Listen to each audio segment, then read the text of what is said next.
Okay, good morning and welcome to day 2 of the EFRA 1/8 Electric Buggy Off-Road European Championships here in Rhein Circuit, Germany, just outside of Frankfurt. You join us as qualifying round number 1, heat number 1 gets underway. These guys are out on their warm-up and will go live in about 10 seconds as the countdown starts. And I'd like to thank X-Ray, Hot Race Tyres, Hobbywing and S-Works for enabling us to bring this live stream to you. And today's schedule sees 5 rounds of qualifying. We've just had a short free practice round, and then we will go through 5 rounds of qualifying to set our finals for tomorrow, where we will be deciding the 2023 8th Electric Buggy European Champion. And we have the YouTube comments up, so Robin Fritschkoff, good morning to you. Any of you guys and girls watching want to get involved, drop us a comment on YouTube and I will be sure to read it out. So as we let these guys come round to put one on the board, we've already seen someone start their qualifying session, not quite on the roof. Car 4, that was Adriano Mariotto from Switzerland, just getting away with that one. Luckily, hadn't crossed the line, so hadn't started his lap. So we are following the green car of Adriana.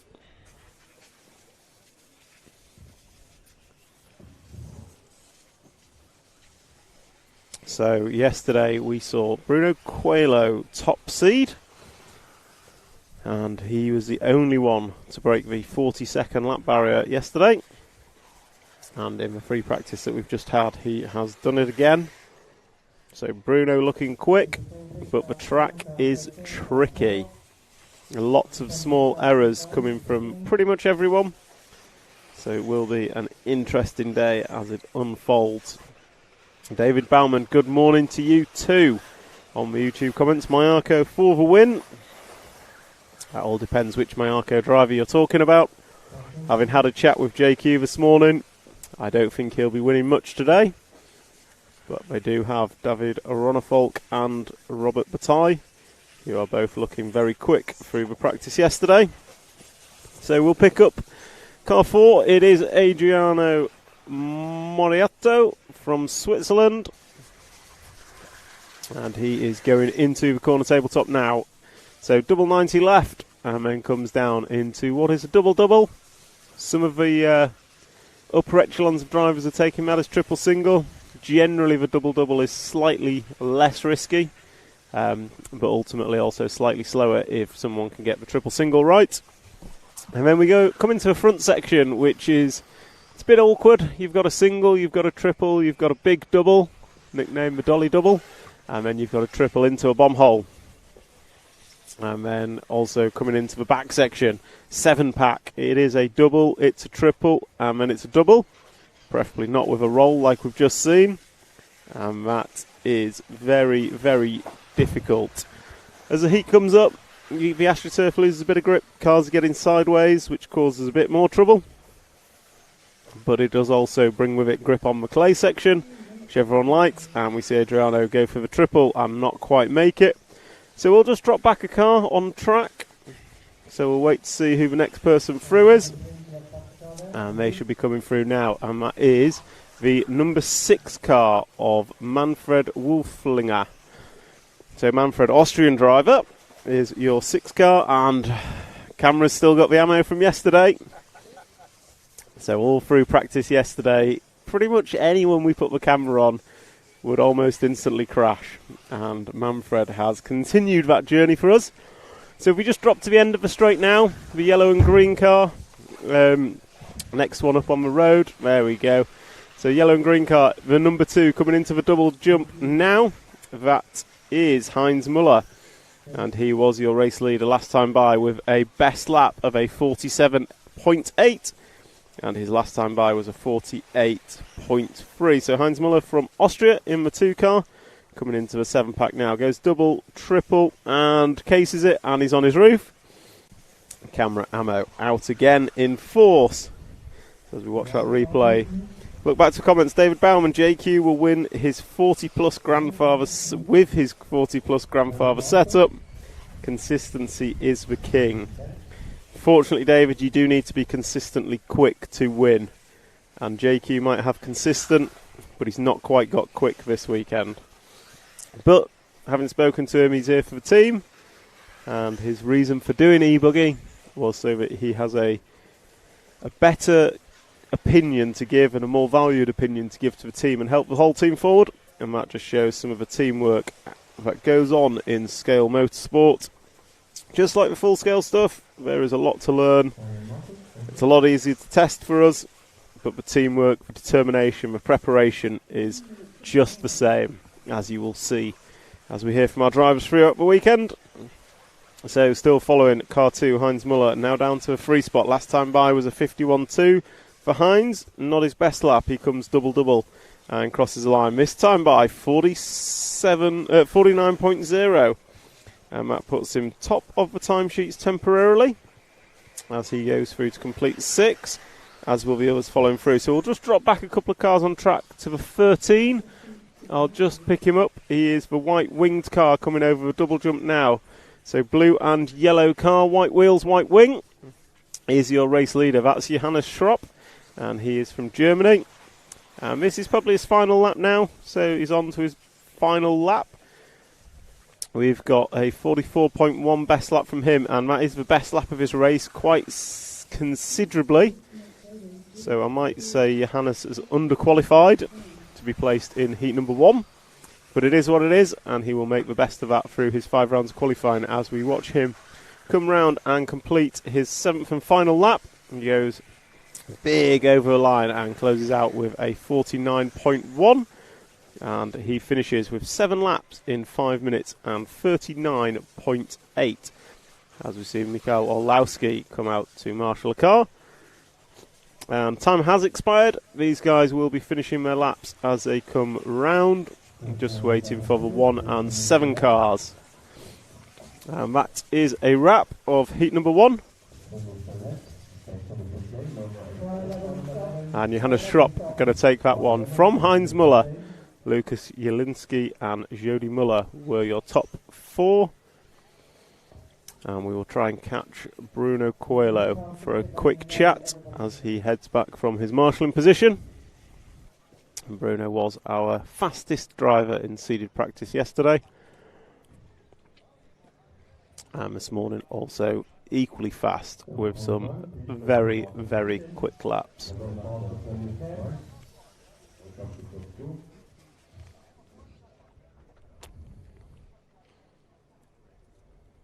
So David Bauman on the chat. Manfred got a really beautiful track in Austria. There's a lot of nice 8th tracks around Europe, it's fair to say. The time and dedication that goes into hosting a track is great to see. And a props to the Rhein-Main Club here in Germany, who've put on a wonderful facility for this event. And we'll just catch Bruno.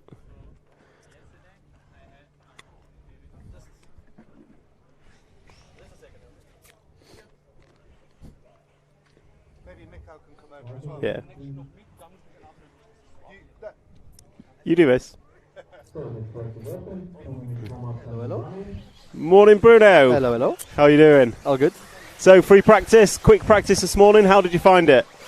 Yeah, the track is fast. And I think that's why the lap times were very good. The car felt very good first 3 minutes. But then I could feel like the tires were getting softer and softer during the round. And the car were like trying to, I was saying like two wheels. Yeah. I saved it 2 times. On the 3rd time I flipped. But I also didn't pull it back, so I try hard still. Yeah, you're certainly trying hard. So, seeding practice yesterday went well. Do you feel like you've tried everything you need to going into qualifying, or is there still some stuff in your mind to test and try before finals tomorrow? Yeah, now it's a time where we try to not touch the car. We try just to drive as much as possible to have the feeling, the 100% feeling from the car. Try to learn what you can and what you cannot do. So then in the qualifies you don't do the same mistakes as on the practice. But I think the car is on the point. I mean, it's really, really very good. So I really, honestly, I don't know what I need more from the car. Probably now on the qualifiers, I will see the real pace, where I am after 5 minutes, and then we can realize if we really need to do something on our car or not. I mean, it looked really quick this morning, but as you say, the track's biting everyone. It's just a super edgy track. It looks really difficult. So yeah, it's changing all the time. So we knew that on the morning it would be a little bit faster because maybe it has not so much grip. The car doesn't stuck so much, has more corner speed. But I think it will get slower through the day. Okay, well, good luck for qualifying, and we'll catch up with you again later. Thank you very much.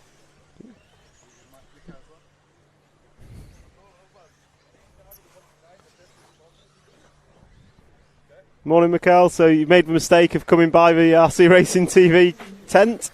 How did you find free practice this morning? Yeah, it was good. We had some confusion with the tires yesterday. So in its scale, tires are the most important with open tire. So we've been trying to figure out what to do with the tires. And to be honest, the car, we tried some stuff, but we always came back what we came here with after the warm-up. So I feel really good with the car. We just need to figure out the tire, and then for qualifying, this track can bite you in every single spot over there, and there's just so many things going on in one lap, so it's hard to put one lap together, and then we need to put a few laps together during 5 minutes, and then finals are 10 minutes. So it's all about being clean, and obviously you need to be fast, but also clean. Yeah. Any changes planned going into qualifying, or is it go with what you've got and see where you come out after 5 minute pace? I think on the car, probably not. Maybe one small change, which I've been thinking about, just going back to what, because I think since I came here, there's only one change on the car, just at the front link angle. So probably just change that to how I came here with, and then figure out what to do with the tires. That's the main thing we need to decide on. Okay, well, good luck for qualifying, and we'll catch up with you later. Thank you. Cheers, Mikhail. So, heat number 2 off and away. Just a quick introduction with Bruno and Mikhail as they disappear off to talk tyres, I assume. And tyres is the hot topic at the minute. And I think that's partially related to temperature and due to the several different surfaces that we have here at the Rhine Main circuit. So, heat number 2 is off and away with about 40 seconds in. And just like to thank our sponsors for allowing us to bring you this stream. Those sponsors are X-Ray, Hot Race, Hobby Wing and S-Works. So just having a quick look at the YouTube comments. What position is Canas in? I believe he was in the top 15 yesterday, maybe top 10. Seems to have a little bit of a struggle through practice, but put it together in the final seeding round. And I'm sure as reigning champion, Canas will be there or thereabouts come the end of the day. Robin Fishcroft from an X-Ray driver 15 years. Good luck, Bruno. I think we can all echo that. David Bauman, request cam on Newworth. I will get to that ever so shortly. And Wish Racing, good morning to you too. So we'll try and pick up the one of Albert Newworth. He should be in the middle of the track somewhere. We're currently following the 4 car on camera, and that is Alejandra. So we followed Alejandra quite a bit yesterday through practice. And he has just gone down the straightaway now. So 1 car is what I'm looking for of Albert Newworth, and he should be crossing the line right about now. So there goes the 13 past me, and there is a 1. So end of the straight, blue car, yellow wing. That is Albert Newworth, as requested on the live stream. So Albert, last time by, he is our race leader. So last time by for Albert was a 46.7, which was his best lap. And he is looking to go 7 laps in total. And he's looking to go 7 in 5:31. So that would be about 1 lap off the pace of Bruno, which all things considered is pretty good. So we'll just follow Albert around for a couple more laps with 2 minutes and 15 remaining. Oh, Albert's over. Gets away with it, lands on his wheels. So that lap was a 48.2. And he's about to go past a crashed car at the end of the straight. So Albert Newworth is your race leader. He was the number 1, he was the highest seed in this heat, as he comes over dolly double through the washboards into the bomb hole, and then just understeers coming out of it as he catches the dust. On and off the cobbled section, and then going to go into the step up, step down. And then here comes the 7-pack. He's gone double, double, single, single, single. So taking it safe is Albert. A double single over a triple as well. So Albert playing it safe here in his first qualifier. Just to make sure he gets some good points on the board for round number 1 of qualifying, but he does go triple single and gets away with it, casing the last jump, but coming back onto his wheels. That's what we call a champion's roll in the business, because the champions generally crash in the right direction and end up on their wheels and don't lose much time. Carl Jackson, good morning to you on the YouTube live stream. What's on the dirt surface? I believe it's a kind of oil, having spoken to the club. However, I will suggest there may have been something lost in translation, but pretty sure it was an oil of some kind that they put on the clay just to hold it together and ensure we get good, consistent traction. And we are coming into finishing time, so we'll close out with Albert on this one as he crosses the line to put... Oh, sorry, Albert's got one more lap, so we've got 30 seconds to go. Christopher Morobi is already finished due to how they start these races. Albert getting caught up with some traffic.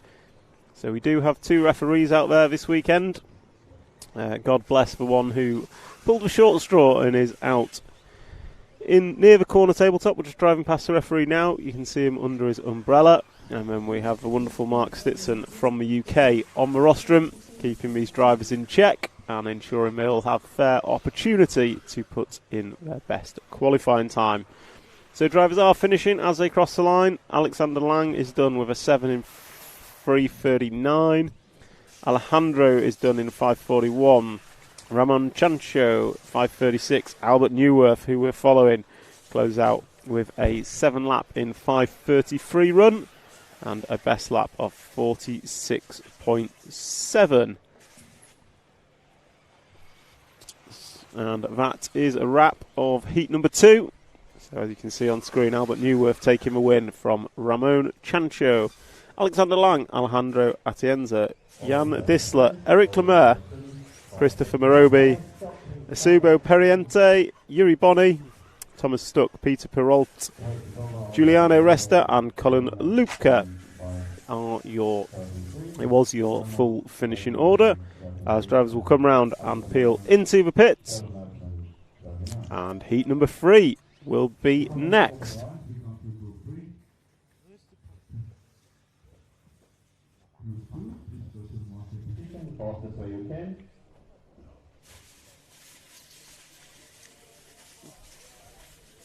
Wish Racing. Could be the sweat of the marshals on the track. It very well could be. It is hot out there. Already this morning it is looking like 21 degrees, and we're expecting closer to 30 as we get later in the afternoon. So yes, it's going to be a very hot day out there. Keeping our marshals hydrated, our drivers hydrated, as heat number 3 exits the pit lane. Your drivers for heat 3 will be Frane Bullian, Philip Croft, Jan Damansky, Sven Rudig, Tim Donk, Christian Walsh, Michael van Dijk, Sonja Skursbeck, Oscar Coote, Nicholas Lelou, Ralph Schiestel, Sander Scholt and Heino Muller. And they are out on their warm-up. So format here, there is a 2-minute warm-up period. So cars will exit the pit lane and they will have 2 minutes of warm-up, and then 5-minute clock starts. And next time they cross the line after that 5-minute timer has started, they will start their race clock. And it is all about how fast or how many laps they can complete in 5 minutes, plus their final lap. And as reference, the best time we saw in free practice this morning was 8 laps in 5 minutes and 23 seconds, roughly.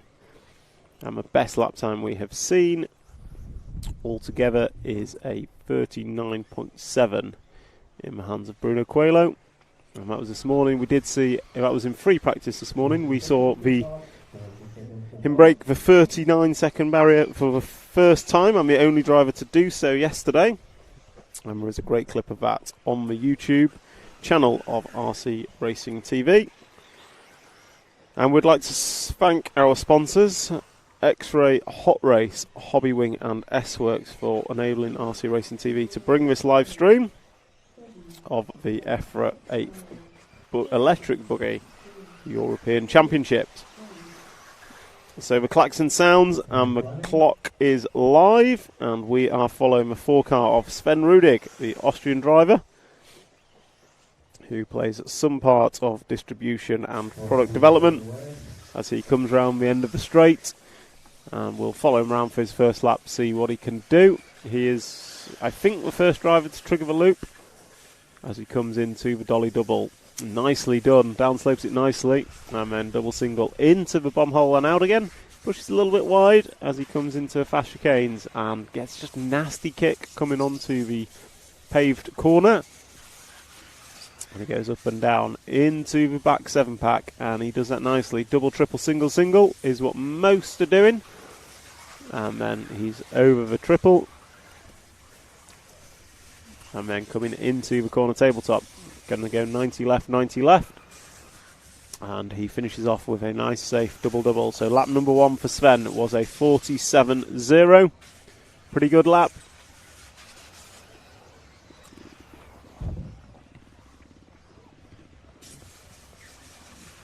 So we'll just drop back 1 car. So as Sven disappears out of shot, we will pick up the green number 1 car of Frane Buljan. So Frane, I believe from Croatia, was the quickest after 1 with a 45.0. As I say that, Philip Kropf goes through with a 44.8. But we'll stick with Frane in the 1 car as he comes up on traffic. And he's through past 1. And Sven gives him room, and he comes round. He goes double-double. Cases a second double, but gets away with it and crosses the line with a 45.6. So pretty consistent from Frane. 2 45s is not a bad way to start this qualifying session. And not a bad way to start his whole qualifying adventure. As I say that, he has a little roll straight back onto his wheels, so gets away with it, we can say. And after 2, it is Frane in the lead. And his lead is about 1.3, and he is estimated to go 7 laps in 5:17. But as I say that, this lap's looking a little bit scrappy from him. He's done a pipe ride, he's had a champion's roll, and he's coming into the double left corner tabletop, and he's going to go double-double to finish a lap. Nicely done, and it is a 51.0 from Frane. So really not the best lap he's had, and he will be disappointed with that. But the right thing to do now is get his head down and make a difference. So we just drop back a car. So we hold on here and we'll pick the next car up and drop back 1 more, sorry. So as we come onto the cobble corners, that should be the 9 car of Oscar Coote. And Oscar Coote is your 3rd place driver. Last time by was a 45.5 for Oscar. And he is in the 9 car from the Netherlands. So black wing, yellow wheels, over the speed roller 1. Misses the second one.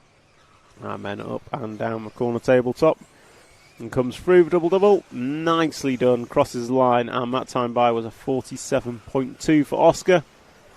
As we come into the final 2 minutes and 10 seconds of this qualifying session.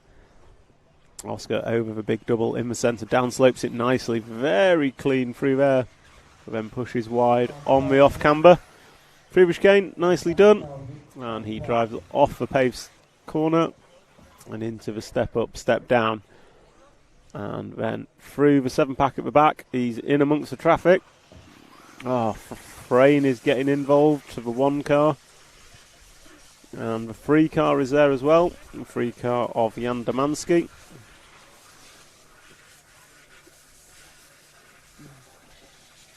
And as they all filter through, last time by for Oscar was a 47.5. We are going to try and pick up at the... let's see, who is our leader? Should be Philip Croft. So end of the straightaway now. In the 2 car, looks to be the one with a white wing, coming over the double jump right about now. So number 2, white wing, white wheels, orange and blue car is your race leader, or qualifying leader I should say, and he has a best time of a 44.8. Last time by was a 45.8 as we come into the final minute.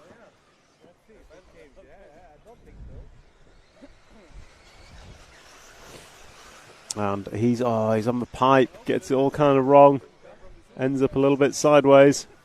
That's going to cost him. He goes double-double to come across the line. That time by, not bad, 45.8 from Philip. So despite that little pipe ride halfway round, he's done a decent lap. And he's on his final lap now, as are most of them, as we come into final 20 seconds. It will be the last lap for the majority of these guys out there. All on their, pretty much all of them on their 7th lap, as Philip just gets held up by traffic a tiny bit. Hopefully won't cost him too much as he goes double, triple, single sort of, and he takes the big triple but doesn't quite make it, having to roll out of it, and then over roll up and nicely clipped on that apex, and then he's going to go left and finish off his qualifying run as he crosses the line. And he goes 7 laps in 5:21, closing out with a 46.6. And everyone is finishing as they cross the line. Just Jan Damansky and Nicholas Lilou to go. And they will close out heat number 3 of qualifying here in round number 1. Thank you to those of you who are joining us on the live stream. Welcome any comments you have and interactions, and I urge you to like, subscribe and share the live stream. The more people we can reach with this, the bigger RC becomes here, and we want to show everyone we can what goes on here at the EFRA 1/8 Electric Buggy European Championships. Today is 5 rounds of qualifying, and that will set the positions for tomorrow's multi-legged finals, where we will be crowning the 2023 European champion. And our coverage this weekend is brought to you by X-Ray, Hot Race Tyres, Hobbywing and S-Works.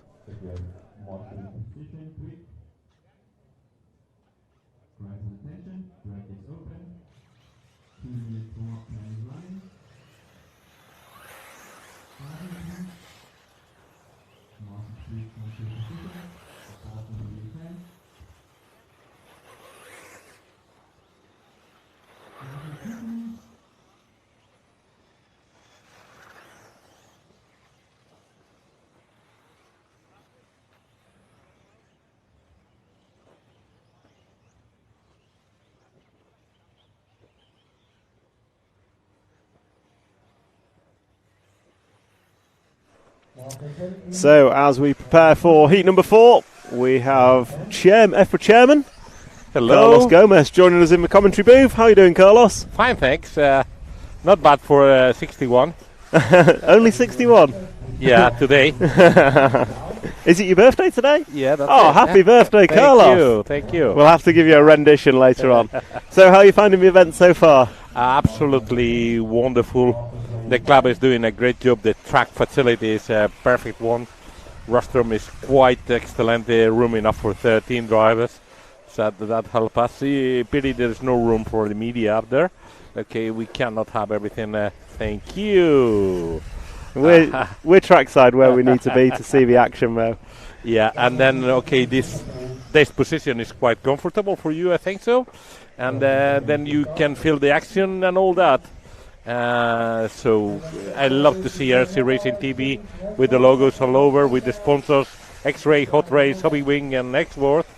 That's good. You have 4 sponsors, and then EFRA and RC Racing TV Control. Obviously, I don't know where, but Control should be around somewhere. But that's it. Matt's listening in. So obviously, EFRA have rebranded recently to RC Motorsport. Scale Motorsport. How's things going in the world of EFRA? Oh, we are okay. We have a latest news is the problematic situation on road for our new chairman on road. You know the flooding in Italy. He has been severely affected at both of his houses. So the houses are nearly destroyed. I mean in the basement even. So they didn't know they have to tear down 2 houses. Oh. So he has to concentrate on himself and his life, normal life and everything. So most probably he is resigning from his position in EFRA, and now we must look for someone to cover him on the on-road scene. EFRA board is thinking on asking Javier to stand back. It's a possibility. We have to ask Javier. And then we have to consider other possibilities, because then they have Villarreal as the event in on-road, and also they do have the Plus 40 in Los Talo with a lot of drivers as well. So they have to focus that in EFRA. We have to focus that, not they, but we have to focus that. Dan Jones will be doing GT in Zagreb. Okay, but he will not be doing the role of the EFRA representative because he wants to drive there. So Julie Thurston will be the one acting in the name of EFRA there. And Julie will be acting in Sicily, in Jardini Naxos, for the 110th on-road IC. That's going to be pretty soon also. Next week, I believe. Yeah. I think so. So poor Julie is overloaded now. Let's see if we can help her in any way. But that's where we are thinking. Now we are planning the B in France, which we are expecting also a full house, 144 drivers, which is excellent. That's the plan. And further in the year, we will go to Redban, 150-something drivers. The warm-up was not an official race and has now changed it into a practice weekend instead of a race, so it will be more track time for the people present there. So at the end, it's what they are looking for, so wouldn't be that much problematic. It is the next weekend, this coming weekend, I think it is, the next one. And then we will end the season in Salsach for the Plus 40 with more than 120 by the moment. Also people willing to enter, even from the UK. I think they have a latest one last week from UK. So I think the British team is something like 18 drivers there. So that's quite a pretty good bunch of yeah. Here we only have 2 Britons. But on the over 40s, we have 18. But we have a full entry here, so yeah. It's great to see. Mm-hmm. Numbers are high. Across the board. So okay, this is a very Central Europe location. You know, Frankfurt is easy to fly to, and Jesus Christ, everyone has a direct flight. I think everyone in the world has a direct flight to here. We are trying to improve our schedule for tomorrow, so we are able to finish earlier. I like the sound of that. Even more, the third A final probably will be moved like half an hour earlier, squeezing in between D and A or something like that. So there's more room for people if they have to pack and collect things or anything like that in order to be able to leave and so on. Yeah. Some people have some problems. The camera we've brought this weekend, every time it's on a car, they crash. Yeah, every single time. But that's the lottery when you concentrate on a car. You're no. But you got yesterday Bruno's lap.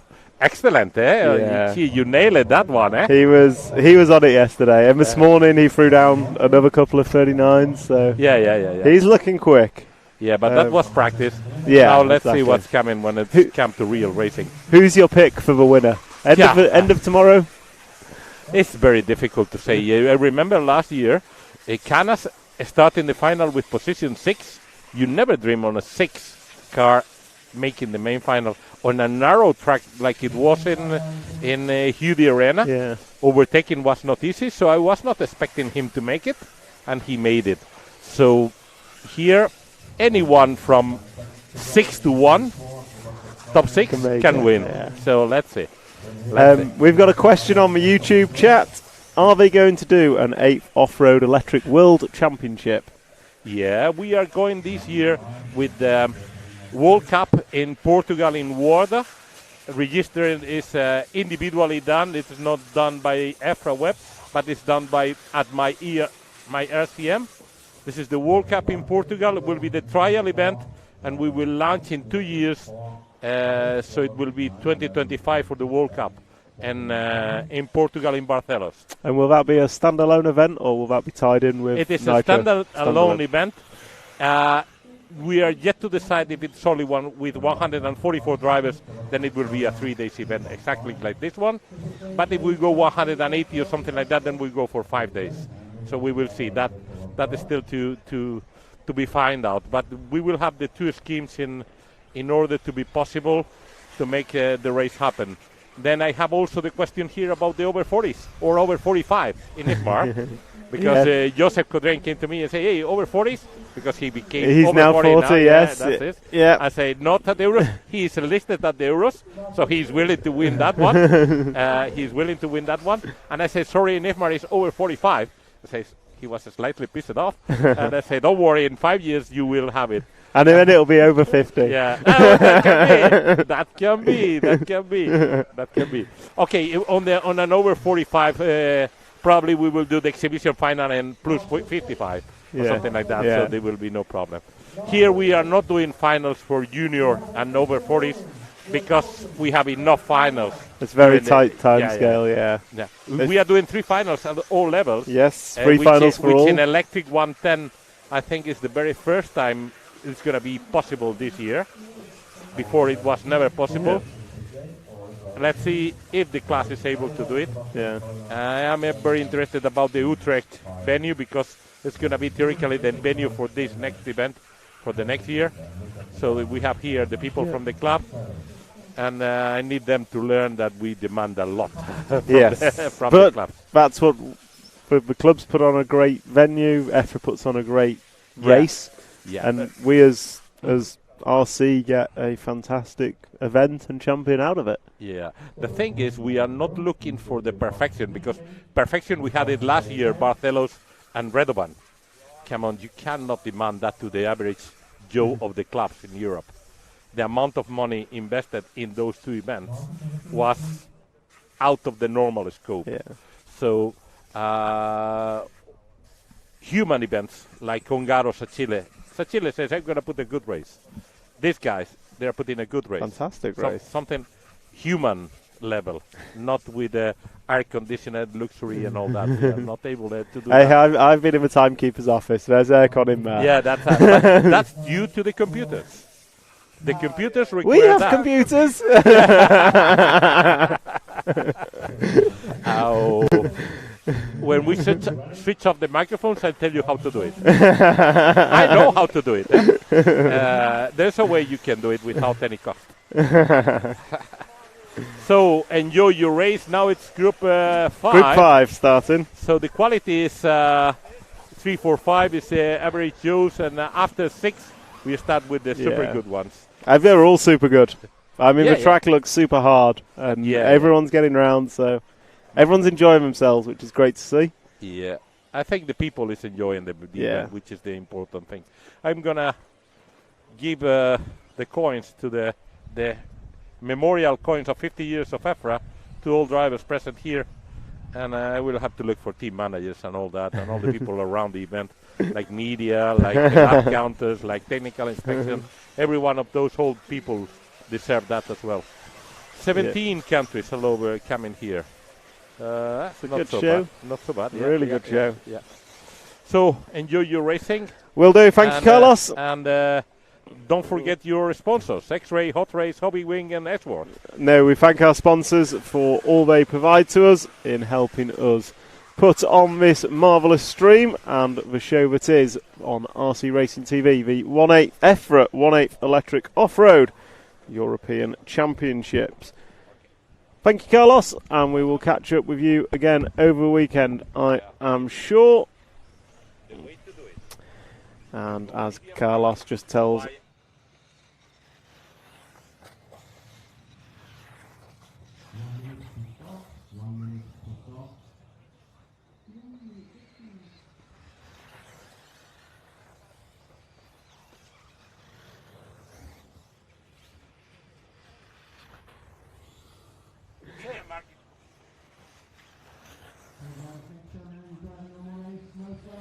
So Carlos just informing the media team on how we achieve an air-conditioned office for the remainder of the weekend.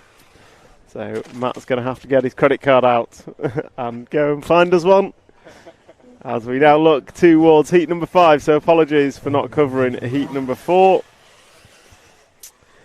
We did have Carlos Gomez on his birthday joining us in the commentary booth just to give us a bit of insight on what is happening at EFRA. So back to the comments on the YouTube stream. David M, yes, they are going to do an 8th Electric Off-Road Worlds. That is the plan. This year is a World Cup with a IFMA World Championship to follow. The 2018 Worlds at Moore BC cost 81,000 Australian dollars, I believe. That sounds like a very big number. And Little RC, good morning, guys. Good morning to you.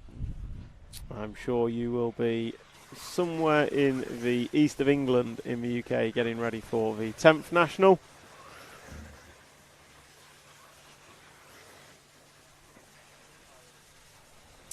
And heat number 5 has just started on track, and we have the one car in our sights of Andreas Pukert. So Andreas Pukert is the one car, black, white and blue, it looks like, as he goes through the fast chicane and onto the paved corner. And then he's going to drive away up the step up and step down. He is on lap number 1 of his 5-minute race time. Nails the triple nicely, not quite finding a downslope, and a bit of chassis slap sends him into a half spin, but he gets away with it for now. And as he comes into the final double-double, nicely done and across the line, and that is a 47.1 opening lap from Andreas. So we will just jump forward a couple of cars and pick up the true camera fashion. The car we pick up, which looks to be the number 13, has a bit of a roll. And if that is indeed the 13, it is Alexander Bogdanski from Poland. Very young kid, if I remember correctly from the opening ceremony, is Alexander. So we'll just follow him for a lap or two as he comes off the corner table into the double-double, and he's cleared that nicely and crosses the line, and that was a 50.3 from Alexander, his quickest lap of this qualifying session, but it is only the quickest of 2 as these guys have 2 laps on the board. And Carlos has left his drink in front of me, and it is only a lemonade at this time of day. And so it is still with Alexander as he goes double-double, single-double, and then he goes double-single over triple. Playing it nice and calm is Alexander. Probably not the worst thing you can do in the first qualifying session early in the morning. Want to get good points on the board in round number 1 with 3 out of the 5 qualifiers counting. Alexander goes through with a 46.9 last time by, so much improved lap time for him there, and he is kind of coming up into traffic. So he's cleared. I was going to say he's cleared it all, but he didn't. He got caught up at the last minute. So we're going to try and pick up Christoph Ules, or Ules Christoph. So just crossing the line now. The free car should be coming into the double-double. There he is. Yellow car, yellow wheels, black wing. And he is round the end of the straight. Last time by for Christoph was a 47.3. A best time of a 46.3. So he was your race leader last time across the line from France. And he's going through fast chicane now. Just gets a bit of a tank slapper on. Holds it nicely. It's one of the joys of these 8-scale buggies. Once you get it out of shape, a bit of power can bring it back. Ah, no. The camera strikes again as Christoph ends up on his roof. So we're going to drop back to the blue car. White wing, yellow wheels. And that is the blue number 4 of Elian Buschholz, French driver. So Elion followed him a bit in practice yesterday. And last time by was his best. So 46.2 for Elion is a good lap for him. And he is currently running in 4th place in this heat, looking to go 7 laps in 5 minutes and 35 seconds. Just looking at the live stream comments. David Home, good morning to you, and thank you for joining us. And I would just ask all you guys and girls on the live stream to like, subscribe and share to spread the word of this great event that RC Racing TV are bringing to you in conjunction with EFRA and our sponsors X-Ray, Hot Race Tyres, Hobby Wing and S-Works. And if we just hold and pick up the next car that comes through, and I think that should be the one car of Andreas Pukert coming into view now. Black wing, white and blue body shell, white wheels is your race leader. So one car was the top seed in this heat. Last time by was a 45.8 for him. As we come, nicely done, jumping into the bomb hole and out again, although pushing wide ever so slightly on the off camber. So Andreas is on his last lap now, as the race clock counts down into its final 10 seconds. Andreas going to run wide off a 7-pack in the dust, and then go double single just to keep it safe. He's going to bring this one home, estimated 7 laps in approximately 5 minutes and 25. We will confirm as he comes off the corner tabletop. Going to go double-double to close this one out. And Andreas does close out with a 48.3 to finish in 7 laps and 5 minutes and 26. However, it was Jules Christophe that closed with his best lap of a 44.8 to take the win in this qualifier. And he finished with 7 laps in 5 minutes and 26 seconds. Elian Buschholz is going to come home in 4th. David Poisson just jumps up into 3rd as I'm saying that. Then Gilles Bernardo, Dick Dawn, Stefan Habijanki, Ludovic Francois, Thomas Rezadoritz, Alexander Badansky, Roger Manels, Dominic Wingberger and Sandro Ehrenhoffler is your full rundown of finishers. All 13 finishing. And that wraps up heat number 5 as we move into heat number 6 next. So heat 6 coming up next, and that puts us at halfway through this qualifying round. So we have an 11 heat format here at the EFRA 1/8 Electric Off-Road European Championships. So you've got 13 drivers in most of the heats and 12 drivers in the top few, and I think top half. And the seeded practice yesterday seeded these drivers into their qualifying heats, and the top 36 drivers have been spread equally over the top 3 heats, heats 9, 10 and 11. So we will see from heat 9 the fastest drivers that were here yesterday in seeded practice, as heat number 6 starts their warm-up time. So it is a 2-minute warm-up for these guys and girls, and then the 5-minute clock will start as marshals are changing over. And your drivers are listed. So 12-car heat: Colin Meyer, Hampersburg, Carlos Pineda, Nathan Dalby, Heikki Gericki, Kevin Mikudet, Alexander Brackers, Anastasia Fogg, Joel Rossengren, Patrick Swinzer, Paul Lepart and Marcel Trieb are your drivers. And this is heat number 6 of 11. Round number 1 of qualifying of 5. And it will be the best 3 combined results using a points qualifying system. So how points qualifying works, each round of qualifying is its own event in its own right. And at the end of that round of qualifying, the drivers will be listed 1 to 144 based on how quick they were and assigned points. And your best 3 points of your 5 rounds of qualifying will be totaled together to give you your overall qualifying position. And that method is used in the event of inclement weather, where rain may affect a track halfway through the round, just to make it a little bit fairer. However, looking at the blue sky, I don't see a single cloud, therefore I'm not anticipating any rain today.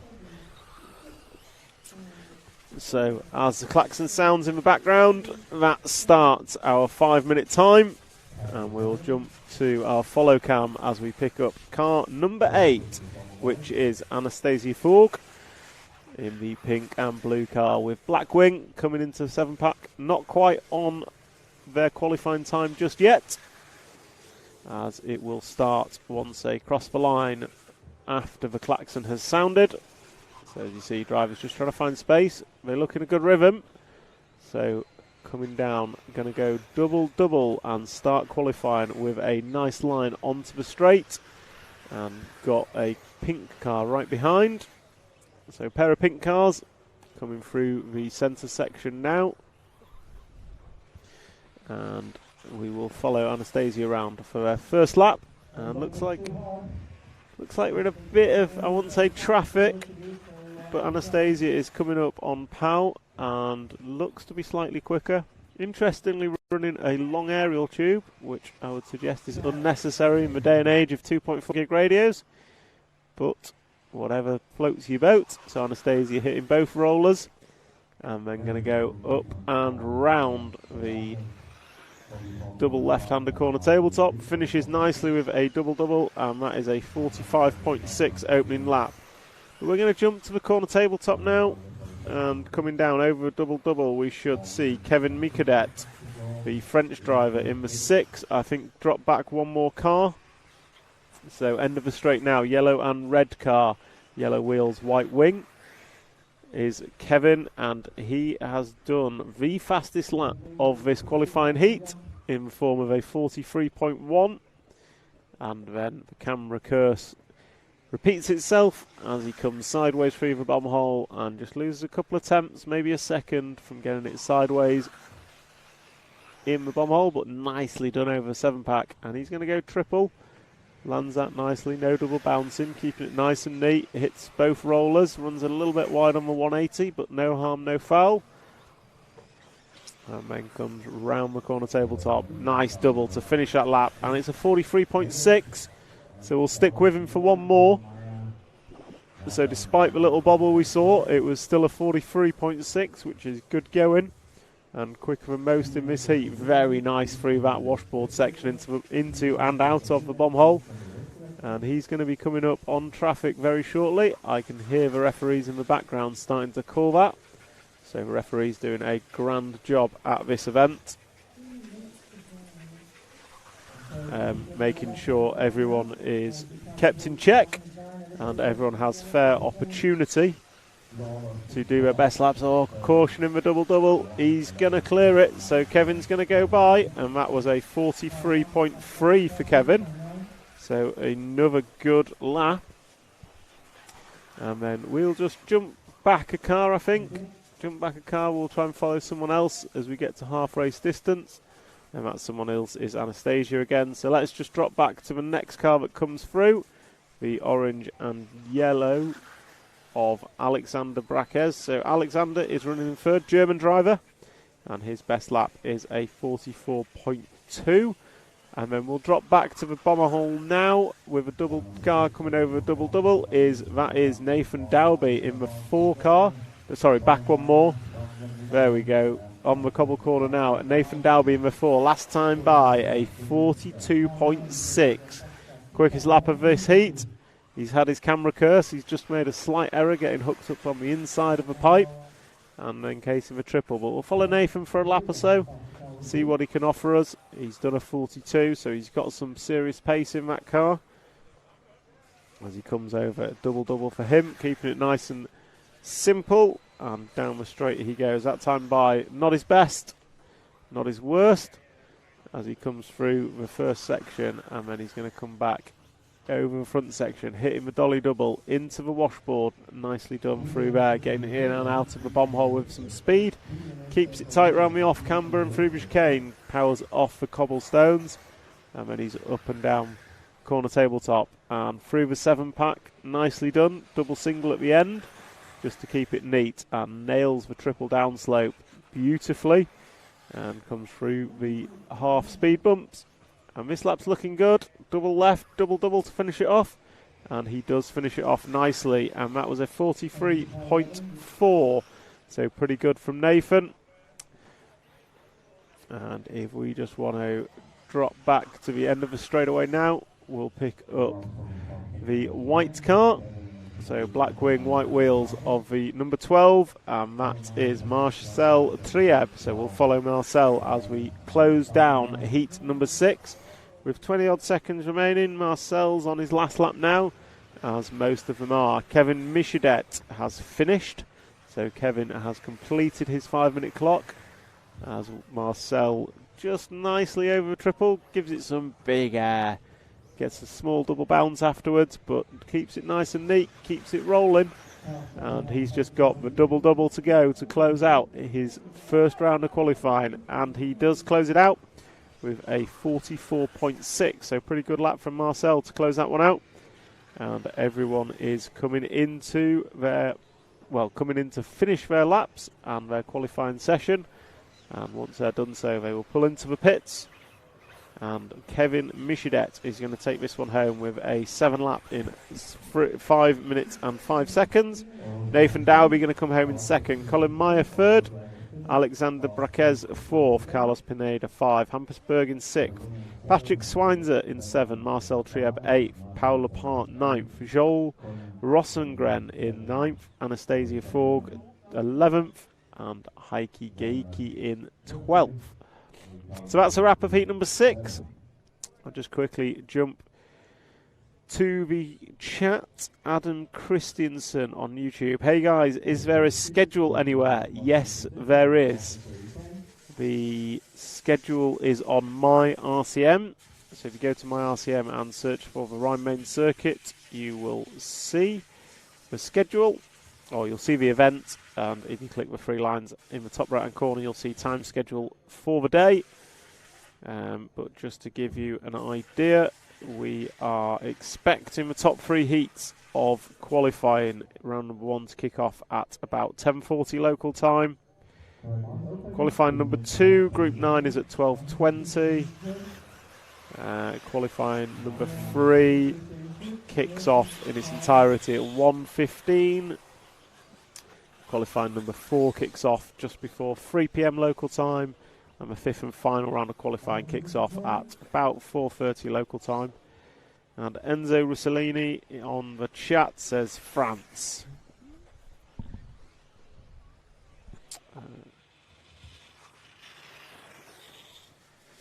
So coming back to your runners and riders for qualifying group number 7. You have Hugo Travanon from France going to lead these guys round. Maxi Cantario in second, Jonas Bauer in the 3, Benedict Heitzer in the 4, Nikolai Johannes Lambert in the 5, Alexander Buchholz in the 6, Maxi Block in the 7, Ivo Bullion 8, Jan Cruces in the 9, Nicholas Wise in the 10, Florian Muller in the 11, and Marco Stallman in the 12. Wayne Ash, good morning. Looking forward to a great day's racing. Me and you both, Wayne. Me and you both. Qualifying is going to be fast and frantic, and I cannot wait to see who ends up on top, who ends up making the main, and who's going to be in it to win it for the last chance qualifier B main that we will have early tomorrow morning. So, as we skip to our follow cam, if Jim's up there, I think he's just having a quick break. He's heard me, and he has decided to pick up the white and blue car coming down the straightaway now, which looks to be, I want to say number 7, but he's in the fence. So next we will pick up the yellow and red car. Looks like the number 5. And it is the number 5 of Nikolai Lamberts. So the klaxon sounds in the background. That means the clock is live. So next time across the line, these guys and girls are starting their qualifying time. And they then have 5 minutes to put in the most laps that they can. And the best we've seen is 7 in 5 minutes and about 15 seconds, I believe, as Nikolai, the Danish driver, comes across the line. And he is looking fast and frantic, possibly not as calm as some that we've seen. Maybe a few nerves coming into play, as this is lap 1 of qualifying for him. Looking at the stream, Martin van der Guten. Good luck to all the Dutch drivers. I echo that and say good luck to all drivers here competing at the EFRA 1/8 Buggy Electric Off-Road European Championships here at Rhine-Main Circuit, Germany. And I would like to thank our sponsors, X-Ray, Hot Race Tyres, Hobby Wing and S-Works, for enabling us to bring you this live coverage. As Nikolai Lamberts goes through with a 43.3 opening lap. It's decent, it's not bad. So Nikolai is looking fairly good out there. Just over jumping ever so slightly. And if we cut back to the start of the straightaway now, we should see the all-white car, number 1, come into view. So next one through, I believe. And that is, was coming into view. The camera didn't even get a chance to put its curse on.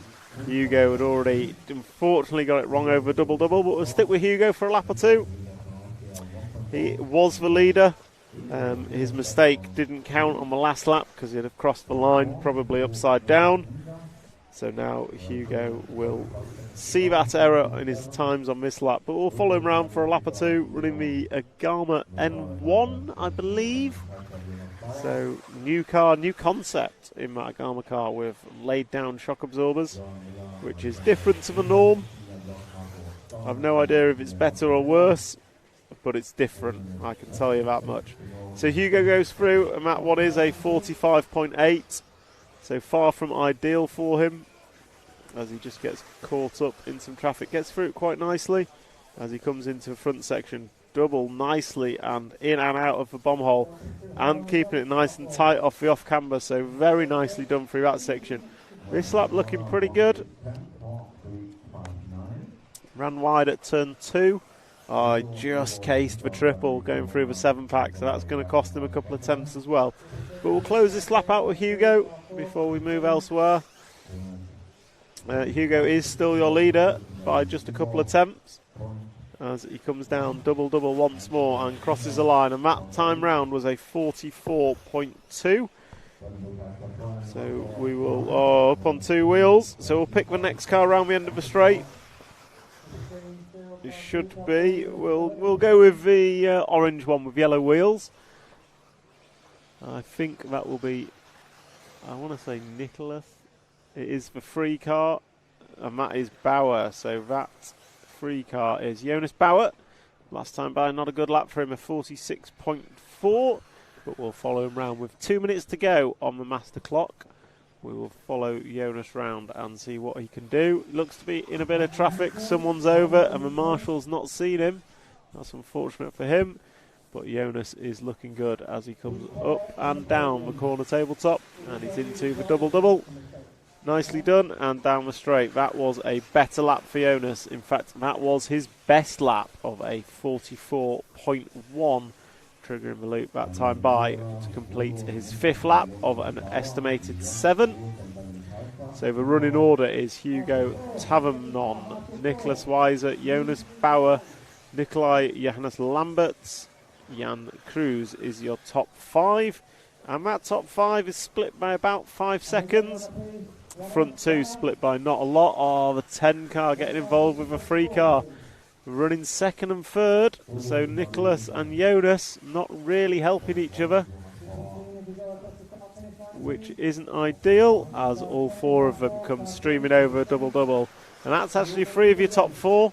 So 10, 3 and 4 are running second, third and fourth. So they're all kind of in amongst it, costing each other time, not really working together. I can hear the referees in the background giving them what for as they go through the fast centre section. So Hugo Tavernon is out on his own somewhere in the white Agama, and we are following the 3, 10 and 5 cars, which are just causing themselves problems as the 10 car gets into the back of the 3 car, allowing the 4 car of Benedikt Heitzer to go through, and this is their last lap, and it's not going to be a good one as they're going to come across the line now to close out their qualifying. Got a bit scrappy at the end, certainly cost them a whole bunch of time. So Hugo Taverman is going to close this one out as the winner, and he took it 7 laps in 5 minutes and 9 seconds. Then we had Nicholas, Nikolai and Jonas 10, 5 and 3 going through in 7 laps at 5:14. Just a couple of attempts between Nikolai and Nicholas, and then Jonas Bauer 7 laps at 5:17, and Benedikt Heitzer was 7 laps in 5 minutes and 19. Then we've got Ivo Bullion, Alexander Buscholz, Florian Muller, Maxi Block, still to finish, Marco Stallman, and we lost Jan Cruz and Maxi Cantarero, unfortunately. And that's a wrap of heat number 7.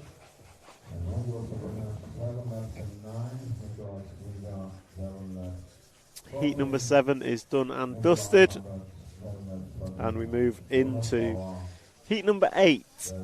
So heat 8 is up next.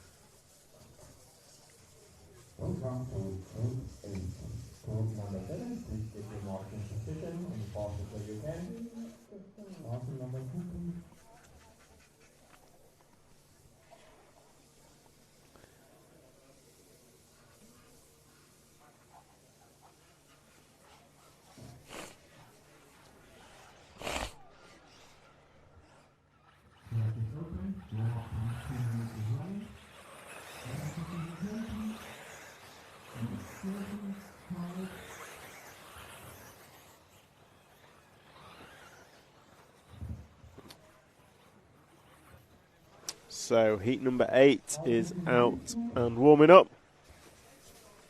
Their 2-minute warm-up has started. And Joseph Quagrain is your top seed in this heat. Patrick Aviant was your second seed, then Andres Meyer, Cyril Baldini, Richard Corrington, Aaron Waits, Jürgen Trieb, Julian Smith, Eunice Krekkonen, Tony Questia, Jan Eichhorn and Tom Scheiderich. We'll try and start with Eunice in the 9 car, if we can pick him up on the follow cam. I say that because it's a name I don't recognise, which means I didn't follow him once yesterday. All white car coming over the double now. So, white car, yellow wheels, grey wing. That's the one. So we'll start with Eunice. He didn't get much airtime yesterday, although he's getting some airtime over those curbs.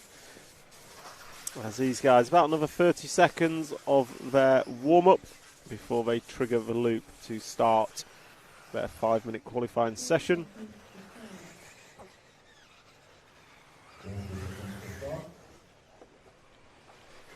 Adam Christensen on the chat, the man who has retired. Needs no introduction, obviously, is JQ. And I spoke to him about this retirement. And he's not fully retired, so he's racing the 8th Buggy Euros because it allows him to give better feedback to the team. He's not going to do the Nitro Buggy Euros because he's not quick enough. And he is, however, going to do 40 plus Euros because he thinks he might win something. So that's the story behind JQ's retirement. I'm new to this story, so I will question him on it if anyone wants to put anything to him. Meanwhile, we are following Jonas Krekkonen in the all-white car, crossing the line and starting his qualifying session now. So we'll watch laps 1 and 2 for Jonas, 1 and a bit, and then we'll see how it is unfolding. As he comes into the front section, nicely done over double, goes long, meaning he has to single, jumps in and out of the bomb hole, nicely done. And then he's riding the curbs more than most through the fast chicane. He's passed a couple of crashing cars and he's got a bit of clear track in front of him. Enough that he will not have to worry just yet.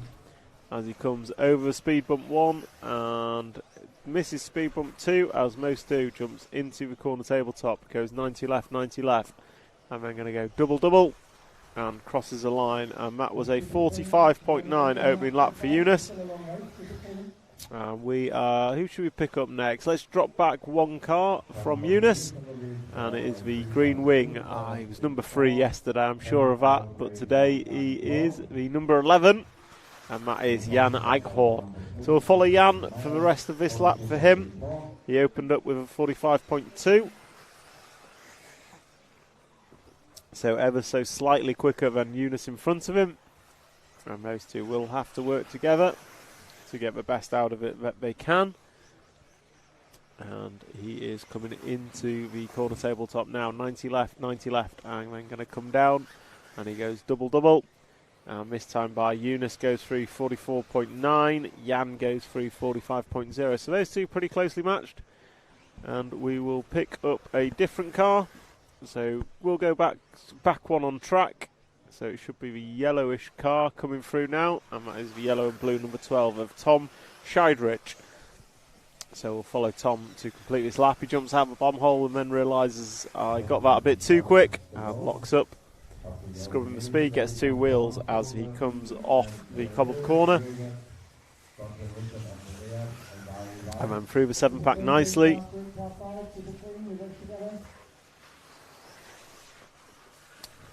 So just watching Tom, and he's getting a little loose and squirrely out there.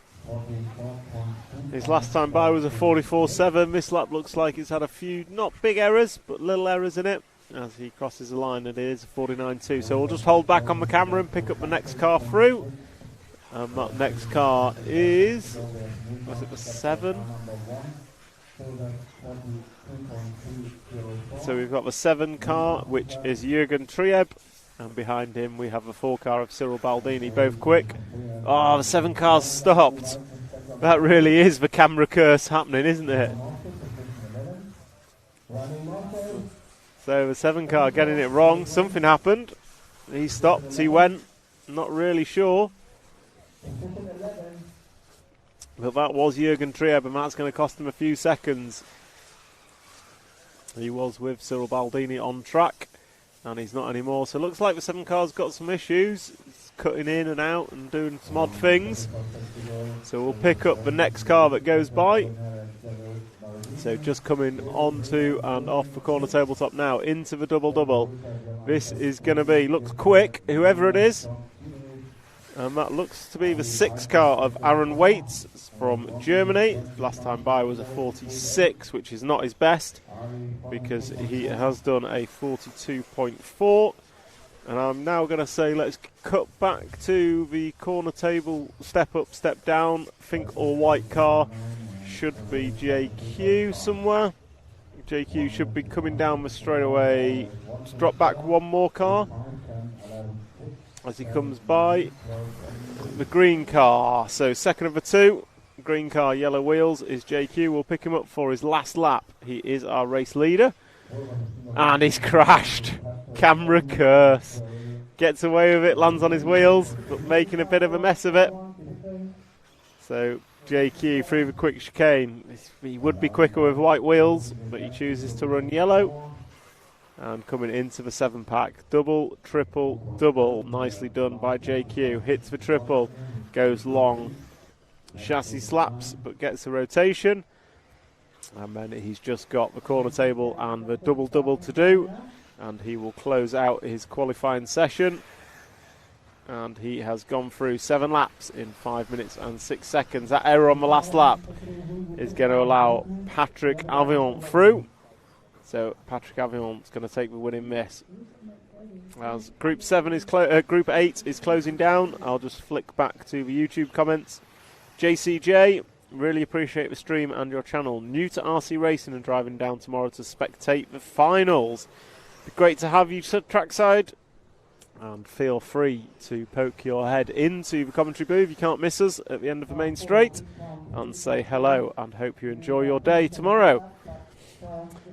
So as Heat 8 closes down, we're following JQ as he'll, goes for another lap. But he is done. His qualifying is complete. And it's Patrick Aviant that takes that one in 7 in 5:05. JQ going to come home second. Cyril Baldini, Richard Corrington, Julian Smith, Tony Questia, Jan Eichhorn, Aaron Waite, Eunice Krekkonen is your 10. And then we lost Jürgen Trieb and Andres Meyer. So we move into Group 9, which is the top drivers in seeding yesterday. So Max Goetzel was your 3rd seed, your Neumann your 6th, Aaron Ronick your 9th, Martin Bayer your 12th, Robert Bataille your 15th, Yo Figueredo your 18th, Van Helmond your 21st, and so on. Daniel Parente, Clement Boda, Pele Kumsi, Noah Ben Mohammed and Ulyss Gilodi are your drivers. So we'll pick up the all green of Max Goetzel.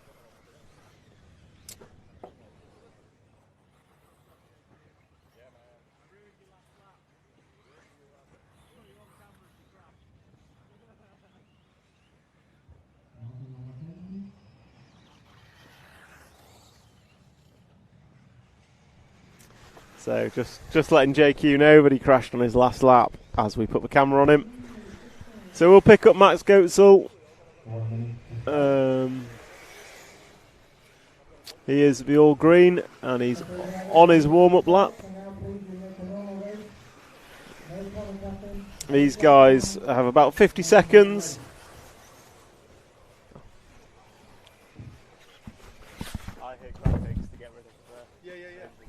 Coming on too early or too late? No, it's alright. It's just we're following Max on the warm-up.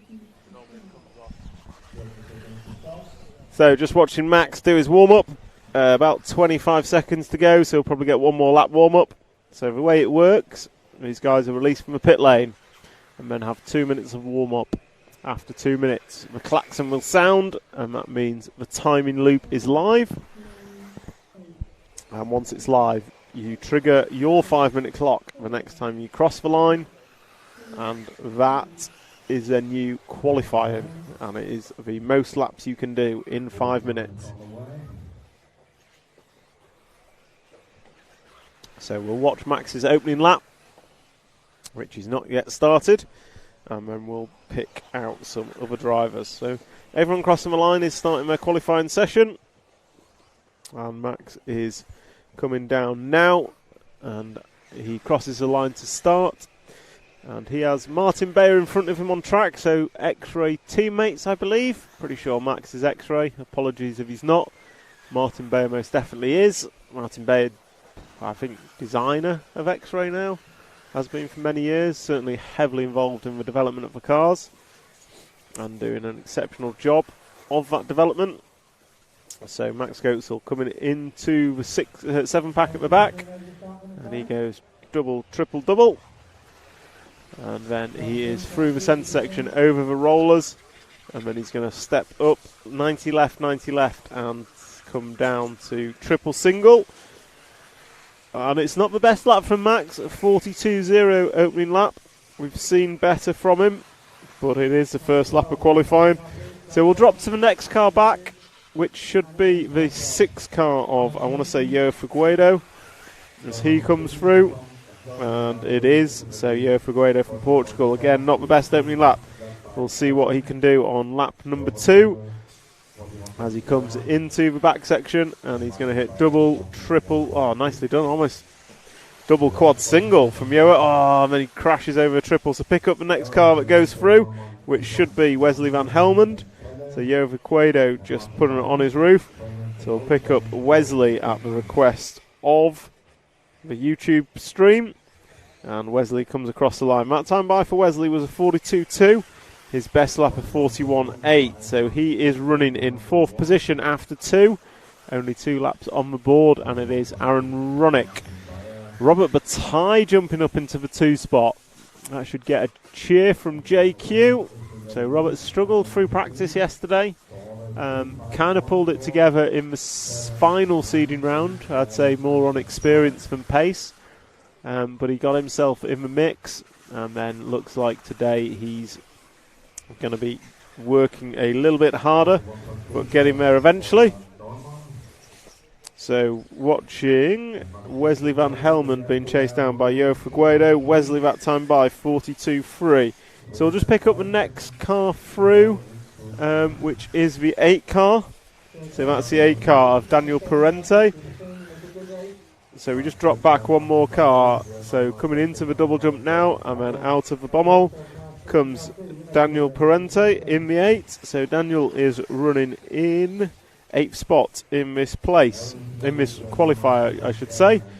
And then if we jump back to the bommel, coming out the bommel now, the pink car is Aaron Ronick. So we'll follow Aaron for a couple of laps. He is our race leader, or qualifying leader. And he is in the pink car, white wing. He's just got through traffic on this lap. His best lap was a 40.3, which I believe was his opening lap. So he hits the sleeper and then jumps up. And 90 left, coming down into the double-double. And he's taking it double-double, which is unusual. So Ronick, and it is Jorn Neumann behind him on track. So Ronick and Jorn running together. 3 seconds between them on race time, but not a lot to split between them in lap time. So we'll follow the pair of these for another lap or so as they go through fast chicane. Jorn just clipping the hose and running wide, bouncing wide. As you can see, it doesn't take a lot to put a gap in there. So best lap for Aaron is a 40.3 for Jorn. It was a 40.6 last time by. And it looks like Aaron's pulled out ever so slightly. And that lap was a 40.5 from Aaron Ronick. 41.1 from Jorn Neumann as they go around the end of the straight. And they are catching up to the 5 car of Robert Bataille. And they are catching him because Robert's last lap was a 45-second lap, which is not what you want to be doing.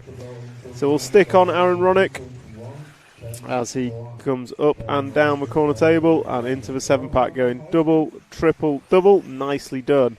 And then he's going to hit the triple very nicely. And now Robert does the right thing and lets Aaron go through. Aaron is on for a good qualifying time here. If he keeps it clean, comes into the double-double and goes double-double. Kind of sideways landing it. Slides it across the line. And that is 7 laps on the board. So this will be Aaron's final lap. So we'll watch him complete this qualifying session. He is top of the tree. He's running quick. He deserves the airtime. So through the off-camber and into the fast chicane. Just running a little bit wide on the first one, but not getting it wrong, so to speak. Through the 7-pack. Will it be nice and neat? It is very neat. Just coming up a little short at the end, but not too bad. Still carrying the speed. Traffic in front hopefully won't affect his final lap as he is coming round to close out his qualifying session. And he goes double-double and crosses the line. And Aaron closes out with a 40.9. So that is an 8-lap run in 5 minutes and 27 seconds with an average lap of 40.887.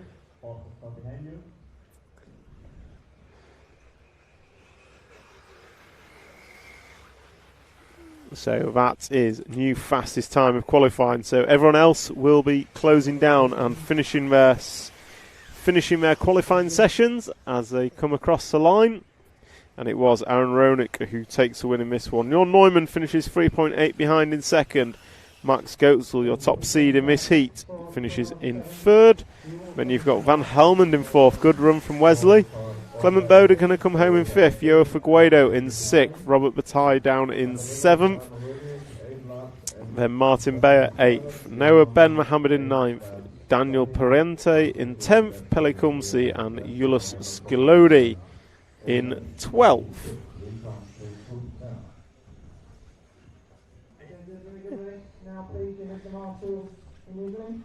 So we're briefly joined by JQ. How was it out there for you, JQ? It was smooth and steady between the first and the last lap. I've got to apologise for putting my camera on you. As soon as it came, you crashed. It's not your fault because I didn't know. How are you finding the track? It's very tricky. It's like anti-flow. So normally you can find a good rhythm and a flow around the track, but here it seems that this is the opposite. Every lap is a bit different, mainly because of the jumps. Yeah. So. And the number one question on the chat. Yeah, what's that? We thought you'd retired. I have. Yeah. So why are you racing? Oh, well, I'm just here in my free time. Okay, that's fun. Looking forward to 40 plus euros. Yes, yeah? 40 plus euros. Then I'm actually gonna practice for and prepare. This I didn't. I took the front and rear end of my nitro buggy and ran 2 packs of electric just to make sure that everything works, and it didn't actually work. So I had to fix it here yesterday. What is it you say about preparation? Yes, prior preparation prevents poor performance. Something like that. Something like that. Yes, but we have 5 qualifying rounds, and this was only the first one. So yeah. I'm confident. I have my targets, Max, Jessica, mainly them. You got some work to do. You need to be in the same final as Max, otherwise I have to run his really ugly body, which I'm a bit nervous about. I didn't want any pressure at this race, but I'm kind of feeling a bit of pressure now. I'm looking forward to seeing you run that body shell. Yeah. I'm not going to lie. It's 3 out of 5, so I still have 1 more practice, and then I'll go. Exactly. 3 last rounds. It's going to be a long day. Well, thank you, JQ, and good luck for qualifiers. Thank you. So we turn our attention to heat number 10, gridding up. So question from the chat from Kim. How many heats is there? There is 11 heats. And your top drivers are spread amongst the top 3 of those. So we've just seen Aaron Ronick put in a very quick time. And we are now... and perfect timing. Max, our cameraman picks up Max Mort's beautiful silver buggy coming down the straightaway now. As he peels off into the pit lane. That's what JQ will be running if he doesn't make the same main as him. So yes, as I was saying, Heat 10 is coming up next, and the time they're chasing is Aaron Ronick's 8 in 3:27. And we'll try and pick up the 1 car of Burak Kilik. Burak was extremely quick yesterday. So we'll try and pick him up as the 5 car is run back to the pits. That doesn't look good.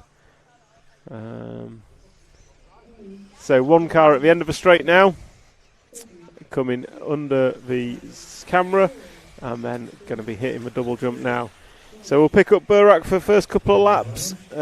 Comment from the chat is, can we show Zaleski? Yes, we can. Archie Matthews, there is 11 heats.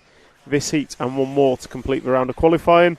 So the klaxon has gone. The 5 minutes has started. As everyone crosses the line now, they are starting their qualifying time.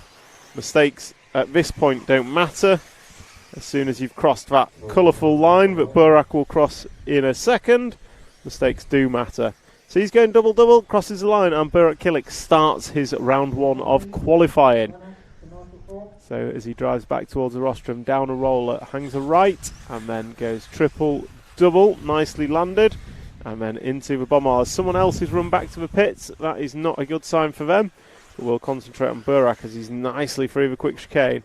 And we're going to come into the corner tabletop, step up, step down, getting a little bit of an odd bounce, but gets away with it. Goes through the 7-pack, closing it out with a single. And then he's going to come through the speed rollers, hits the first one hard, getting some good air, and hooks it up nicely on the apex. Double 90 left, and he's going to come down and go double-double as he crosses the line. And lap number 1 for Burak Kilik is a 41.1, and that's a little way off Aaron Ronick's time. However, it is only lap 1 of qualifying. Aaron opened up with a low mid-40 as the 5 car once again comes out the pits and stops, and that is Oscar Navarro. I think your qualifier is done. So after 1, it was actually David Ronnefalk with a 41.0 that led the way, But we'll close out lap number 2 with Burak, and then we'll try and pick up someone else on track. As Burak coming into the speed rollers, and then going to go up and down the corner tabletop. And then he's going to go double-double to finish off this lap, and it was a 40.9 from Burak. And if we just hold the camera, go to the next car coming round, it will be David Ronnefolk, as he comes round the end of the straight now in the number 2 car in his usual colours, green and yellow, with a splash of white. And last time by for David was a 41.1. Juan Carlos Canas showing his name. Not seen him near the top for a while, but the top 3 of Killick, Ronnefolk and Canas separated by just 9/10 of a second. So 9/10 separating your top 3. We've also got Jerome Sartell, a previous champion of electric buggy in this heat, as is David Ronnefolk. And I think Ronnefolk was a double, won it twice before. And obviously Canas is your defending champion. So as they come across the line to put 3 on the board, it is Killick with a very, very quick 40.5 that's going to go top of the tree. Then you've got Ronnefolk and Zalewski and Canas split by 7/10. So if we just drop back from Ronnefolk 1 car, we should pick up Zalewski in that. I think Zalewski is a pink one. He is, so unfortunately, as I say that, David crashes. So Zalewski is the pink one on camera now. Pink and white car. Very young Polish driver and very, very quick Polish driver. So he goes past Martin Bayer, looks on from his marshalling point number 4, and Zalewski goes double-double, and onto the straightaway they go. And he's chasing down the 4 car of Juan Carlos Canas. So Zalewski and Canas rocking around together, 40.7 last time by for Zalewski. Then have Ronnefolk behind him on track, who did a 45.8 with his error. And at the front, you've got Killich, 2 seconds in front of Zalewski, who is 2/10 in front of Canas. And we are following Canas and Zalewski as Zalewski goes past. So it is Zalewski in front of Canas on track now. Canas looks quick. Those two need to work together with 1 minute and 40 remaining in this qualifying session. They don't want to cause each other bother. 41.5 from Bartos and a 42.6 from Juan Carlos. And Theo Lemaire then goes through with a 41.7.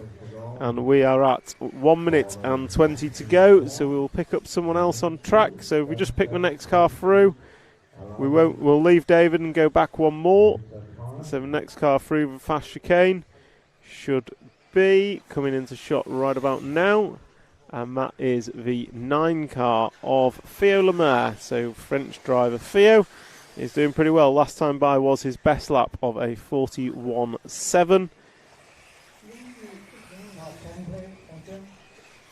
And he gets a bit of an endo going off as he hits the brakes hard over the speed bump and comes into the double-double as someone else looks like they retire in front of Martin Bayer. And Theo Lemaire goes through and completes that lap. It wasn't a good lap. We must have mirrored an error at the beginning of it with a 45.2. And now I will try and pick up Burak Killick coming across the start-finish line right about now. So Burak at the end of the straight in the 1 car, white and blue, black wing, last time by 41.0.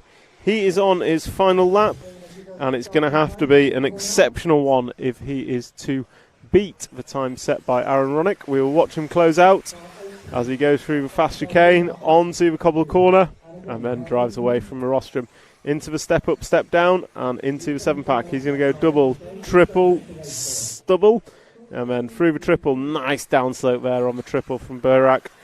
And he's got just a couple more corners to go, but more importantly, he's got the double-double to finish off. Can he do it cleanly? There goes double, and again, and crosses line, and Burak closes out with a 41.3 to go 8 laps in 5 minutes and 28.4. So Aaron Ronick's time still stands. So Aaron did 27.0. So Killick probably going to go second. Bartosz Zalewski going to go through in second in this heat with a 5.32. Juan Carlos Canas 5.34. Ronnefolk 5.35. Theo Lemaire 5.40. Then Remy Bermudez 5.43. Then we had Jordan Lott, Tim Patrick Hinderer, Tom Sommer, Max Mort, and we unfortunately lost Jerome Sartell, and Oscar Navarro did not start. So that's a wrap of heat number 10. Next up is heat number 11. And as we see,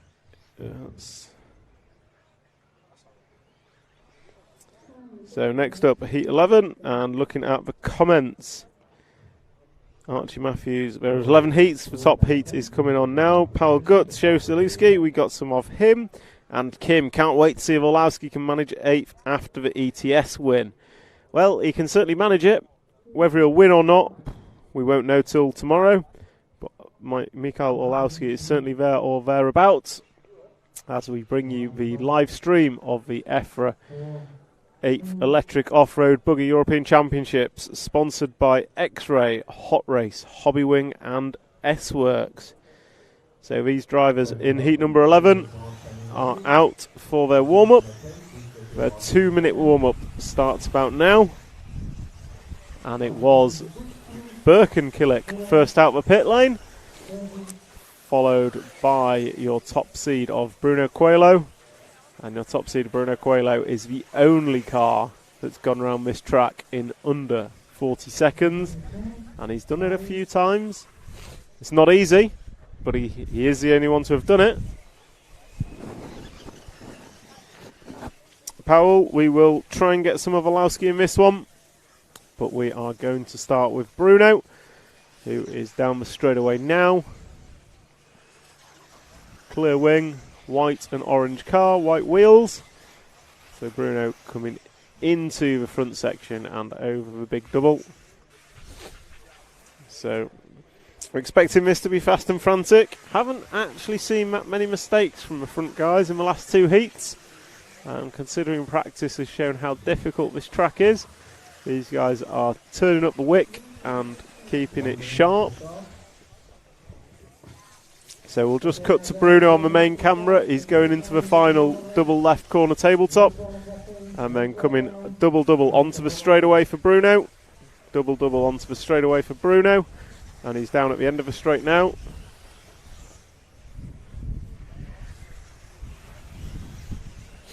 So coming out the bomb hole, Jim, if you can hear me. There we go. So we pick up Bruno. With about 20 seconds to go, he might get this lap and one more for warm-up. He might start as we cross the line. And we'll open up with our top seed, Bruno Coelho. And then see how the rest of this heat unfolds. So the target time is 5 minutes and 27.0. And that was set by Aaron Ronick in heat number 9. It was our 9th seed after practice. So Bruno's still on a warm-up lap. He has not started yet. I think Ongaro and Baruffalo have triggered the loop, so they are on live laps. So Bruno and Boots will be the last two to start their time. But the way this qualifying works, they essentially get 5 minutes to complete as many laps as they can. And the warm-up is all about finding space, which Bruno's done particularly well, in fact. So Bruno has nothing but racetrack in front of him as he comes down now into turn 1. Nicely done. Hits the first little jump, no problem. And he drops down into the front section. Triple, double. Nicely hits the downslope, jumps in. Oh, it's beautiful. In and out of the bomb hole, very nicely done as he comes off the cobble corner. Good drive from that car. Into the back section. He's going to go double, triple, and just single, and gets a bobble. There's a few tenths lost there. So I think it might be a 41 to open for Bruno, which is not what he needs. Aaron Ronick's average lap was a 40.8, if I'm not mistaken.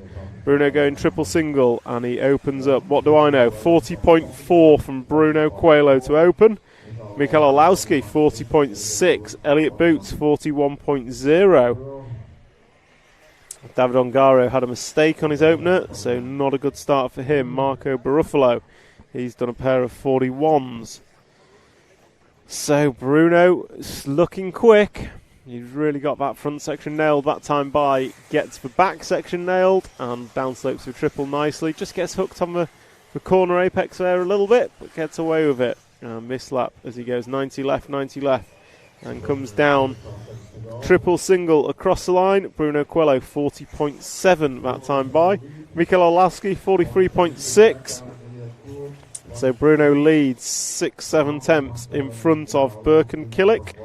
And Birkin Killick has opened with a pair of 41 flats, or an average of 41 flat, I should say. So Birkin is looking quick. Elliot Boots is running in third. So Elliot's not really shown through practice, but it's not about practice anymore. And come qualifying, Elliot seems to be getting his wiggle on, so to speak.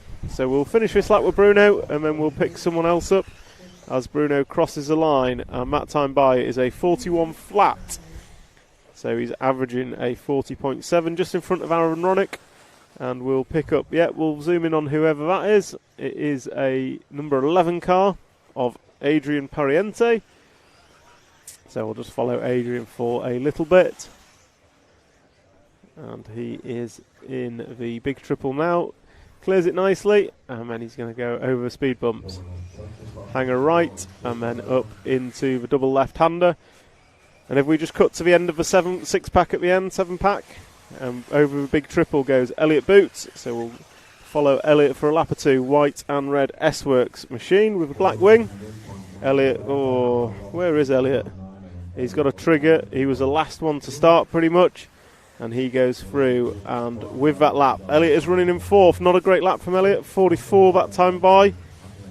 So your top 4 after 4 laps is Bruno Coelho, Birkin Killick, Mikael Orlowski, Elliot Boot, and Johnny Skidmore is your top 5. As we follow Boot, we will try and pick up Mikael Orlowski as someone crashes in the middle.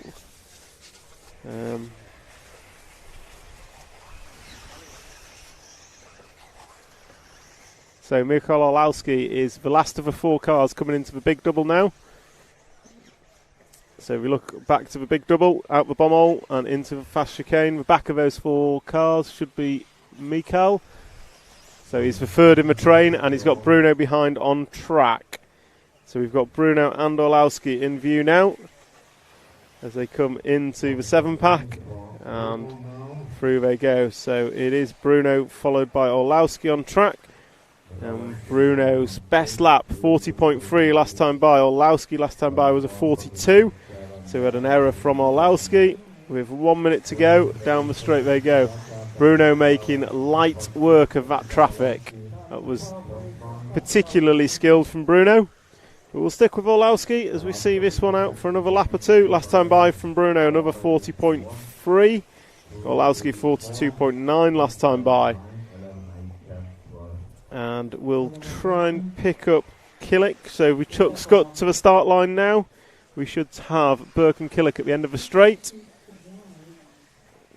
And he's coming out of turn 2. And then we'll follow Birkin through to finish off his run. So been a bit quiet on Birkin, but he has run a steady race. And he is looking very close to Ronick's time. So Birkin is on the cusp of a 2 or a 3 in this round of qualifying.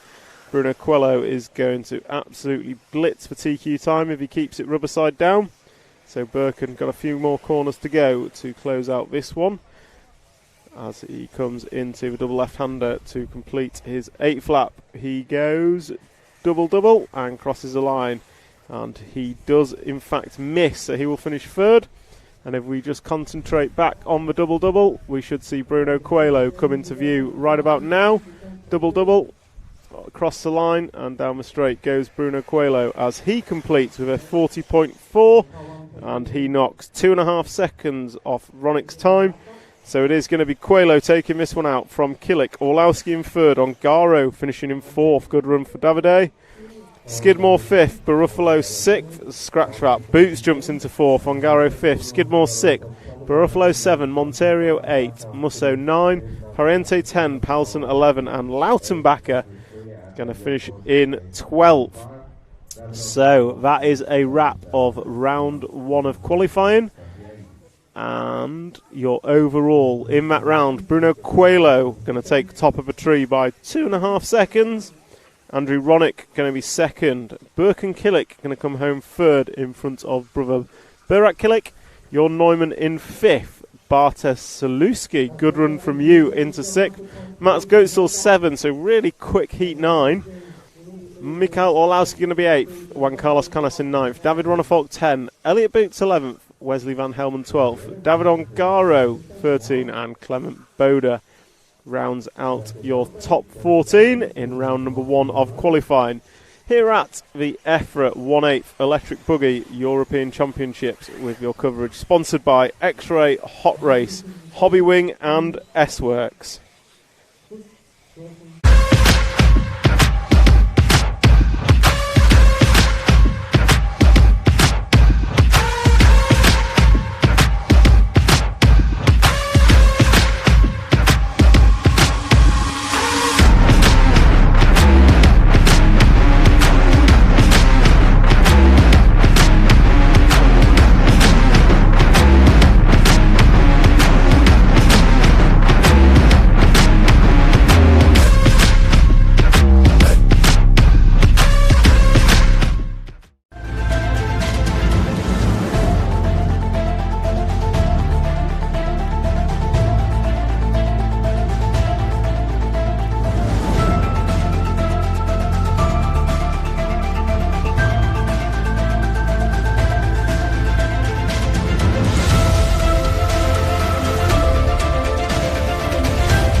Oh, it's come through a brilliant overtaking manoeuvre.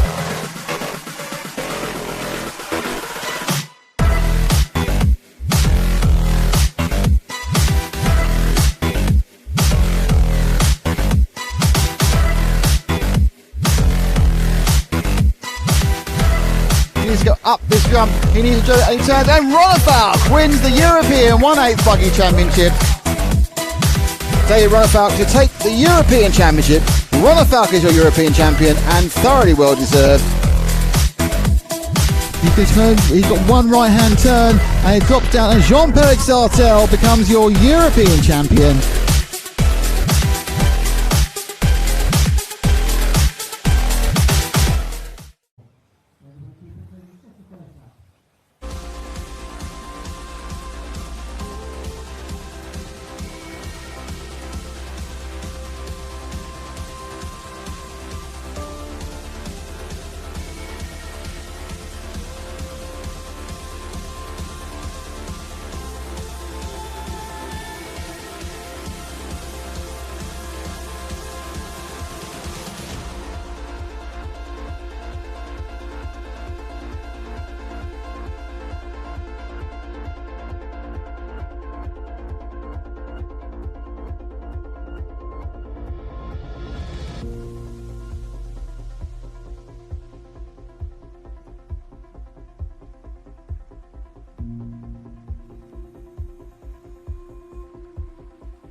So just 2.5 minutes left of this Heat 1 in their second round of qualifying.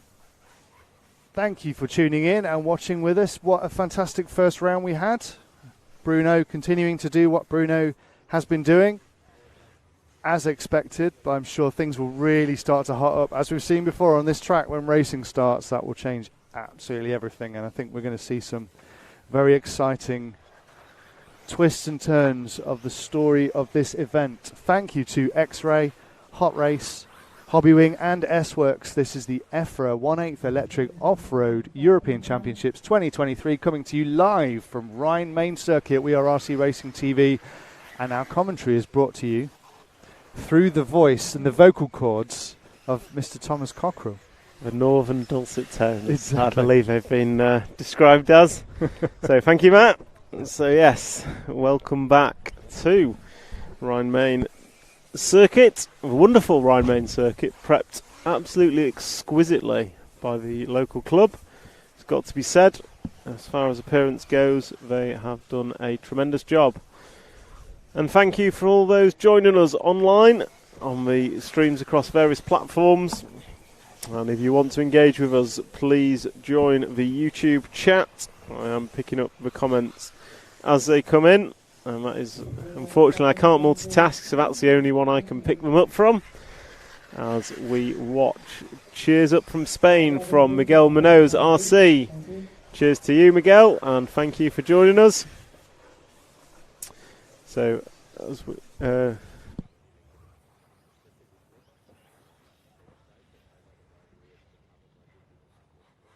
as we watch heat number 1 unfold, it is Johannes Skrop leading them round from Your Own Good, and on camera we have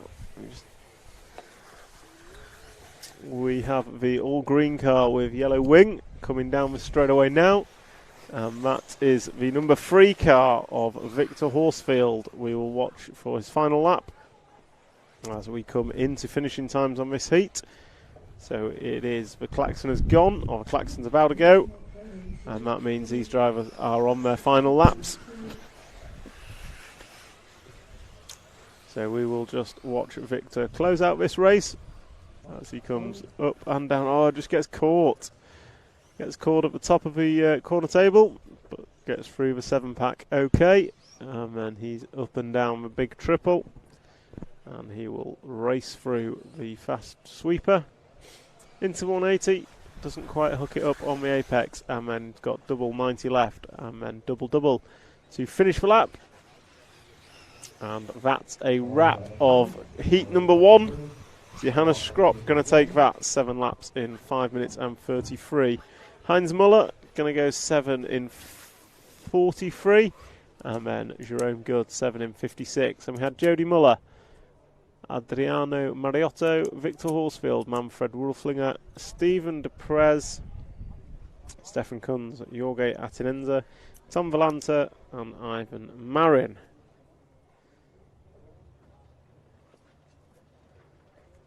Group number 1, please get your marshalling position.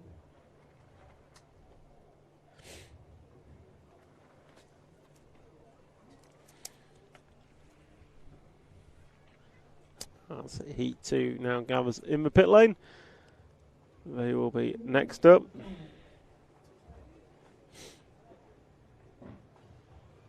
Circuit open, warm-up time is running. 5, 6, 7, 4, 9, 10, 1.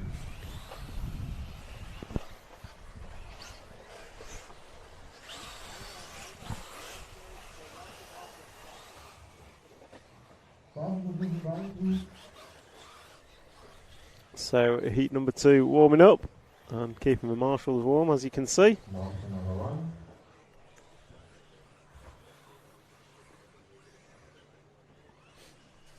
And these guys, their 2 minutes started now, and they have 2 minutes to basically warm themselves up, and after that their time will start. And Albert Neuwirth going to lead these guys round. Peter Perrault, Alexander Lang, Alejandro Atenenza, Eric Lemaire, Christophe Morobi, Subio Pariente, Thomas Stuck, Yuri Boni, Juliana Resta, Colin Lupke, Jan Disler and Ramon Chanchol are your drivers. And on the stream, Kolja Kijak, Wuzza. Not sure what Wuzza means, but Wuzza to you too. I'm assuming hello. Thank you for joining us on the live stream. And thank you to our sponsors, X-Ray, Hot Race, Hobbywing and S-Works for supporting the live stream with some sponsorship, which allows you to bring this service. Kirsten Steiger, can you follow Thomas Stuck, car number 8, please? Greetings from Austria. I'm sure we can do that for you. If Thomas Stuck is out there, I've not actually seen him cross the line yet. But yes, we will try and pick up. For now, though, we will follow the what looked to be the 10 car crossing the line. It was the 11 car, and the camera curse struck early. So we jumped to the bomb hole. If we jump to the bomb hole after the big double, and the orange car just back one more. The orange car with white wing is Thomas Stuck, I believe. It should be the number 8 car. It is. So we'll follow Thomas for his opening lap at the request of the YouTube comments section, and we'll see what Thomas can do. Plenty of crashes going off here. The klaxon has sounded, so these guys, as they cross the start-finish line, will be on their qualifying time. Those yet to cross the start-finish line will still be on warm-up and can almost afford a crash. So Thomas Stuck across the line, pops a little wheelie as he goes, and down the straight he goes. And he's actually completed lap number 1. So he is in a pack with the 1 car and the 5 car. So Thomas Stuck, completing lap number 1. We did follow him round. He's just had a little bit of an error, and that is not good, as the 5 car looks to have expired.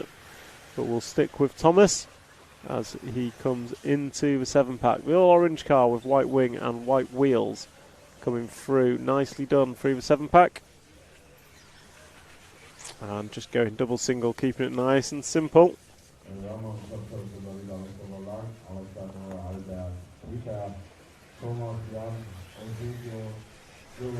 And he comes across double. Case is a second double, but gets away with it. And that is Thomas Stuck, 2 laps down of the 6 he is likely to run in this qualifying session. So we'll jump forward 1 car and pick up the one coming over the double now. Yellow and white wheels. I don't know what to say about that. I couldn't do it myself, but some people don't mind. Mismatched wheels. That is the 10 car of Giuliano Resta from Switzerland, as he comes double single and going to come round into the fast sweeper, hit round the first speed bump, over the second, and then he'll drive away from himself up the corner tabletop double left, and then he's going to go double and double. Nicely done. Crosses the line. Looks so simple. Yeah, every driver says how difficult it is out there. And that was, 10 and 8 are getting into each other and helping no one. So that is Giuliano and Thomas, just causing them both to slow down essentially, as they both run out wide coming out of the bomb hole. So we'll try and pick up the race leader, and that race leader is Ramon in the 13. So he's about halfway round. So we get, I think he's one at the back of the pack coming into the 6 pack. It is, so that 13 orange, blue and white car is your race leader, was your race leader.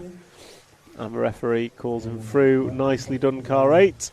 And hopefully car 10 will do the same, as Ramon does double, drives round the outside of the 10 car and down the straightaway. That time by 46.5 for Ramon. Best lap of 45.1. And I look at the YouTube chat. Loving the stream, watching in from Australia. Mitch on the mic. Is that Chris Mitchell? Possibly Chris Mitchell on the mic, maybe. But watching all the way from Australia, you are a long way from here, but it's good that we can still bring you the coverage. Chelmsford Modelling, when is the main final? There are 3 main finals in electric off-road buggy. They are all tomorrow, and we will update later on today with what those times are. And Innovate Hen, loving the stream. Could you follow Chanko, love from the UK? We absolutely can, and we are, because Chanko is our race leader. The Spanish driver, last time by, 44.4 was his best. As he comes into the dolly double cases, it gets away with it. Just about managing to hold it through that washboard section as he comes onto the paving slabs and accelerates away into the corner table and into the back section, the 7-pack. He's just cased it and got sent round the wrong way. Unfortunate for him, but still trucking on. And I think this will be him starting his final lap as he crosses the line this time. So he's going to come through and go double. Carries good speed through there and goes across the line. And he is still leading. And this is his final lap. So we're going to close out this race watching Ramon Chanko, the Spanish driver in the number 13. Just cased the up ramp of a jump there, but gets away with it, hit the curb. It's a scrappy last lap from Ramon. So he just needs to calm it down a little bit as he comes into the tricky 7-pack. Nicely done. That was really nice from Chanko. And good over the triple. So he's got a few more corners to go to finish out this one, hitting both speed pumps, hooks it on the apex. He's got a double left and then the double. And that will see him close out heat number 2, round number 2. And he closed out with a 46.7. So time has expired. These guys are finishing as they cross the line. And Chanko Ramon has taken the win. And it looks like Alejandro Atinenza is going to come home in second. Albert Neuwirth in third. And Peter Perrault fourth. Scratch that Alexander Lang jumping up to the 3 spot as he finishes. And then Jan Disler does the same, jumping to the 3 and knocking everyone down a spot. So there is your finishing order, with Ramon Chanko taking the win with an excellent 7-lap run in 5 minutes and 23 seconds. And that's a wrap of heat number 2. Heat number 3 is up next.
Oh, it's come through a brilliant overtaking manoeuvre.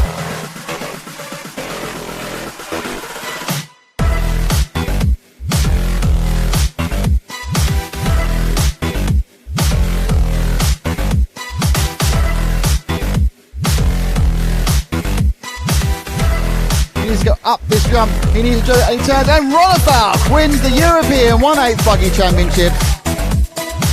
David Ronafalk to take the European Championship. Ronafalk is your European champion and thoroughly well deserved. He's got one right-hand turn and it drops down, and Jean-Pierre Sartel becomes your European champion.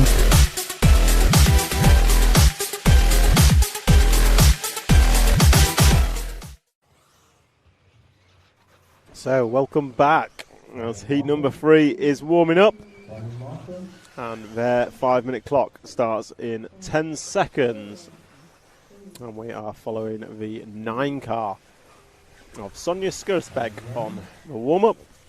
I'm just checking with the YouTube comments. Chelmswood Modelling just got back into radio controlled cars and loving watching these races. Peter from Birmingham. Well, Peter, I'm not far away. I'm from Coventry, so I've travelled a long way to bring this to you. And does anyone ever really leave radio control cars? It's kind of a mid-career hiatus, but everyone always comes back to it because it is such good fun.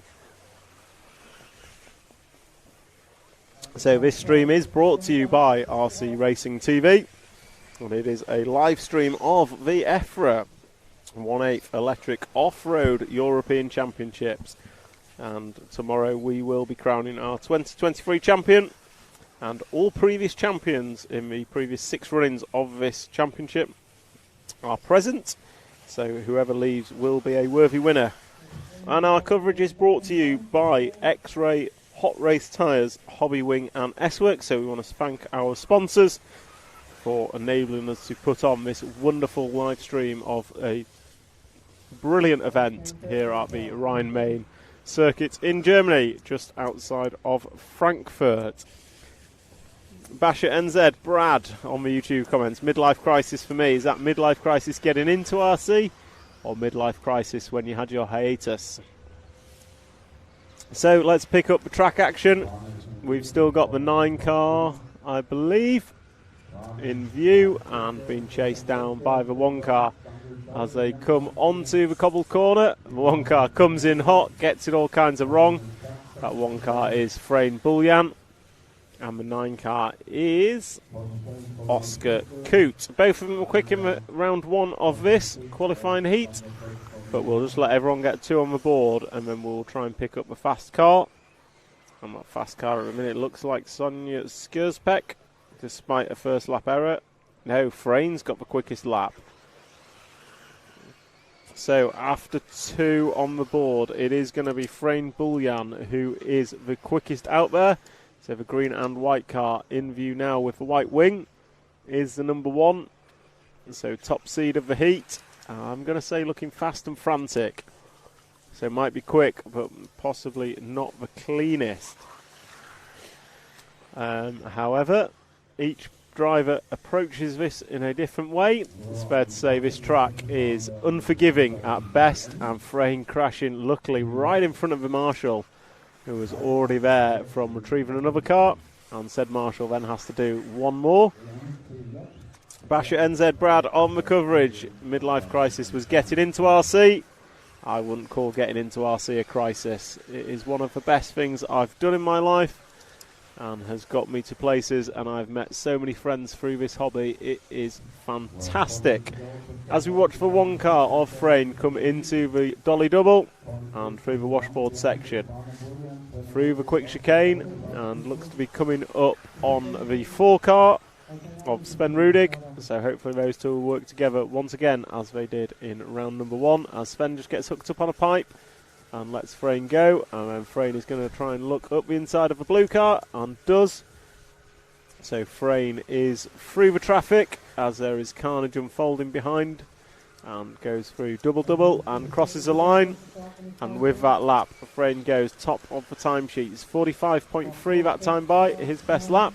However, if we just drop back a couple of cars from Frayne, we've got the 4 past, then the 6 for white, blue and green with a black wing coming over the double jump now. That one is your race leader, and that is Christian Walschuk.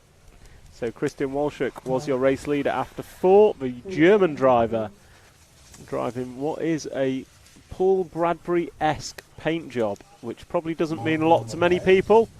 Paul Bradbury, an ex-racer of the UK. Oh, and Christian's over. So I can tell you it's now a Mugen Seiki car. But yeah, Paul Bradbury, an ex-racer in the UK of many years, driving for Team Associated in 10 scale off-road. And I've got to say, Christian's car looks very similarly coloured. So Christian down the straightaway, and that was a poor lap from Christian. We saw the error, and that's going to hand the lead back to Frane Buljan, the Croatian driver, I believe. So 1 and 6 are your front two, separated by just a couple of seconds. And as I say that, Christian is over once again. So I think he's had enough of a camera curse, so we're going to pick up someone else. Let's pick up on Jan Demansky, the Czech driver, coming across the line right about now. And should be coming down onto the straightaway. There we go. And at the end of the straight goes Demansky. And as I say that, he puts 6 laps on the board. And he's a few seconds off the lead. And camera curse has hit. And Jan is on his roof. So we'll drop back one car and watch Frane close this one out. So your race leader is the green car.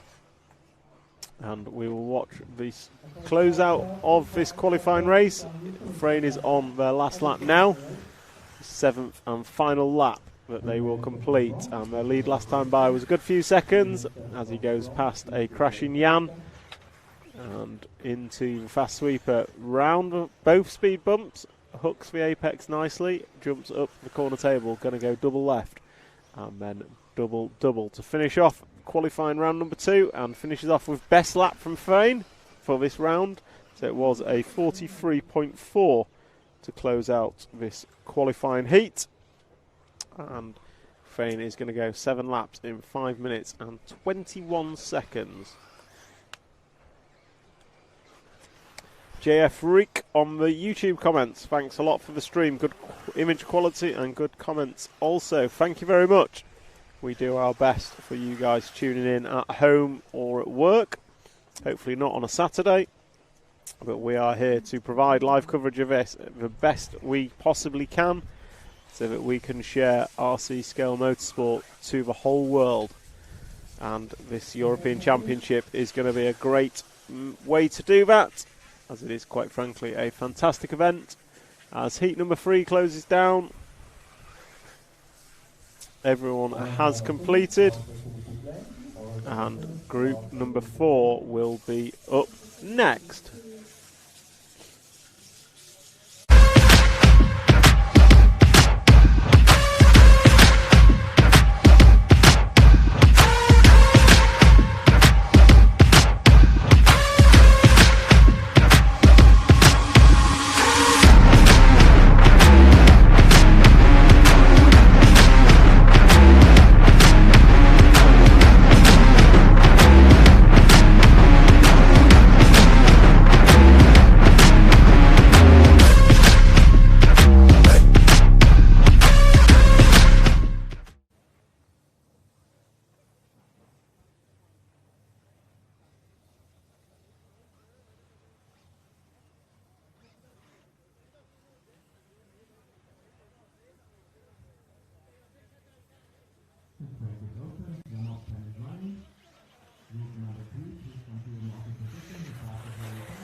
So group number 4 coming out for their warm-up as we pick up the static cam number 2.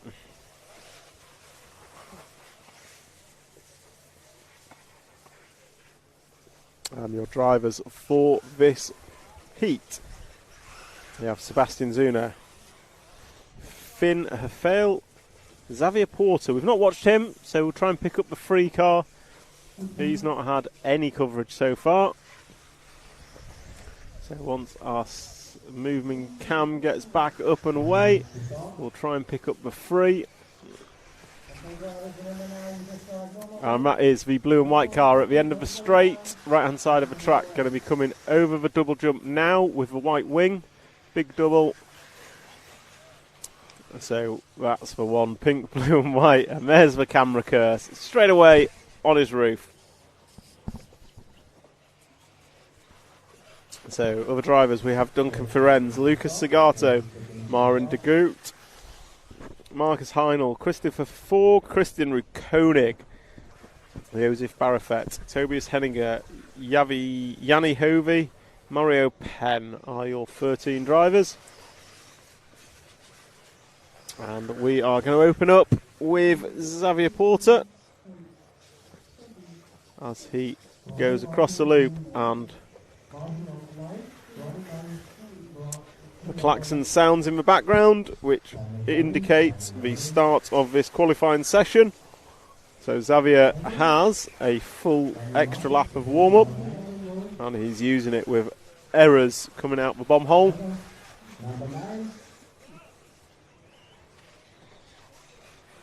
So we'll watch Xavier close out his warm-up lap. Oh, he's had another error. Luckily it's not counting yet. So the format means until he crosses the line, his 5-minute time does not start. So Xavier's 5-minute time has not started yet and will not start until he crosses the line. And that will be now as he comes across and triggers the loop.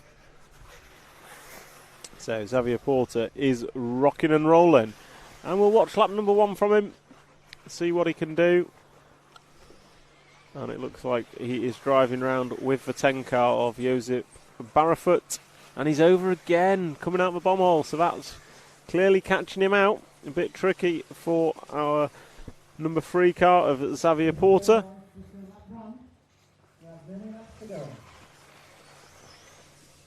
So he's coming through the 7-pack at the back, done nicely into the big triple, lands outside of the track in the dust.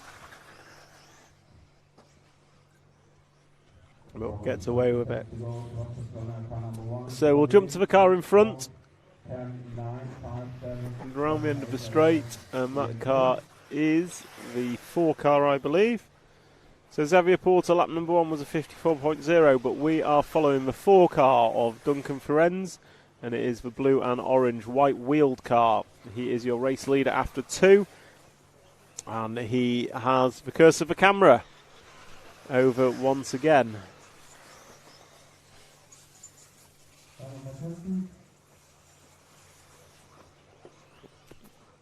So we are now back to, we'll follow the orange car on the screen now. And that orange car looks to be the number 9 of Christian Wukonig. So we go past a Marshall in Sven Rudig. So Christian Wukonig going to go double and down the straight. So last time by for Christian was a 48. And he is running in 3rd as it stands. And we will pick up a couple of cars back. So coming into view now, we should have, follow these 2. One of these should be Yanni Hovey, the Finnish driver in the number 12. So I think drop back 1 car into the yellow. And that is the number 12 of Yanni Hovey, who is running in 2nd position. So we'll follow Yanni for a lap or 2.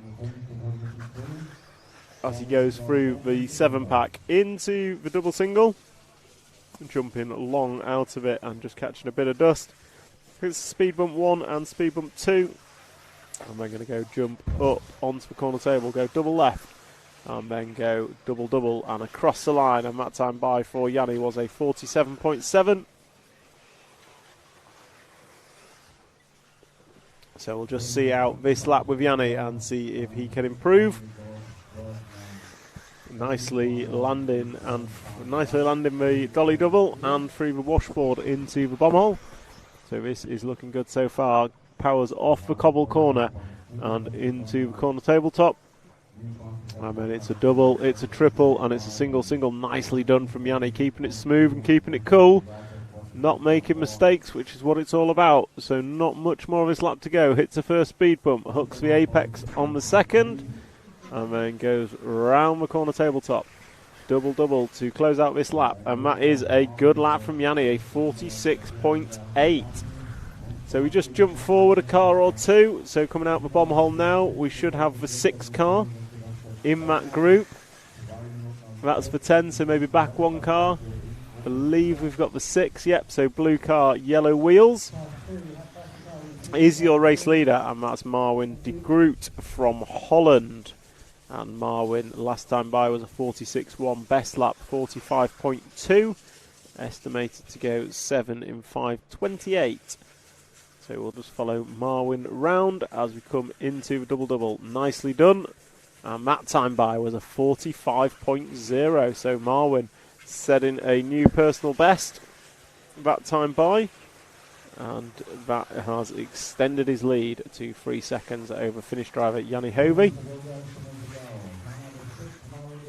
The quickest driver on track is Duncan Firenze with a best time of a 44.1. Scratch that, Sebastian Zuna, 43.5. So Sebastian is the quickest driver on track, but Marwin is showing how consistency can win the day. As Marwin's going to come over double-double, and I believe this is the final lap for Marwin, so we're going to cross the line now, and that is a wrap of Marwin's 7 laps, and closing out with a 44.8. So we just cut back to the double-double. We should see Sebastian Zauner in the 1 car, drop back, coming across, and there goes Sebastian down the straightaway. And Sebastian didn't have a good last lap. So it is going to be Marwin de Groot who takes it. Sebastian Zuna in 2nd, Christopher Forg in 3rd, Duncan Firenze in 4th. Scratch out Lucas Zagato, great last lap, going to jump up into the 2 spot. So as these guys are finishing their heat, heat number 4 is coming to a close. They're all finishing as they cross the line and will disappear into the pit lane. And it is Marwin de Groot who's going to take the win from Lucas Zagato. Sebastian Zuna, Christopher Forg, Duncan Firenze, Joseph Barrefoot, Christian Koenig, Jani Hovey with a bad last lap, going to drop a fair few spots. Then we've got Marcus Heine, Tobias Henninger, Mario Penn and Xavier Porte.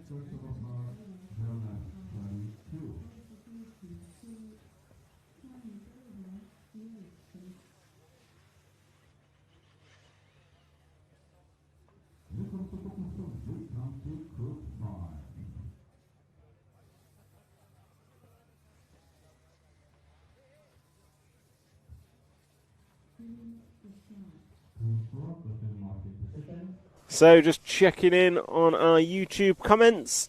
We've got Taja Evanen, go Yanni go, and Martin van der Goodten, go Marwin go. I think we followed both of them last time by.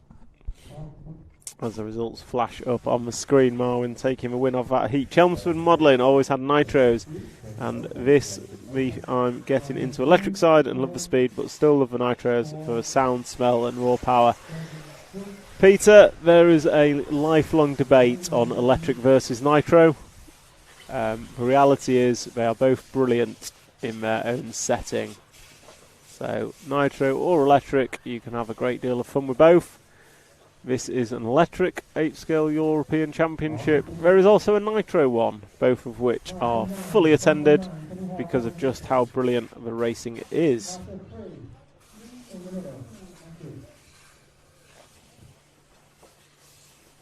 So as we cut back to heat number 5 warming up, we've got Andres Pukert, Ludovic Francois, Jules Christophe, Elian Buchholz, Stefan Habijanic, Dick Dawn, Roger Manels, David Poisson, Gilles Bernardo, Sandra Erin Hoffler, Dominic Wingberger, Thomas Resderitz and Alexander Badansky are your 13 racers.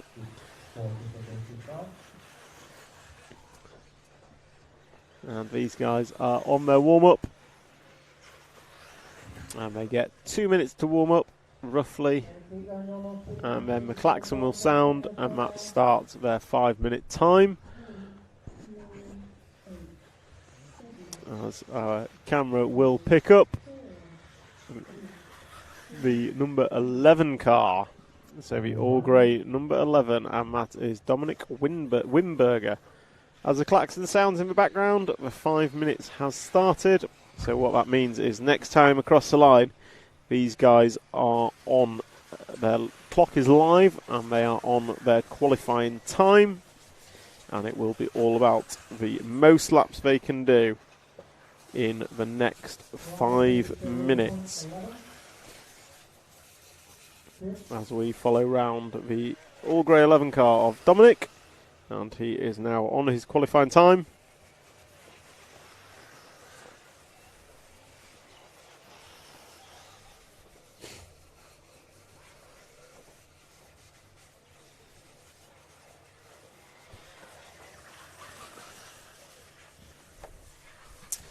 So we'll watch as Dominic comes across the 7-pack at the back, doing it nicely, and then getting cleaned out by what looked like Alexander Bodansky, the young Polish driver. And we will watch Dominic as he comes across to put one on the board, one of the last ones to start his lap.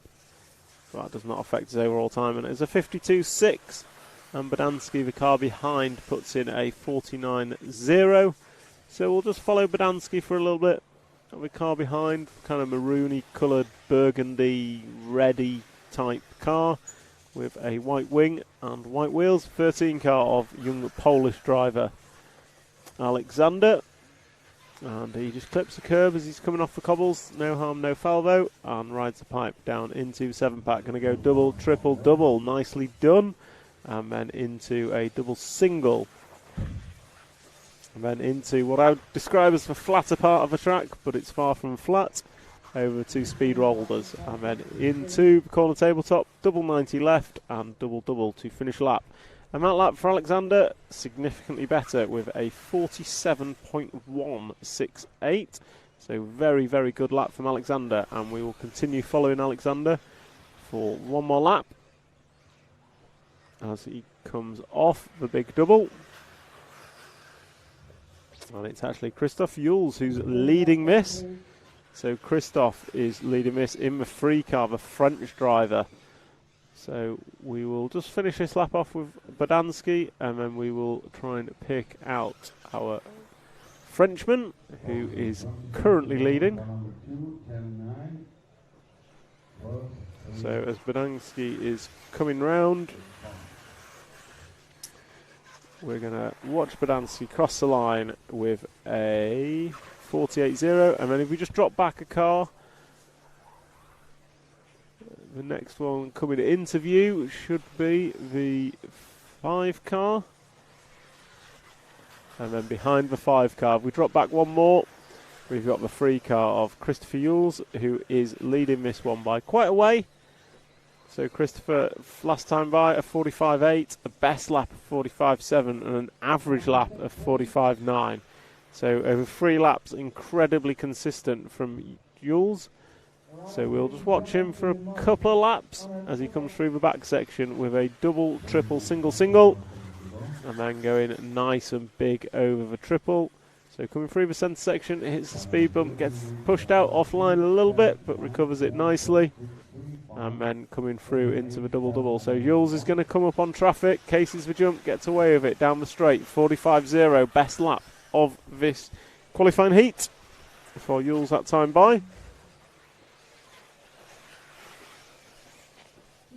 And he's shortly going to be in traffic. I can already hear the referees calling him through, making drivers aware. We've got 2 fantastic referees here this weekend, just to ensure that all drivers get fair opportunity at putting in their best possible performance. As Jules gets it a little bit wrong on the 7-pack, but going to get away with it, landing on the inside of the pipe, but still carrying pace forward. So that was nicely done as he rides both the rollers, hooks the apex in through the double 90 left, and then double double to finish the lap. That time by 45.9.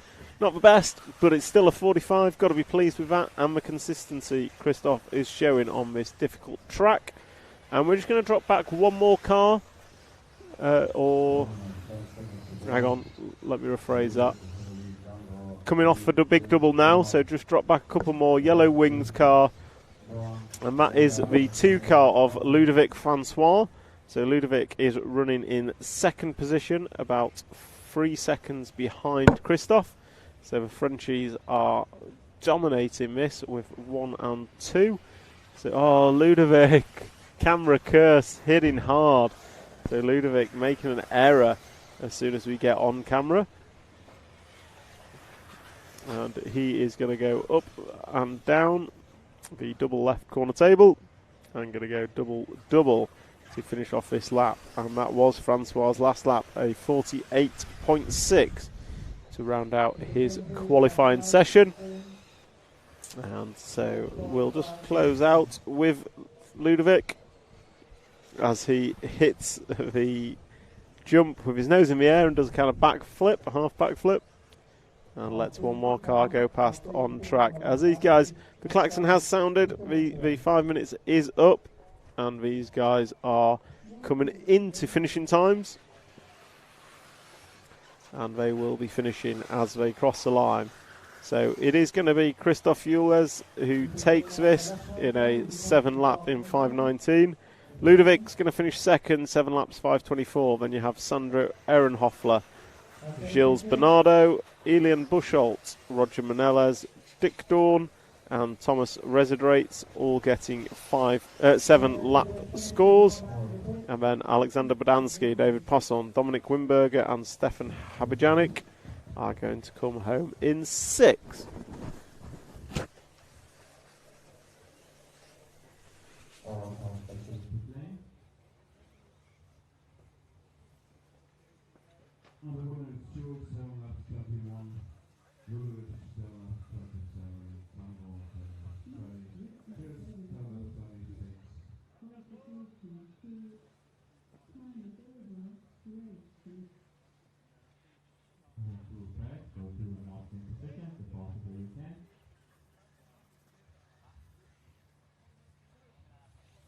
So that is a wrap of heat number 5, as we just stick to the static cam.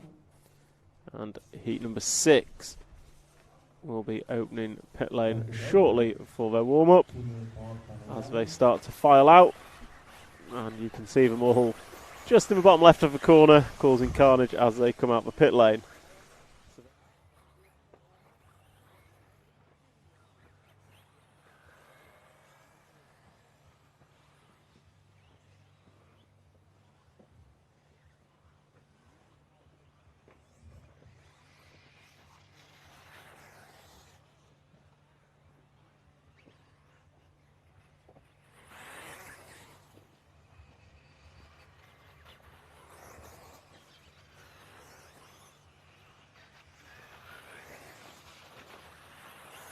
So your drivers for heat number 6 are going to be Colin Meyer, Hampus Berg, Carlos Pineda, Nathan Dalby, Heikki Gericki, Kevin Mikadet, Alexander Brackes, Anastasia Forg, Joel Rossengren, Patrick Swinzer, Paul Lepart, and Marcel Trieb. A lot of quick drivers in this one last time by.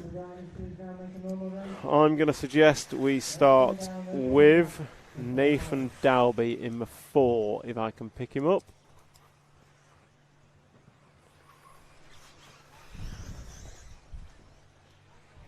As these guys still on the warm-up, the klaxon has not gone yet.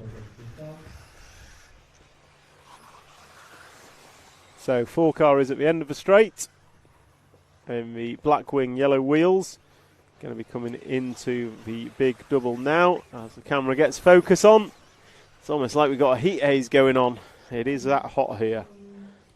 So our live stream coverage coming to you from Rhine-Main Circuit, Germany, just outside of Frankfurt, showcasing the EFRA 1/8 electric off-road buggy European Championships, with the coverage brought to you by X-Ray, Hot Race Tyres, Hobby Wing and S-Works. Thank our sponsors for enabling us to put on this show. And at the start of heat number 6, we will watch Nathan Dalby as he starts his flying lap. So as they cross the line this time round, the drivers do start their own personal 5-minute qualifying time, and they ultimately have 5 minutes to do as many laps as they can.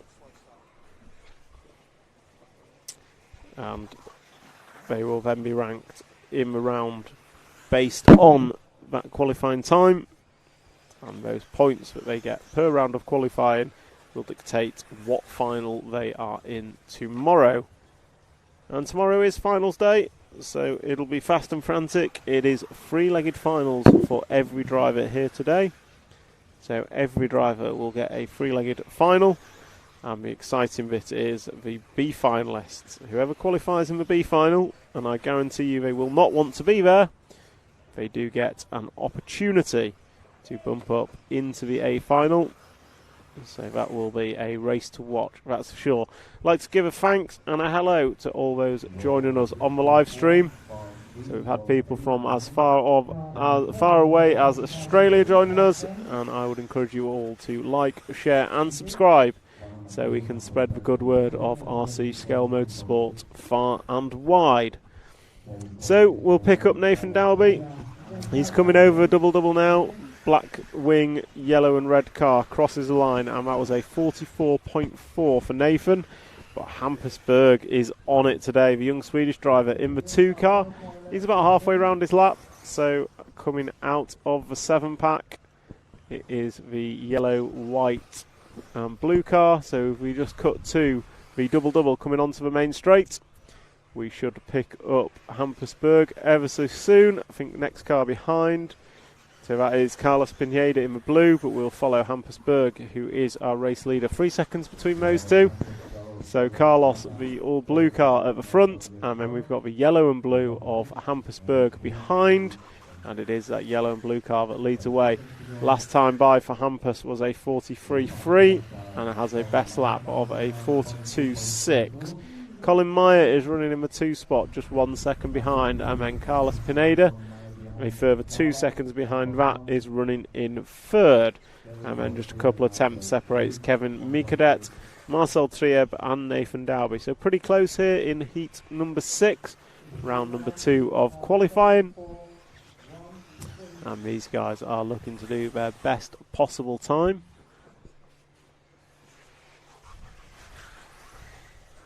To put them in the highest possible final come finals day tomorrow. And as we watch Hampus through the fast chicane, looking nice and neat, a little bit leery if anything, and he's following Carlos Pineda around on track. Last time by it was a 44.1 for Hampus and a 43.5 for Carlos, which was his quickest lap. So Carlos not holding him up. They can work well together here and follow each other around. They have opportunity to put in some good lap times as Hampus does a nice double-double, and down the straight he goes. 43.1 for both Carlos and Hampusberg that time round, and it looks like Carlos may have pulled away ever so slightly as Hampus just cases for big dolly double. But Hampus gets hooked up perfectly on the off-camber curb, whereas Carlos pushed wide, and you can see the difference that has made. Hampusberg is throwing everything at it on this lap. Carlos once again running ever slightly wide. Hampus taking it easy, going double single rather than risking it for the triple. Over first speed bump, misses a second, hooks the apex, and then into the double left-hander. Coming down, both of them going double-double as they cross the line. It was a 43.6 from Carlos, but a 42.7 from Hampusberg. So these two still running 1 and 2 in the race. So they are both on for quick times, and both of them run a little wide through the off-camber. Nicely done. And it is 1 and 2 for these two, as Kevin Mikadet is just half a second behind Carlos. As Carlos cases jump, Hampus goes big as well, goes long, gets a bit of a chassis slap. And once again, these two both looking fairly quick, and we will stick with them as they come through. And I think finish their qualifying runs, and it was a 43.2 to close for Carlos and a 43.1 for Hampus. So Hampusberg finishing with 7 laps in 5.02.1, and Carlos Pineda is going to go 7 laps, 5.05.7. Kevin Mikadet is going to finish with a 5.07.4, Colin Meyer 5.07.8, Marcel Tribbett going to finish in 5th with a 5.09.3, Nathan Dalby going to finish 6th, Anastasia Forgan 7th, Joel Rosengren going to finish in 8th, and then we're expecting Heikki to come through next. It's not. So it's going to be Alexander Braquez in 9th, Heike going to finish in 10th, and then Paul Lepant in 11th, and Patrick Swinzer going to finish in 12th. So that is a wrap of heat number 6. All drivers have finished.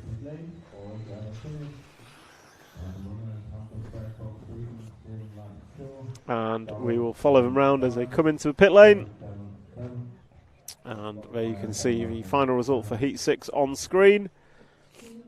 And next up is going to be group number 7. Group 7 is next. As we just look at the fixed camera for a minute or two.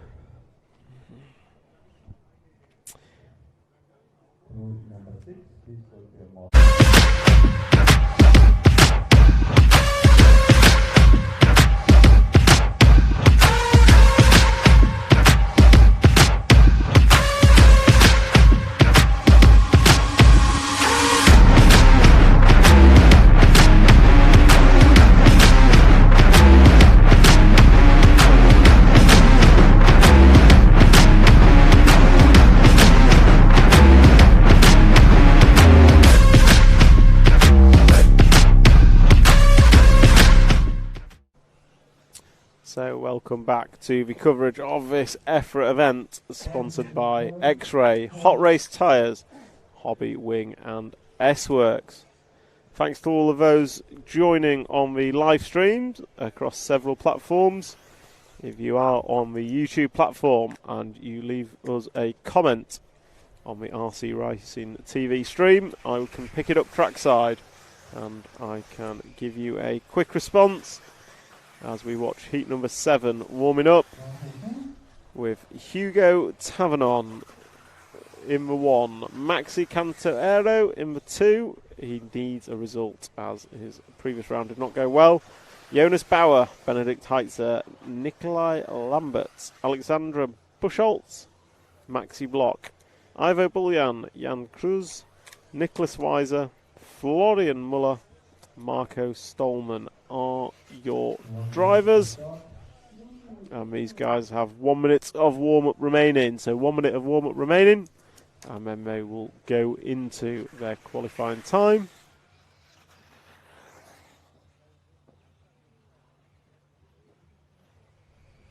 Once the klaxon sounds and the clock goes live, these guys will start their qualifying timers across the loop and then have 5 minutes to put in as many laps as they can. So we have 30 seconds of warm-up remaining, and then once the klaxon sounds, we will pick up someone to show us round, and hopefully the camera curse will not be on and they will not crash. So Joa Andre Rodriguez, please follow car number 1 on the live stream. We can certainly do that. So we're looking out for the all-white number 1 on the cobbled corner now. So all-white number 1 on the cobbled corner, going to go up the step up and down, and then into the 7-pack at the back. So Hugo Traverman is our chosen vehicle to follow round. He's on his roof, it doesn't matter. The klaxon has sounded, but he has not yet started his 5-minute clock. Therefore, actually, that mistake has just given him space, and Hugo can now concentrate on getting round as fast as he can as he crosses the line and starts his qualifying time here in heat number 7, round number 2 of qualified here at the Rhine-Main circuit in Germany. Just outside of Frankfurt, the club have put on a wonderful presentation, and EFRA are putting on a fantastic event to date. We had birthday boy Carlos Gomez, EFRA chairman, in the commentary booth earlier, giving us an update on all things EFRA and also the plans for 8th Electric Off-Road Buggy on a global scale, looking towards going to a first World Championship for 8th Electric Buggy in 2025, I believe. And Hugo Tavernon comes across the line, French driver running the Agama N1, I think. I know it's that because it's the only car that stands out by virtue of not having stand-up shock absorbers. So it is a lay-down shock absorber car, quite unique in the 8th scale world. I don't believe it's been done before. And he opened up with a 42.8 second lap, which was pretty damn good. Although he has just had an error, which is not so good from his behalf. But the car looking pretty good. He's coming through the speed bumps and then drives away from the rostrum. Double 90 left, corner tabletop. And then closes the lap out with a double-double. A man lap with the error was a 45.0. So we're going to go to the end of the straight and pick up the all-green car just to coming into view right about now. So the all-green is the number 2 of Maximilian Cantarero. He did not finish in Q1, so he has all the reason and all the need to put in a good score here. And he is doing so as he is on for the fastest time of this group, and that time is a 7 laps in 5 minutes and 2 seconds. If he can keep that up, he could possibly break the 8 lap barrier, which would be fantastic, as he goes double left and then he's going to go double and across the line. As I say that, a 44.0 just drops him off the lead. So half a second separates cars 1, 5 and 2. 1, 5 and 2 separated by just half a second. And we will stick with the 2 car for one more lap. Robin Fritschkoff on the YouTube comments, Philip Lashett and Pictor did a laydown shocks over 10 years ago. You are correct. Now that you mention it, I do remember that car. I don't know how successful it was, but it certainly happened. I would also say laydown shocks aren't anything new. It's been around in 10th scale off-road before, and with the T-Tech Predator, and dare I say that probably wasn't the first car to do it. As with most things in RC racing, they go in cycles where they lose interest and then come back with a bang many years later. So we are still following the 2 car, but it is Nikolai Lambert of Denmark who is leading by virtue of having completed 5 laps. On estimated time, it is Hugo Tavernon who is the estimated quickest driver, but we'll pick up someone else. We will try and find Jan Cruiser. So end of the straight, if we flick to the end of the straight, there should be a black winged car, white with a black wing, going to come over the double now. Just go forward a couple. So coming out the bomb hole, we'll look for the white and green car. And that is the number 9 car of Jan Cruz. I also think he failed to finish in lap 1. I think. Round 1, sorry, not lap 1. So we are following the 9 car of Jan Cruz. And we also, he is following the 4 car of Benedikt Heitzer. So we concentrate on the 4 as he comes down the straight. Benedikt Heitzer has completed 6th. And he has 1 more lap to go in this qualifying session. He is on his 7th and final lap. The 4 car, green, yellow, black and white, all the colours you can think of. Coming through the chicane section, riding the curbs, onto the cobble corner, and then going to drive away.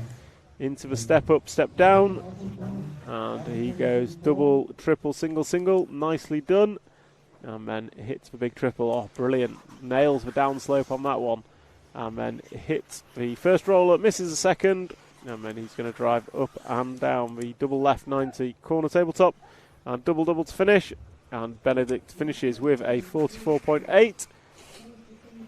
So as people cross the line, as drivers cross the line now, they are finishing with 7 laps on the board. Hugo Tavernon is going to take this, finishing in 7 in 5 minutes, 0.6 seconds. So very, very close to an 8-lap run for Hugo there. Maxi Cantarero does better than round 1. He finishes, and he finishes 2nd with 7 laps in 5.06. Jonas Bauer going to finish 3rd in 5.07. Nikolai Lambert 5.10. Nicholas Weiser going to go 5.17. Florian Muller 5.21. Then we had Benedikt Heitzer, Ivo Buljan, Alexander Buschholz, Maxi Block, Marco Stallman and Jan Cruz bringing up the rear. That's a wrap of heat number 7. Heat number 8 is warming up and will be on track next.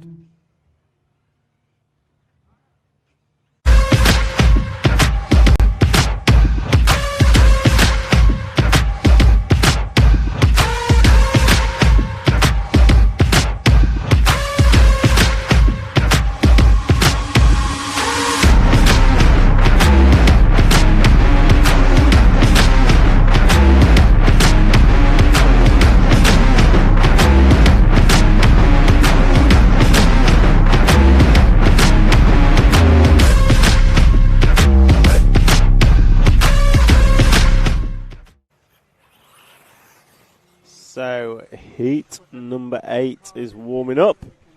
And I'm just checking my chat. Robin Frischkopf is filling me in on details of lay-down 8-scale buggies. So, Pictor is apparently still run by a Swiss guy, Christopher Plancherel. Possibly under a different name, but interesting to know that it is still going. And heat number 8, your driver's on screen. Joseph Quagrain going to lead this one round. He opened with a bad lap and closed with a bad lap last time round, but other than that, it was pretty good. And when McClaxon goes, we will start to follow. In the interim, we will just pick up on camera number 3 at the start of the 7-pack. As we let these guys warm up for another minute or so. Your drivers, Joseph Quagrain, Patrick Avion, Andres Meyer, Cyril Baldini, Richard Corrington, Aaron Waits, Jürgen Trieb, Julian Schmidt, Eunice Krekkonen, Tony Questia, Jan Eichhorn and Tom Schreidrich. So those are your drivers, and JQ will lead them off. Robin Frischkopf on the comments wanting us to follow JQ. So we'll try and pick up JQ. I think he is just through the 7-pack now. So once we get the camera on, there we go. JQ coming into view with his yellow wheels, black wing and green body. And me and JQ struck a bet yesterday.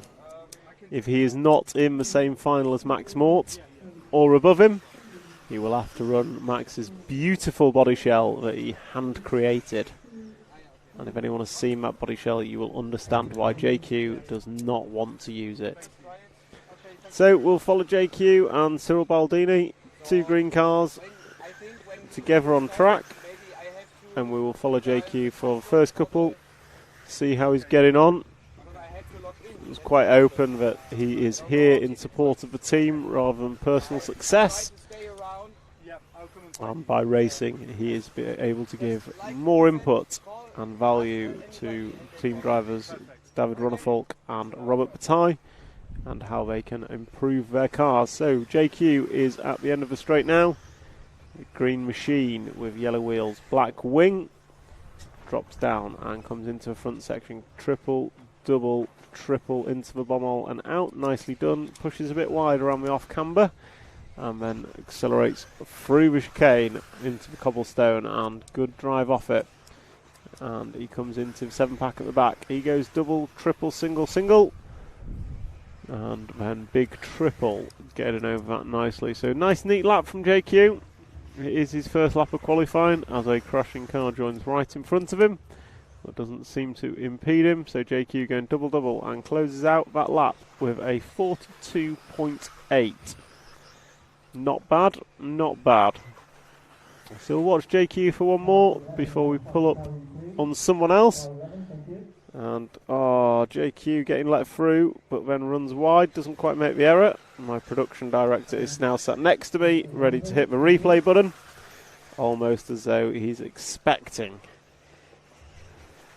So JQ coming through the 7-pack now. Going to hit the triple, nicely done. And this lap, a couple of little bobbles. It's not as neat as the first lap. But he's going to come round into the double-double, and that's nicely done, and JQ crosses the line 43.3, so half a second between laps 1 and 2 for JQ. He is still front of the pack as Aaron Waits runs in second, Richard Corrington in third, Cyril Baldini fourth, who is behind JQ on track, and then Patrick Avinet is running in fifth.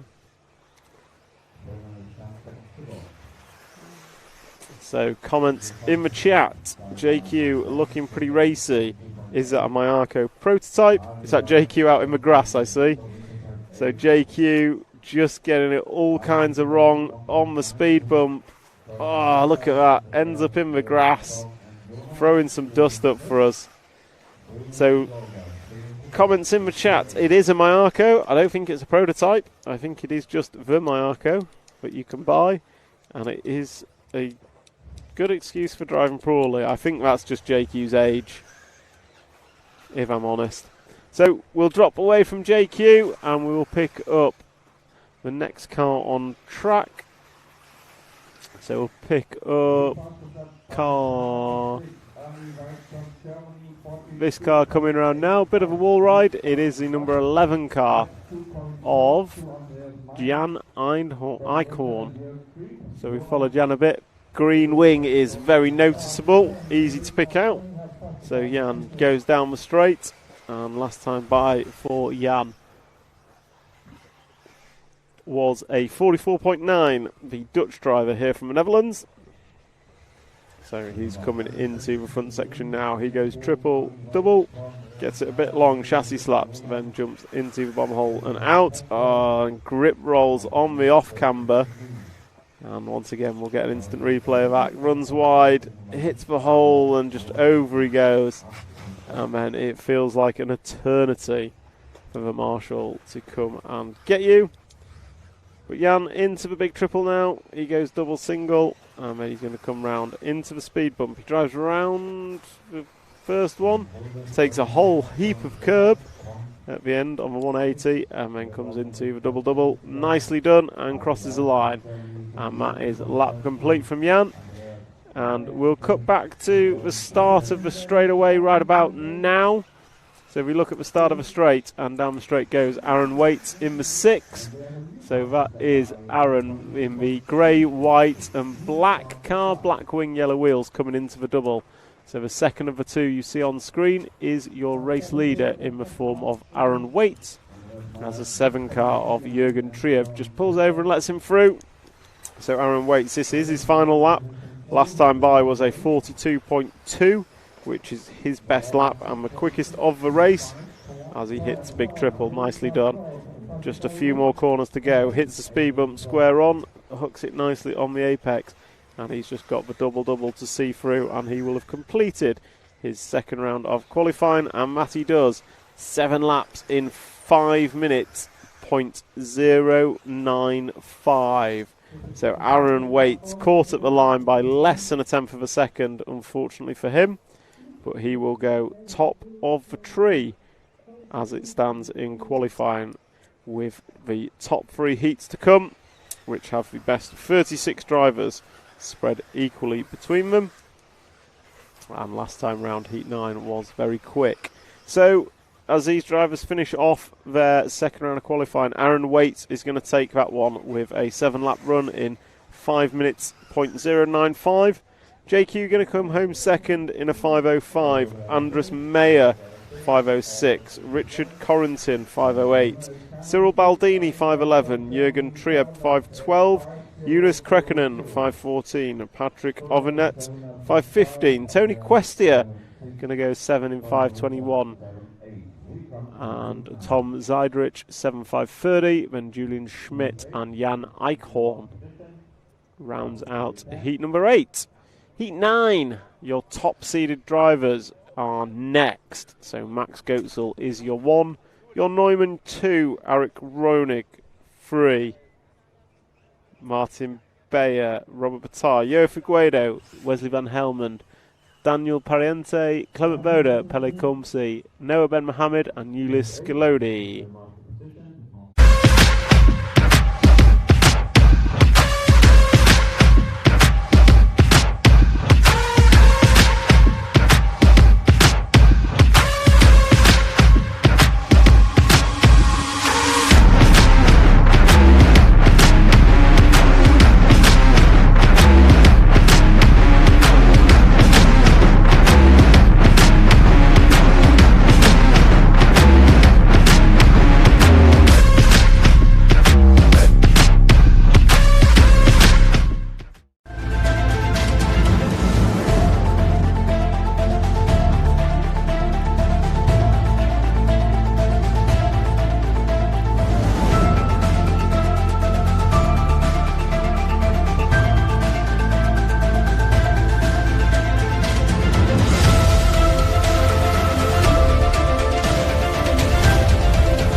So, heat number 9 warming up, and I will look at the comments in my YouTube chat. Marco USA is not listed an e-buggy.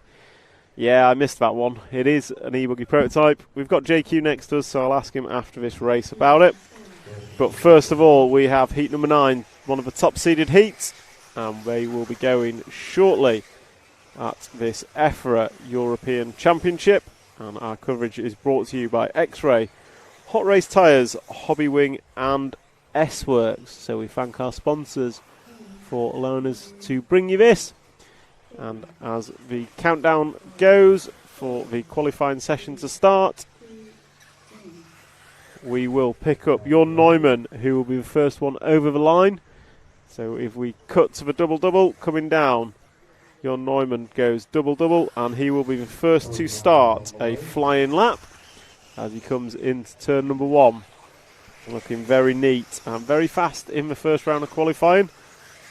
In the S-Works car, I believe. And he comes through very nicely, gets up the inside of, I believe, Jovic Cueto, who is not on a fast lap yet. So Jon coming off the cobblestone. So far, so good. Pretty neat opening lap. Can he get through the 7-pack? He does, and he does it nicely. Into the triple. Oh, he cases a triple, bounces away. Not going to lose too much. Hits a speed bump. Nicely done. And gets hooked up on that pipe. On the apex, sorry. So he goes double-double and crosses the line. And it was a 41.4 opening lap for Jon Neumann. Pretty good. Let's see what happens behind him. So if we drop back 2 cars. So next we've got a pink and a green car coming through. The pink is Aaron Ronick.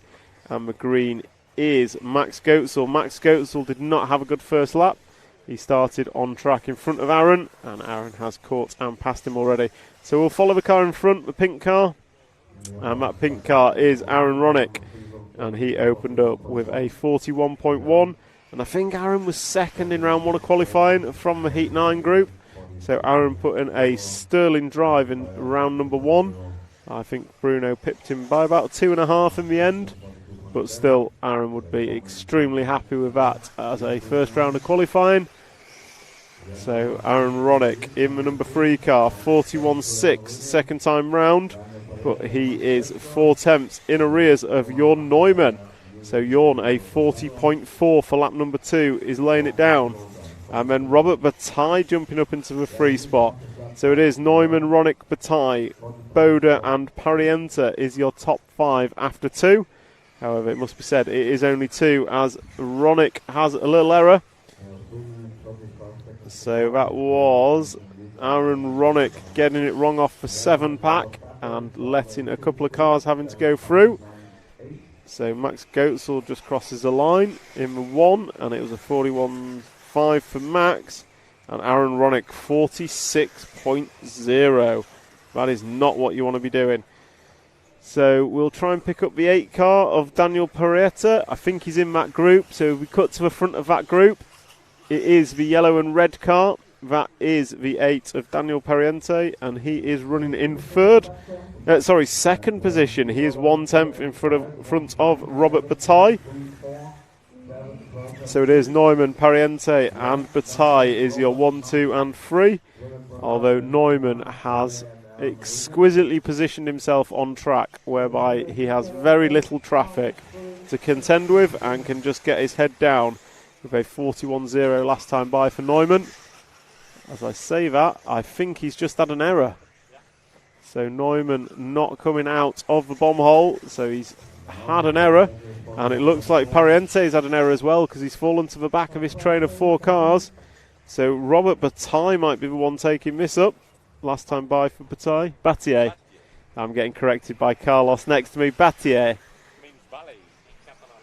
Ballet? Robert Ballet? We call him Robert Ballet from now on.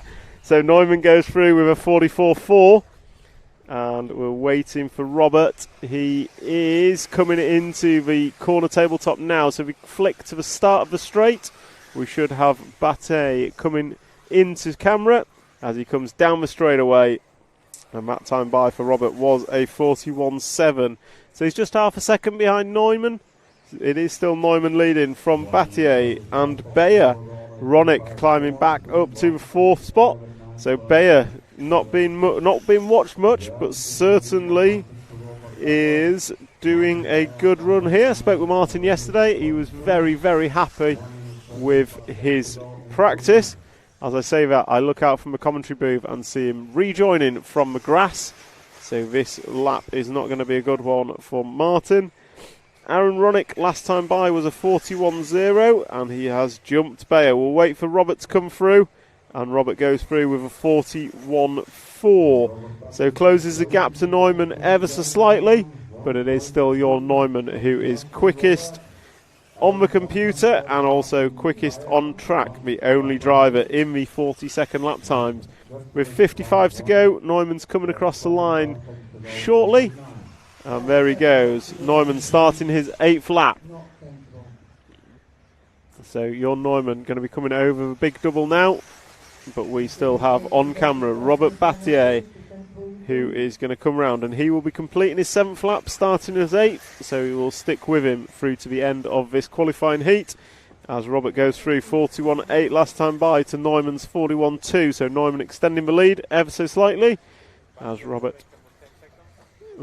coming into the big double, and just case it ever so slightly, but in and out of the bommel, through the chicane nicely. I think he was 2016 world champion, or earlier. Yeah, 2012 in Argentina, I believe. So he comes over the triple. Nitro buggy that was, not electric buggy, and he hits both sleepers. And then he jumps, got a double left corner tabletop to go. And then he is double and across the line. And Robert closes out with a fairly decent lap. I'm just waiting for my computer to update. But it is Aaron Ronick with a 40.3 last lap, who's going to jump up to second. So Jorn Neumann is going to take the win with a 5.32, 8-lap run, 5.32. Then Aaron Ronick, Mats Goetzel, scratch up, Robert Bataille's in there in third, Max Goetzel 4, Bayer 5th, Noah Ben Mohammed 6th, Daniel Pariente 7th, Pele Kumsi 8, Clement Boda in 9, Yo Figueredo 10, Wesley Van Helmond 11, and Julius Skilodi is in 12th. That's a wrap of heat number 9.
So heat number 10 is warming up, and the drivers are Burak Kilik, David Ronnefolk, Bartosz Saluski, Juan Carlos Canas, Oscar Navarro, who did not run in round number 1, Remy Bermudez, Jordan Lott, Tom Sonner, Theo Lemaire, Jerome Sartel, Max Mort, and Tim Patrick Hinderer.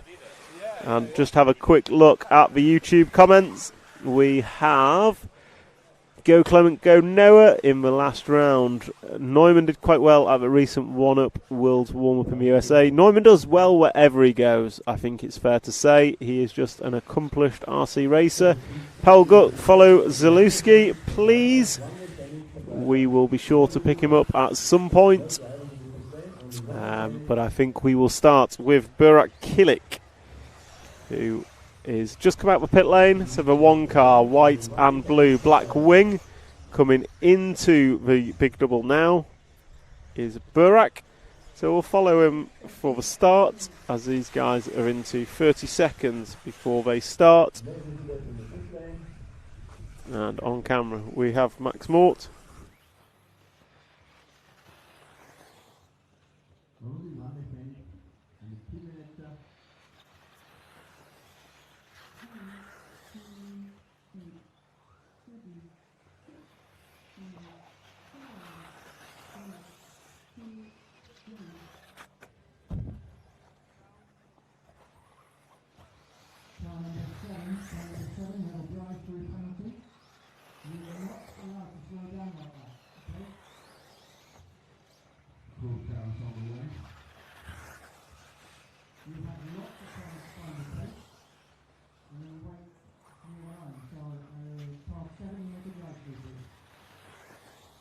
So we'll try and pick up Burak Kilik as he starts his qualifying session. So he's on the left-hand side of the track going over the speed humps now. And then he comes into the corner tabletop and he's going to go double-double and misses him now going over the line and starts his flying lap and 5-minute timer. So Burak Kilik, German driver, Mugen Siki driver, I believe, was rapid at the warm-up. He was rapid in practice yesterday. Don't think... just getting caught up with a back marker in the form of a 10 car. So Kilik just getting caught slightly. Didn't go over, so won't lose too much. But as he comes over the triple, lands it very nicely. Good landing there from Burak. And we'll watch him for his first couple of laps, and then we'll see who is at the top, and then get the camera changed as Burak down the straightaway he goes. First lap on the board, it wasn't the best. It was a 41.8. It's far from the worst, just 4 tenths separating the top 6 after one lap. And as we saw, Burak did have a bit of an issue through the chicane last time by. No such problems this time. And into the corner tabletop, drops down into the 7-pack, double, triple, single, and then comes round, hits the big triple, nicely done, lands it nicely, although pushes slightly wide, hits a roller sideways, gets away with it, and then he's going to come round the corner tabletop and go double to finish off lap number 2, and lap number 2 was a 40.8. However, I'm going to pick out Juan Carlos Canas in the 4 car, so off the cobbles, coming into the corner tabletop, and then double, triple, double. First of those 2 on camera is your reigning 8th electric buggy European champion in the form of Juan Carlos Canas. And he was particularly quick after 2. Last time by was a 40.9. He goes double, and down the straight he goes. This time by for Canas is a 41.4. So just half a second separating the top 2, which is Zalewski and Canas. Scratch that. Kilik goes by 40.6. So it's half a second separating the top 3. Those top 3 are Kilik, Zalewski and Canas. We have Canas on screen as he comes round the corner tabletop into the 7-pack, and he goes double, triple, single. Nails for triple, no problem. And very nicely over speed bumps. Gets it slowed down for the apex. And then double left, and he's going to go double. Onto the main straight he goes. That time by a 41.0 from Canas. He's incredibly consistent on what is a difficult track. And I think we'll try and pick up Zalewski next in the free car. So the free car of Zalewski is going up the double corner tabletop now. So he goes 90 left, and then we'll come down the double. And he goes triple single, which is slightly faster, maybe not quite as consistent. And last time by for Zalewski was a 41.9. Not his best is a 40.7. And he is rocking and rolling, although Canas, 40.5, going to promote himself up in front of Zalewski. However, we're still waiting for Kilik to come through and put 5 on the board, and as Kilik does, he leads by 0.6 of a second over Canas. Then we've got Zalewski, and then a couple of seconds back we've got Ronnefolk, who's had an error, and we are watching Zalewski on screen as he comes across to put 6 on the board, and that was a good one from Zalewski, 40.6, his best lap he's done, and on track he has David Ronnefolk behind him as we see go through, and Ronnefolk puts it over onto its roof and back onto his wheels. Zalewski, meanwhile, does not care as the young Polish driver drives onto the cobbles and off again. So we'll watch him close out lap number 7. And it is Killick from Canas. 1.4 is the gap. Zalewski is 0.3 further back. So we'll watch Zalewski close out lap number 7, and then we will have to pick up our leader, Burak Killick. Zalewski going double and crosses the line. And that was a 41.7 from Zalewski. So Killick is just coming off the 7-pack. He's into the large triple now. That downslopes it nicely, and we've picked him up on camera as he hits the speed bump, rolls a second, hits the apex, and then it's double left into a double for Burak and crossing the line. And that time was a 40.8 for Burak, and this is his final lap of qualifying that he is now on. This will be his final lap as he comes into the front section nicely on the double and jumps in and out of the bomb hole. Good holding on the off camber, and then he powers off the cobbles into corner tabletop, up and down, and then he's going to go double, triple, and single. That keeps it nice and tight, and then goes triple, hitting the downslope, and then he's through the fast section, hits the first roller, rolls a second, and then up for a double 90 left, and we'll close out qualifying round number 2, heat number 10, with a double and a 41.1 closeout lap for Burak Killick, and he finishes in a 5:27.4. And Carlos Canas is going to come home in second, 5:29.6. Bartosz Zalewski, 5:31. Ronnefolk, 5:39. Reme, 5:42. Then we had Lemaire, Sartell, Sommer, Hinderer, Jordan Lort, Max Mort, and Oscar Navarro completes your Heat 10 result. So quickly just go to the YouTube channel chat. We have Go Ronnefolk. Yes, please do go, David. From Connie Svensson. We have Canas currently ranked number 4 in the top 25 and Ronnefolk number 5. I will take a word for it. Just to note, this is not nitro buggy, this is electric buggy, so slightly different discipline, although very similar. And the answer to the question, is Ongaro at this event? Yes, he is. And he is car 4 in heat number 11, which is up next. So, heat 11 will be warming up shortly as the marshals come out.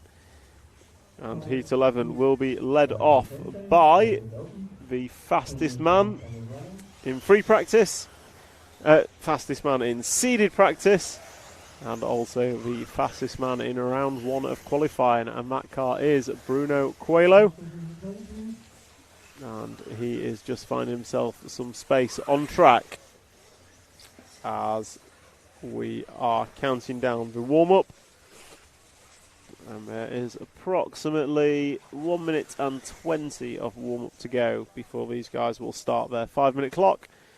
And having spoken to Bruno, he's a bit hesitant about tyres around here.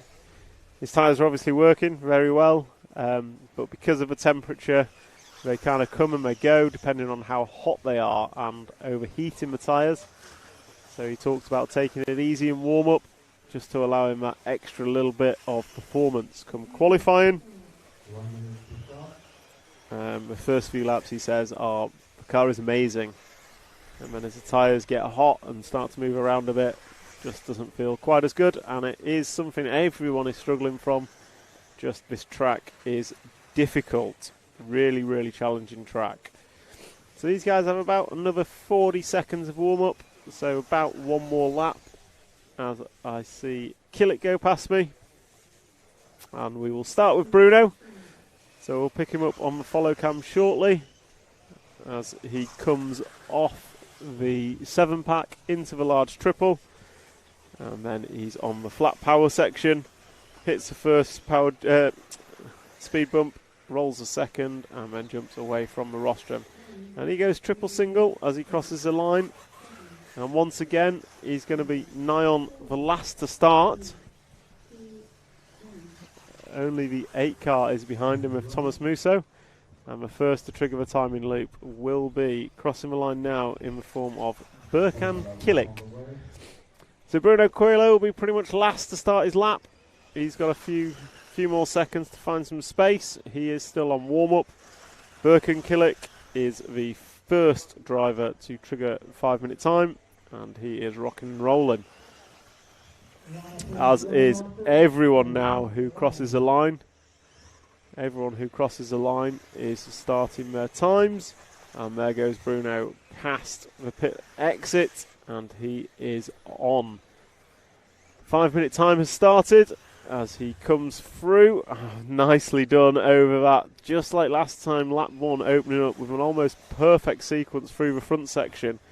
Can he replicate it through the rear as he comes through the 7-pack? He's doubled, he's tripled, and he's singled and just bobbled a little bit. Not a huge amount, much better over the triple. And then hits the first speed bump, rolls a second. Nice, very nicely done, under control. And he's already coming up under traffic as he goes triple single, and down the straight he goes. And it's an opening lap of a 40.5 for Bruno Coelho as he passes fellow countryman Ricardo Monteiro on that lap. So we'll follow Bruno for one more. Beautifully done. He's really carrying some speed into that bomber hole, scrubs it by landing into the up ramp. Just enough. Up on 2 wheels, but he saves it. So Bruno catching that kind of 2-wheel and through the back section, double, triple, double. Very nicely done. This is looking like a good lap from Bruno Coelho. Can it be a 39-second lap in qualifying? We've not seen one in qualifying yet as he goes triple single and crosses the line. And that is a 40.6 from Bruno Coelho. So we have Bruno Coelho out front. Michał Lawski after 2 is just 2 tenths behind. So we'll try and pick up the free car of Michał. He is coming down over the double-double now onto the start of the straight. So white, green and blue car down the straight. Clear wing. The Schumacher prototype buggy. And last time by for Michał was a 40.7. So he's just a couple of tenths behind Bruno as I look up Bruno's in some more traffic. So that might just delay Bruno slightly as we watch Olowski onto the cobble section and coming off it. Going to hang a right and jump up the step up. These guys making it a lot easier than it actually is. And Michał, perfect rhythm through that back section with the double, triple, double. And then comes through, hits the speed bump, square on, rolls the second, catches the apex, just going to land the pipe, not really losing much from it. Comes down, he goes double, double. And crosses the line with a 40.8. So he's about 1.7 in front of Birkenkillick. And we'll just wait for Coelho to trigger the loop for 4 laps complete, and then I can give you the gap at the front.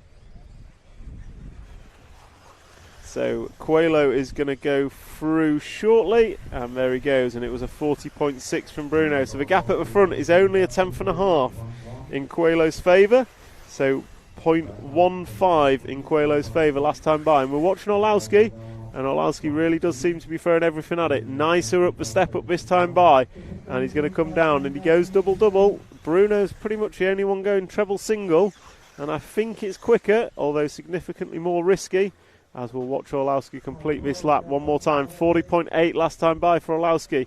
Comes through the front section, not quite as much speed as Bruno carries. Bruno tends to hit the downslope, or hitting the downslope gives a good lap time, I should say. It is very difficult with such steep downslopes though. And Bruno goes through 40.5, extends his lead to 4 tenths. So the lead at the front is 4 tenths in Bruno's favour.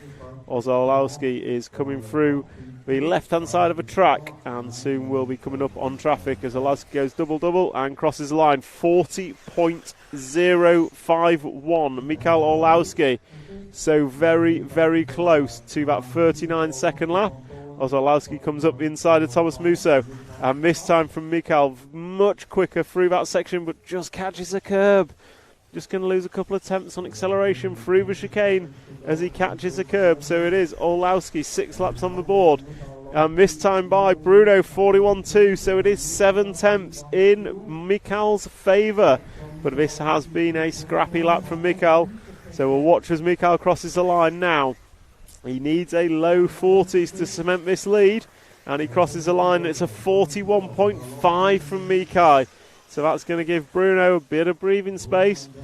So Michał Olowski was leading last time by. We've got to see what Bruno does. Bruno just pushing wide. I can see out my little commentary window as on camera we watch Olowski through the chicane. Much better this time by from Michał. And Bruno Coelho crosses the line with a 40.5, so it's 4 tenths in the favour of Bruno Coelho on the last lap. Bruno's over, so Bruno has a small roll on his last lap. He lands on his wheels. That's going to make it extremely close, so we'll watch Orlowski crossing the line as he comes over the double-double now. So Orlowski goes double-double, crosses the line, and then we'll switch to Bruno Coelho coming into the 7-pack now. So we'll pick up Bruno into the 7-pack, goes double, triple, double. So last time by Orlowski, 40.5. Bruno Coelho's got to get a 40-something lap time to be able to take this round. Otherwise, I think it's Orlowski's. We know Bruno's had a small error. He's going to go triple single on the last lap. Oh, Casey Zick loses a bit of time. He's crashed on the line. And that is going to hand it to Michael Orlowski. So Bruno Coelho actually going to finish third with a 43.0 last lap. So Michael Orlowski going to take it home with a 5:25.8. And Birkin Killick going to jump up to second with 8 laps in 5:27.9. Bruno Coelho going to finish third in the heat. David Ongaro going to finish fourth. Elliot Boots in fifth. Johnny Skidmore, another good result in 6th for him, and Ricardo Monteiro in 7th. So if I just pull up the overall results for that round, hopefully. Not updated just yet. So just watching Bruno. As these guys are on their close down laps, the race has ultimately finished. They've all completed the 5-minute time pretty much. Just waiting for, well, Ruffalo and Lautenbach are not going to finish. So just closing this down. And it is going to be Orlowski taking this round. And that is a wrap of heat number 11. So Orlowski going to take that one. Fantastic driving from Orlowski. Coelho just getting caught on the last lap, unfortunately for him. Was so close between those two going into that last lap. And Birkin Killick appearing from, not nowhere, but Birkin Killick staying consistent to the end and pulling out second overall. So if we look at the points after 2, it is still Coelho with that. Burak Killick has a 1, a 2 and a 4. Birkin Killick has a pair of 3s. Orlowski a 0 and an 8. Aaron Ronick a 2 and an 8. Jorn Neumann going 7th in that round. Bartos a pair of 6s. Good work from him. Canas putting a 5th in there. Good result for him. Elliot Boots going 10th in that round. David Ongaro's got a 9 from that round. And then Bataille getting an 11 and Skidmore a 12 in the second round. And that is a wrap of round 2 of qualifying. And it's also lunch break, I believe, as no one else is coming out on track. Also means I can't quite grab Bruno or Michael for an interview as they come to Marshall. I will be sure to after the lunch break. So we'll be back in about 30 minutes. Thank you for joining us and hope to see you soon for qualifying round number 3.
Hello and welcome back to round number 3 of qualifying here at the EFRA 1/8 Electric Off-Road Buggy European Championships at the wonderful Rhine-Main circuit in Germany, just outside of Frankfurt.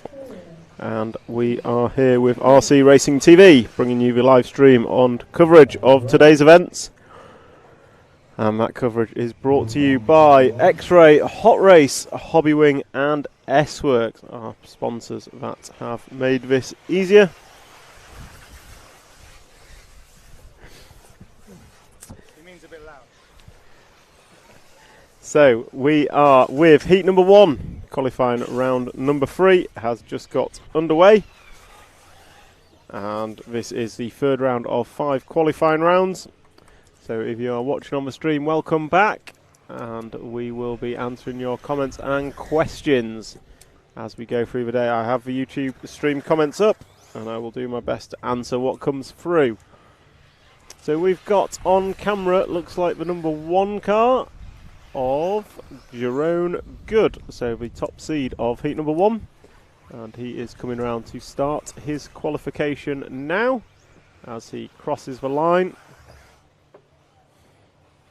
And he has 1 lap on the board, a 48.2 for his first lap. As I just look through the comments on the YouTube, can you please explain the timing system? How can certain drivers have a time in quali below 5 minutes?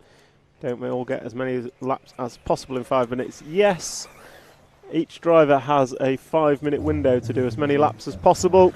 There has been some graphics issues where we were capturing the snapshot slightly early, which showed some finishing in 4 minutes, but rest assured, our timing screen is not the official one, and the official timing, everyone is getting 5 minutes, and the results are complete. Why is there no emphasis on what car they are using from D. Sufacis? Mainly because I don't know. Most of the drivers, or some of the drivers, and it's very difficult to see and identify them as they drive past at speed, but I will be sure to try and recognise the ones I can. And a few comments around how good Orlowski's car looked in the last round of qualifying. It certainly did. So for those of you that have just joined us, Bruno Coelho took round 1 of qualifying and he was top seed overnight. However, Mikael Orlowski came back in round number 2 of qualifying to take the top spot. So they have shared the honours so far. And we have 3 more rounds of qualifying today. So we will have 5 rounds in total. And it is the best 3 rounds out of 5 to count. So it will be the best 3 rounds drivers will count. And that will dictate their starting positions in tomorrow's finals. And the finals tomorrow will be 3-legged finals for all drivers. So all drivers here at the EFRA European Championship will get 3 finals. And there is also 1 bump-up spot available for the B finalists, whoever they may be. There will be 1 bump-up spot available. And we will discuss that format later on and be sure to give you an up-to-date time schedule for tomorrow of when things are happening.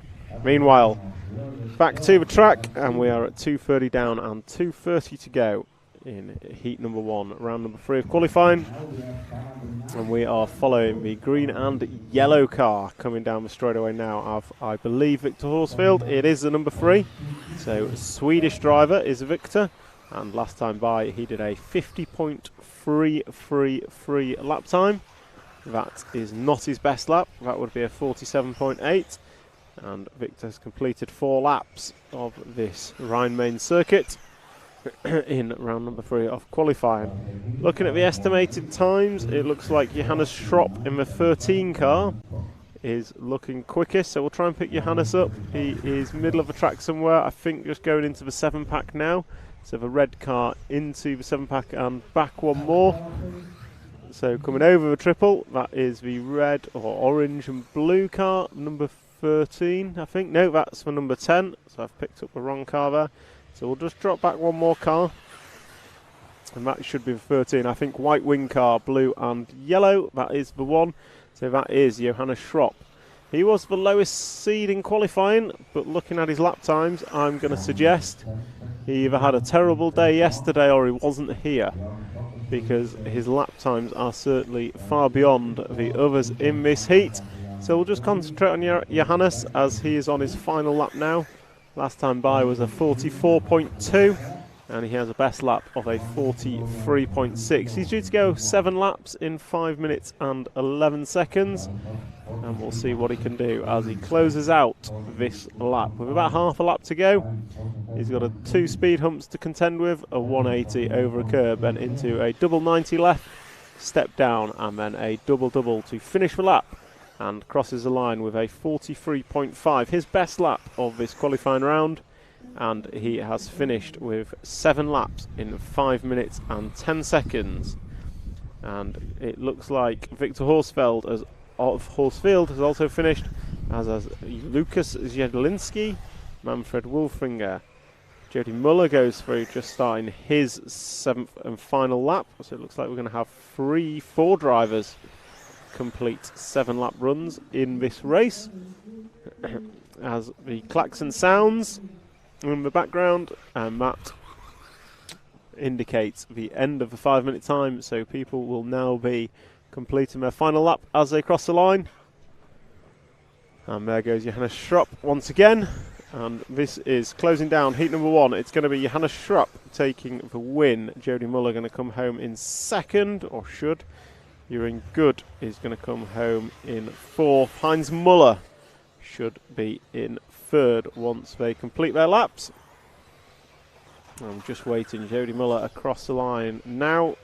Jumps and finishes with a 7 lap in 5:45. And just waiting for Heinz Muller, who crosses the line now and completes heat number 1.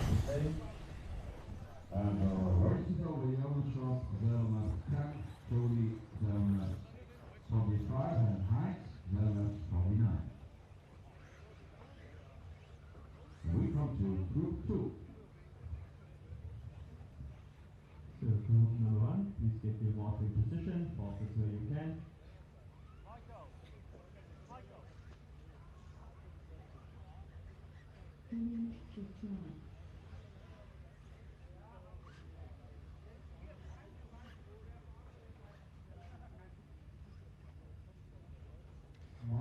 So we're going to get a word from Bruno and Michael, top 2, in just a moment. Bruno Coelho, 2 rounds in the bag. That one didn't quite go to plan for you. How did you find it out there? Yeah, now I think it was pretty well on the practice.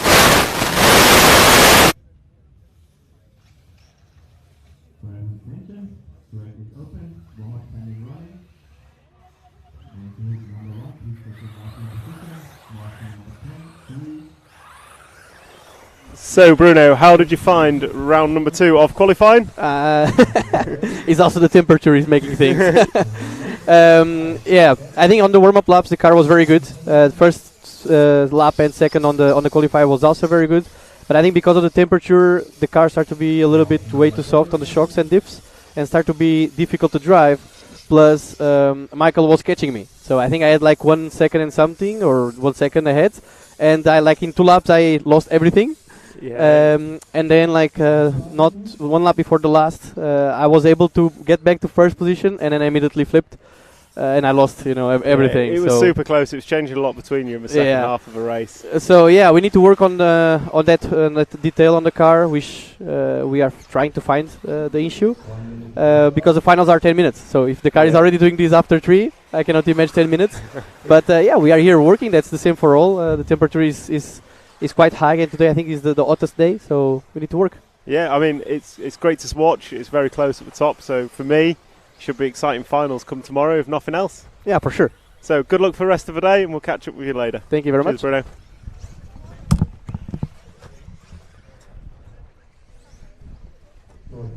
So Michael Olowski join us. Much better second round of qualifying for you. How did you find it out there? Yeah, it was good. We made some changes to the car for Q1, and the car was really good actually. Just I made loads of stupid mistakes on the jump sections, but I felt like the car has the pace to be fighting for the top position. So then I just changed the wing for Q2 because I just needed tiny bit of more rotation to be faster, and then the car felt really nice in Q2. Had a good start. Had actually like 2 or 3 bubbles during the run, but I was lucky enough to get away with it. And then, Bruno's last lap helped me a bit. As it would be very close, but I lost like a second on the second to last lap. So then my last lap was actually pretty good. I'm happy to get the TQ, but there's 3 more rounds. Bruno is fast. Kilic brothers are fast. The guys that didn't come to the warm-up, they'll be picking up the pace, I guess, each round. So we'll see. The car is feeling fine.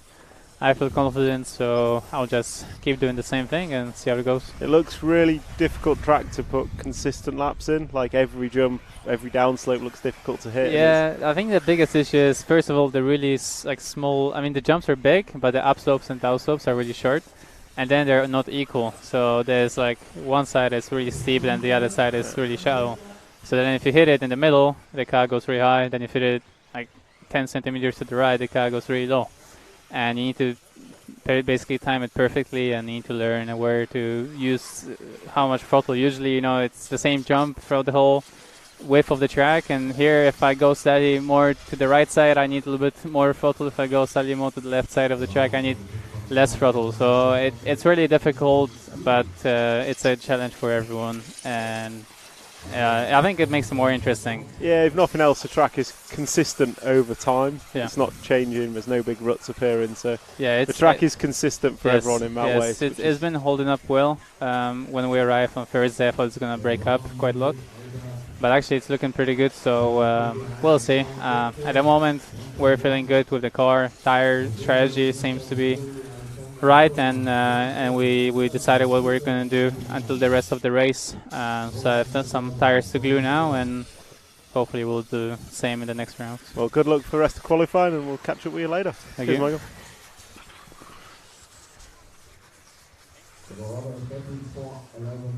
So that was Bruno Coelho and Michael Orlowski just giving their thoughts after round 2 of qualifying.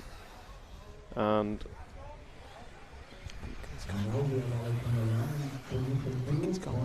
so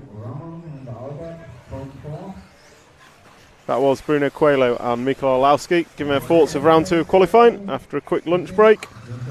And those thoughts are pretty shared between them, in that it's a difficult track, it's very close racing, it's really hot, and there's still another 3 rounds to go, so nothing is decided yet. So as we let them go off and glue some more tyres, we check back in on round 3 of qualifying, and it is heat number 2. So we're about 2:55 to go, and it is Ramon Chanko who is leading this one in the number 13 car. So just like heat number 1, it is the number 13 cars that are lucky, it seems, as they are leading. So we'll try and pick up Ramon on track. He should be somewhere off the big triple now, and he's going over little speed bumps, and then he will drive up the corner table, take a 90 left and a 90 left, and as he comes into view on the camera, he goes double and down the straight, and it's a 46.9 from Ramon. Not his best lap, not his worst, but again I would say he's another one that's underqualified, with his lap times showing significant pace advantage over the others around him. But it's underseeded, I should say. Qualifying is yet to finish. This is qualifying that we are in. And it is Ramon coming into the back section. Going to go double, triple, single. Oh, gets it up on 2 wheels, but manages to make the save. And very nicely done as he comes around the fast section. Hits the first speed bump, gets a little squirrely. Oh, going to tuck up the inside of a 9 car who's having his own crash.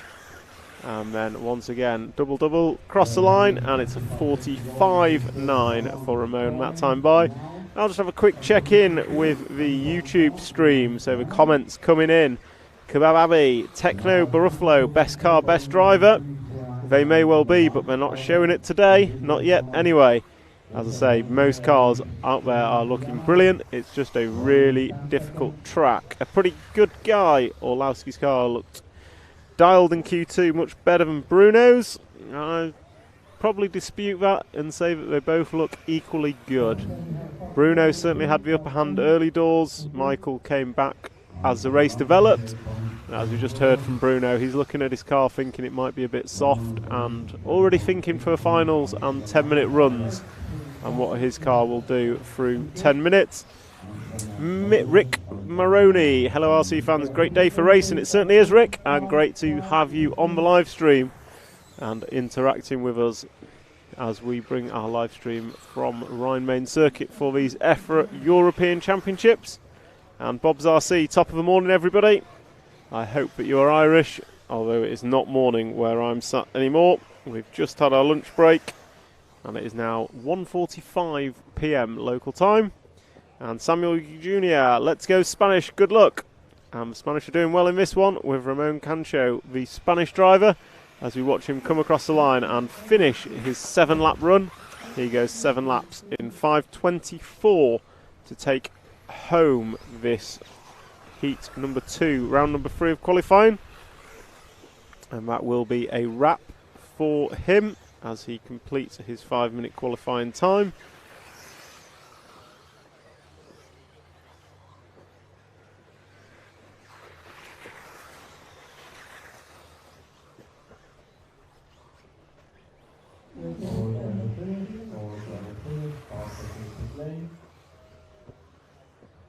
First rower, Ramon 7:24, Alda 7:25, and Alexander Lang, Thomas Ozilio, and Colin Woodford.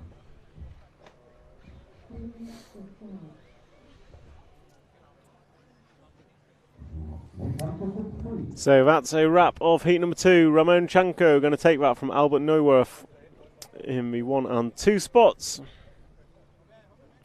And that wraps up heat number 2, qualifier number 3. Next up, we will move to, unsurprisingly, qualifying round number 3, heat number 3 on your drivers. The top seed in this heat is Frein Buljan. And then we have Philip Kropf, Jan Demansky, Sven Rudig, Tim Donk, Christian Walsh, Michael van Dijk, Sonja Skirspek, Oscar Koot, Nicholas Lelou, Ralph Schiestel, Sander Scholt and Heino Muller are your 13 drivers.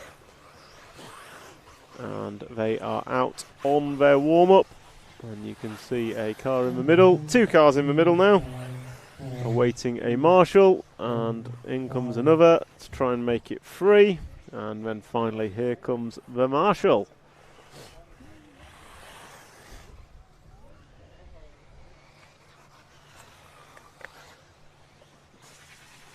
So there are your drivers listed, and these guys have about 1 minute and 20 seconds of warm-up remaining. So the format is for these guys.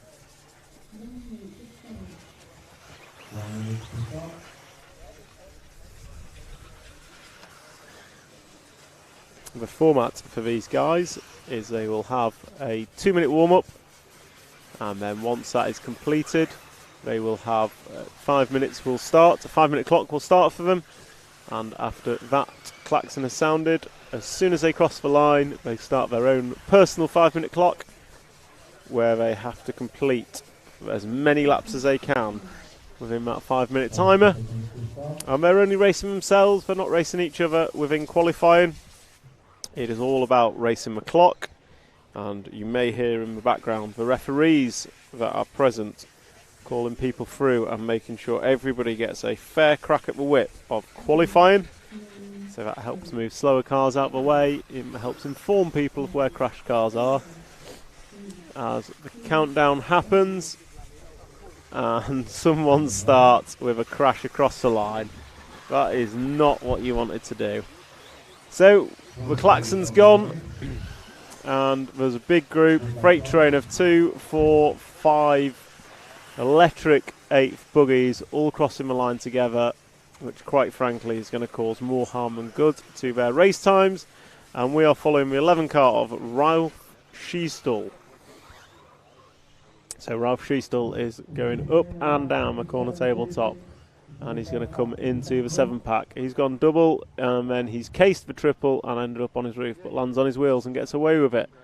Comes out with a double single, and then will drive around the flat section hits a speed bump and it does not disrupt his momentum. And then he's up and down the corner tabletop, and he's going to go double-double and cross the line. And as I suspected, he has started with a slow lap due to that early crash, and once again he's on his roof. So we're going to pick up the green car at the front, green and yellow car number 7, and that is Michael van Dijk, as he tries to get away from a few crashes, and he is currently running in the 4th spot. Let me just try and find him. No, 5th spot for Michael van Dijk. But behind him is the one car of Frane Bullion, and I know Frane has been exceptionally quick in this heat. So we'll latch onto the one car, the white wing at the front, and we'll follow him down the straight. So Frane is the quickest after 2. Although just wait for Jan Domanski to cross the line. So Jan had the quickest opening lap, but it looks like there goes Jan. So it is Frane Bullion with a 45.0 last time by, and he is coming up on the 12 car. So he'll be looking for a way through, or 10 car I should say. As they come into the 7 pack, he's not quite got through yet. He's going to want a way through, and he goes a long way round to make it happen. So Frane Bullion in the green and white car, driving away from rostrum. Going to go double 90 left, and then comes into the double-double. You can see the sunshine, you can see the flags waving. There is a bit of wind out there, and that time by for Frane was a 44.7. So Frane is laying down the quick laps, significantly quicker than others within this race. Oh, but gets it slightly wrong in the bomb hole. Going to lose probably 1, maybe 2 seconds there as he comes through the chicane. And then he drives away from the rostrum. Up, step down. This lap's got scrappy. He just needs to calm it down ever so slightly, because it is getting scrappy. So as he races through the flat section, hits one speed bump and misses the other nicely. Goes past a crashing car, double left, and comes through the double-double and crosses the line. And it was a 46.5 from Frane. He's not going to want to do that again. As he tries to get past the 4 car, and eventually does. That is the 4 car of Sven Rudig. So Frane Bullion is now chasing down, or whoever is chasing down has crashed out of the way. So that gives Frane plenty of free track. So we've got a bit of free track now, so let's see what he can do. With 3 laps on the board, he's got probably 4 laps on the board. This lap and 2 more to complete is my guess, as he goes double left and will come into the double-double. Car gripping up nicely there, possibly a little too much. He passes the start-finish line with a 45.3 second lap, and I'm going to suggest he shouldn't see another car in front of him till the end of this race. He has nothing but racetrack ahead of him, so it's now within his hands to keep it rubber side down and close out with 2 very quick laps. I'll say that he's up on 2 wheels, pulls it down nicely. And now he is going to go over triple. He's double singles it, and then just got the fast flat section. 1 sleeper, misses the other, rides a curb. Very nicely done through that section. And then comes through the double left, and he's going to go double-double. Lands nicely, sweeps onto the straight, and that's a 45.3 for Frane Bullion as he starts his last lap. And we're going to cut to the 3 car. Should be on the double-double right about now. So Jan Domanski. The 3 car, I think that's him down the straight. No, maybe one behind. And it is the orange car, I believe. So the orange, number 3 of Jan Domanski, is running in second. Quite a way back, he's about 6 seconds back on our race leader. Oh, Marshall, brave man, running out in front of traffic. Oh, Jan just gets a bobble the wrong way. Sets him up pointing the wrong way, as these guys are all on their final laps now. So you'll hear the klaxon go. There's about 20 seconds remaining, but these guys, most of them, are on their final lap, and he's over. So Jan getting it all kinds of wrong. It's going to cost him a few seconds. Frane Bullion has finished he's done his 7 laps, closed out with a 44.8 to finish 7 laps in 5:19. We're expecting Jan to bring it home in second, but he has had a bad last lap. But he still comes home in second with 7 laps in 5:32. Christian Walsh is going to come home in third, 7 laps in 5:34, and then Oscar Coote going to go 7:5:37. Philip Croft, you have 7 in 5:42. Sonia Skursbeck, 7 in 5:42. Tim Donk goes 7 in 5:47, and Michael van Dijk is 7 in 6:04. And then Sven Rudig just closing out. He's going to jump all the way to third with 7 in 5:34.3. And then Hino Muller brings home and finishes off this heat. And that's a wrap of heat number 3. Results on the screen now. Frane Bullion, Jan Domanski, Sven Rudig, Christian Walsh, Oscar Cruit was your top 5. And 11 of 13 going for 7 lap runs.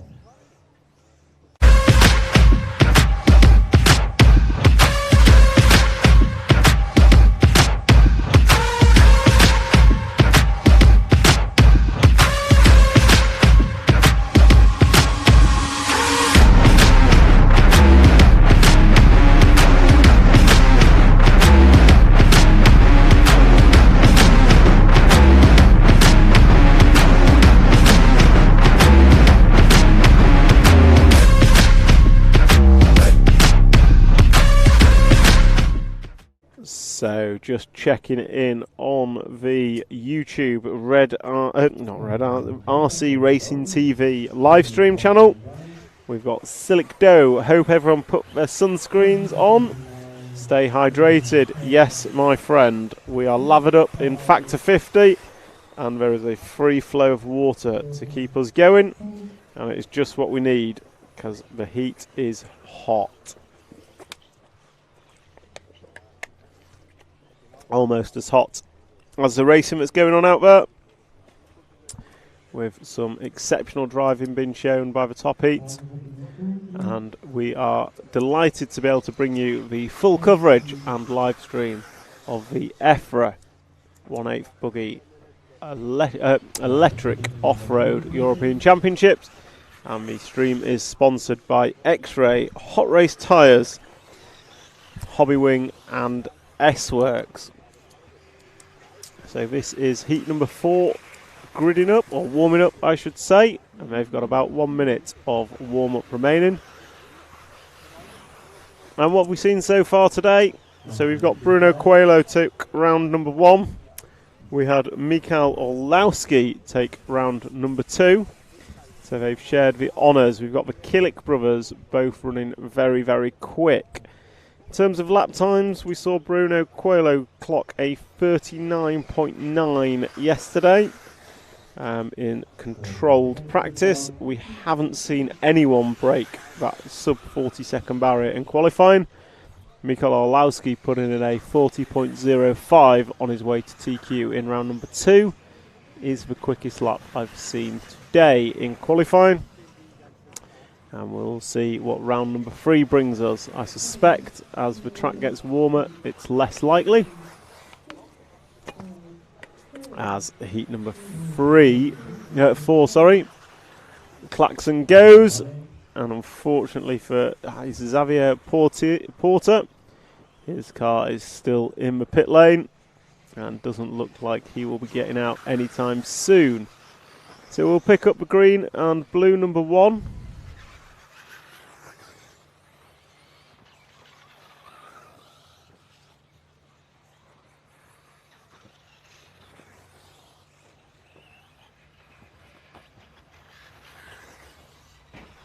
So picking up the 1 of Sebastian Zuna. I don't think he's had the best results so far, but he's definitely had. Do it over here. Jim, can you just reboot your camera? Because it looks like it's been underwater. The zoom's not great. Oh, the focus isn't great. So if you can just give your camera a quick reset, we'll use fixed cameras for a bit of this run. And you just give that a reset. Give us a thumbs up if you've heard me. Excellent. So we're just going to follow this one on a fixed camera, and it is Sebastian Zuma who led them out. He was a top seed within this heat, but he's not the quickest after one. That would be Christian Forg, followed by Sebastian, then Marwin de Groot. And we have the camera back. Looks better. Matt's saying no. Either way, we are following the 4-car of Duncan Firenze. He's not had a good opening lap, a 53.2, but he has been exceptionally quick. So we will stick with Duncan, and we'll see what he can produce as he goes double single over big triple. And then comes round, misses both speed bumps, nicely done, and jumps up the corner tabletop. Going to go double 90 left, and then it's a double for him over the start finish line, and it is a 55.6. So whatever went wrong on his first lap, it cost him nigh on 8 seconds, which he will not be happy about. I don't know any racer that would be happy about losing 8 seconds. But he will get his head down and see what he can do for the rest of this 5-minute qualifying session. So he's gone over back section, the 6-7 pack as it's known, and then he's just coming round into the fast flat section. I say flat, it's as flat as we've got on this Rhine main circuit, but no part of it is particularly flat. However, this track is proving incredibly consistent across the runs, so there is not much track deterioration. However, it is a difficult track. It's consistently difficult for everyone. So, looks like we've got a race out front, Sebastian Zuna and Christian Forg. So we skip to the end of the straight. There goes Christian Forg in the 8, blue and pink. Just catch up to him with the camera, and he is coming into the front section now. So it is Forg from Zoyner, from Hovey, and then Fail. So the gap at the front is less than a second between Forg and Zuna, and it is Zuna in front on track, but it is Forg in front on the clock. Last time by, it was 2 tenths in favour of Forg. Best lap times are non-identical. Just 1 tenth between them on 44.8 and 44.9 for Forg and Zuna respectively.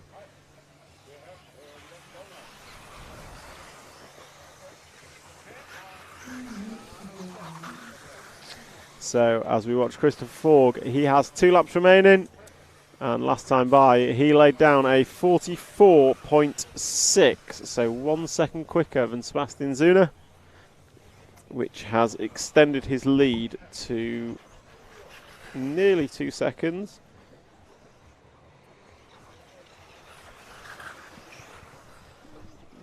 So as we watch Christopher Forg, he's coming round the flat bit now, going to hit the speed bumps. Hits the first, misses the second, nicely done. And then step up, 90 left, comes into the double-double, just casing it slightly, but getting away with it. And then he's on to his final lap.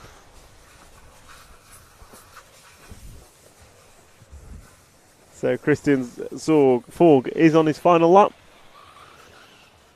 as is Sebastian Zuna. Last time by they were on identical lap times, so the gap remains at 2 seconds. I suspect Christopher will take this one home on the assumption that he keeps it rubber side down for the remainder of the session. And the remainder of the session is just 2 corners for him. And he's got 90 left and another 90 left, and then double to bring it home. Sebastian's finished. Oh, looks like Christopher has dumped.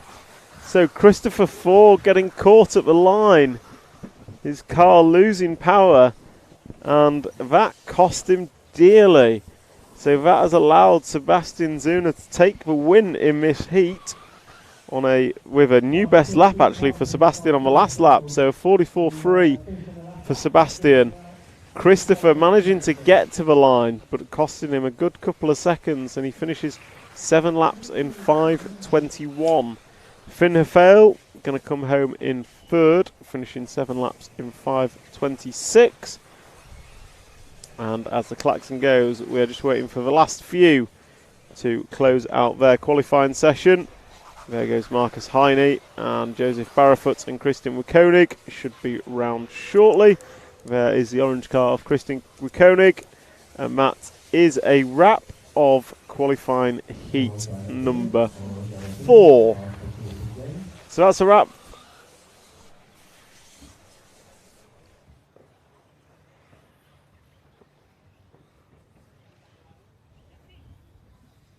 So that's a wrap of heat number 4, and it was Sebastian Zuna who took that at the death on the last lap from Christian Falk. And then Finn Hefele, Marwin de Groot and Duncan Fearns was your top 5. Yanni Hovey, Lucas Segato, Tobias Henninger, Josip Barafet and Mario Penn brought out your 6 to 10. And Marcus Heine and Christian Wukonig finished 11th and 12th. Xavier Porter, unfortunately, did not start.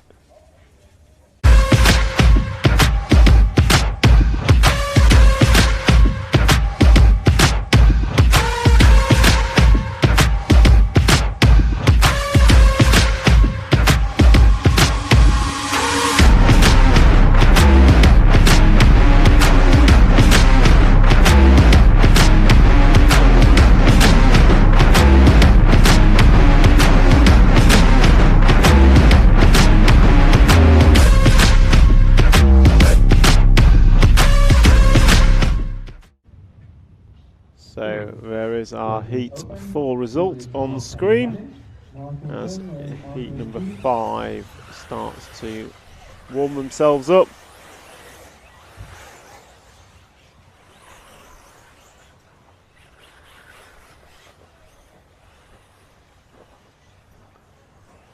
And your drivers for heat number 5, Andreas Pukert, Ludovic Francois, Christophe Jules, Elian Buchholz, Stefan Habijanik, Dick Dawn, Roger Manels, David Passon, Gilles Bernardo, Sandro Ehrenhoffler, Dominic Winberger, Thomas Rizzaderezzi and Alexander Baransky, the young Polish kid, are your drivers. And for those of you joining us on the live stream, thank you very much for signing in and watching along with us from Rhine-Main Circuit in Germany, just outside of Frankfurt. And we will bring you all of the action today and tomorrow as we crown our 2023 EFRA European Champion for 8th Electric Off-Road Buggy. And we do that in conjunction with our sponsors who allow us to bring this live stream to you. And they are X-Ray, Hot Race Tyres, Hobby Wing and S-Works. And for those of you who want to engage with us, please log on to the RC Racing TV YouTube live stream and drop your comments. Give us your like, subscribe and share. And I will do my best to pick up your comments as they come in and engage with you along the way as heat number 5 is completing their warm-up.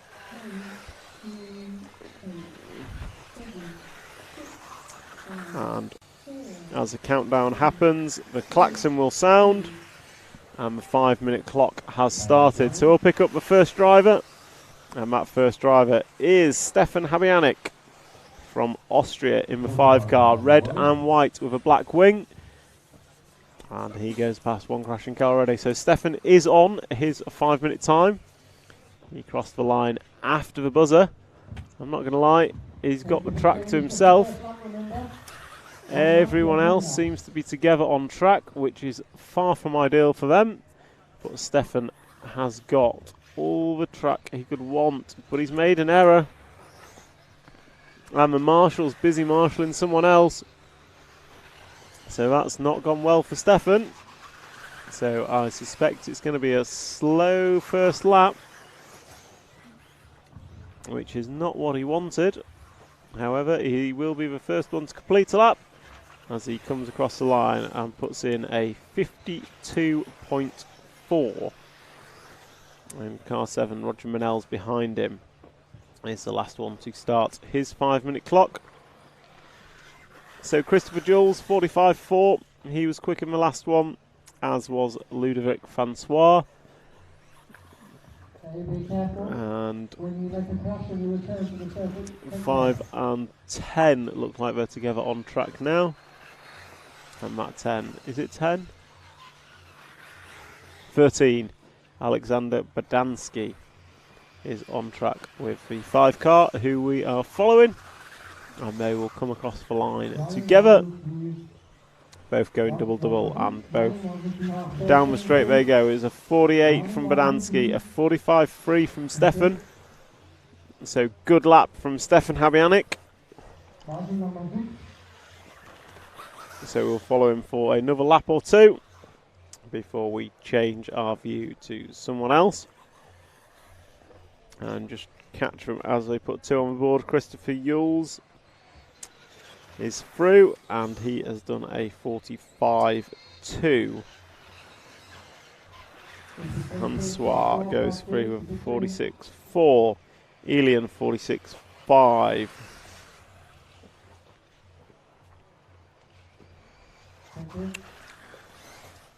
So there goes Stefan again, 47.0. We're going to drop back to the start of the straight, and we will pick up Christopher Yules, not through yet, so start of the straight now, or end of the straight I should say, and it is yellow, grey and pink machine with the number 3. That is your race leader on predicted. So he is predicted to go 7 laps, 5:17, so he's out front by some way in this particular heat, and he's pretty good. He's not got many people around him.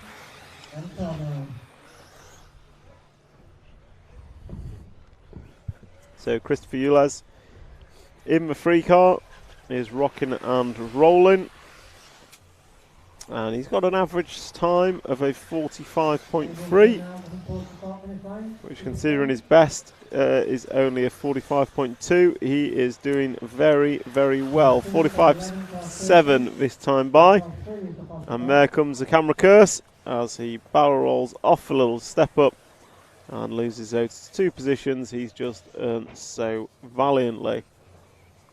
And one of them's already crashed out of the way, and he will now look to get past Badansky, and does. So hopefully Badansky will do the right thing and just follow behind. As once again our leader's over, so this is not a good lap for Christoph. What was a 45.4 average, 4 45-second laps from Christoph in the opening 4, and then he backs it up with a 48.8. So that is going in the wrong direction for Christoph Yules. And Stefan Habianic is running in second, and he's running pretty good, to be fair. However, Ludovic Francois, who crosses the line now, has closed the gap to the leader, and that gap is down to just 1 second between the 2 and the 3 cars. So we'll try and pick up Francois as he comes out of the bomb hole, and he should be coming into the chicane now. And he is the orange and yellow car, yellow wing, and that is Francois Ludovic. He's on for a decent run. He's he's 1 second behind Christoph last time by. Christoph goes through with a 46.5 last time by, and we'll see what Francois can do as he comes into the double left-hander, drops down into the double-double to finish off the lap, and he finishes off with a 45.4. Gap between them, 4/100ths of a second on the computer. So once again, the 2 Frenchmen battling it out. We've got Francois and we've got Christoph, and the gap between them as they start their final laps is pretty much nothing. So it's all going to be down to who can get the cleanest final lap between these 2 to take honours in heat number 5, round 3 of qualifying. And Christopher has finished with a 46.4.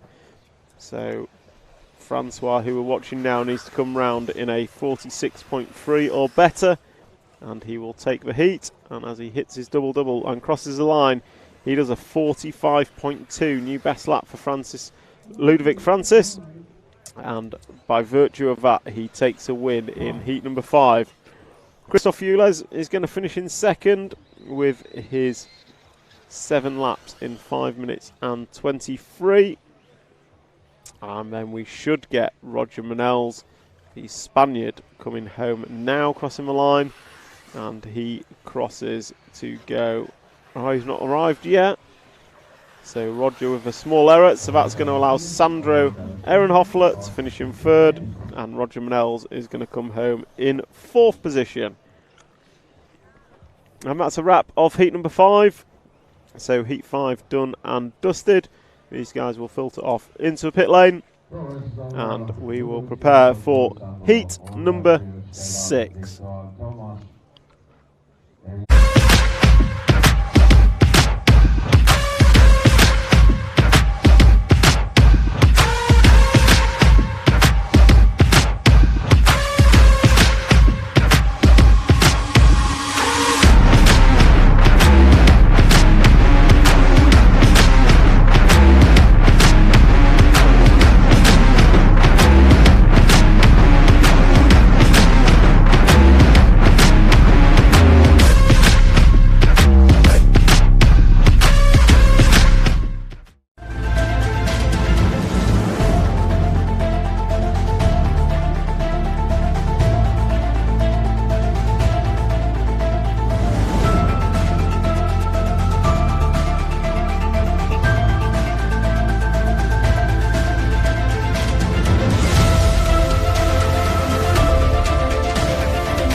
So, welcome back as heat number 6 is warming up here on our RC Racing TV live stream from the EFRA 1/8 Electric Buggy European Championships, brought to you by X-Ray, Hot Race, Hobbywing and S-Works.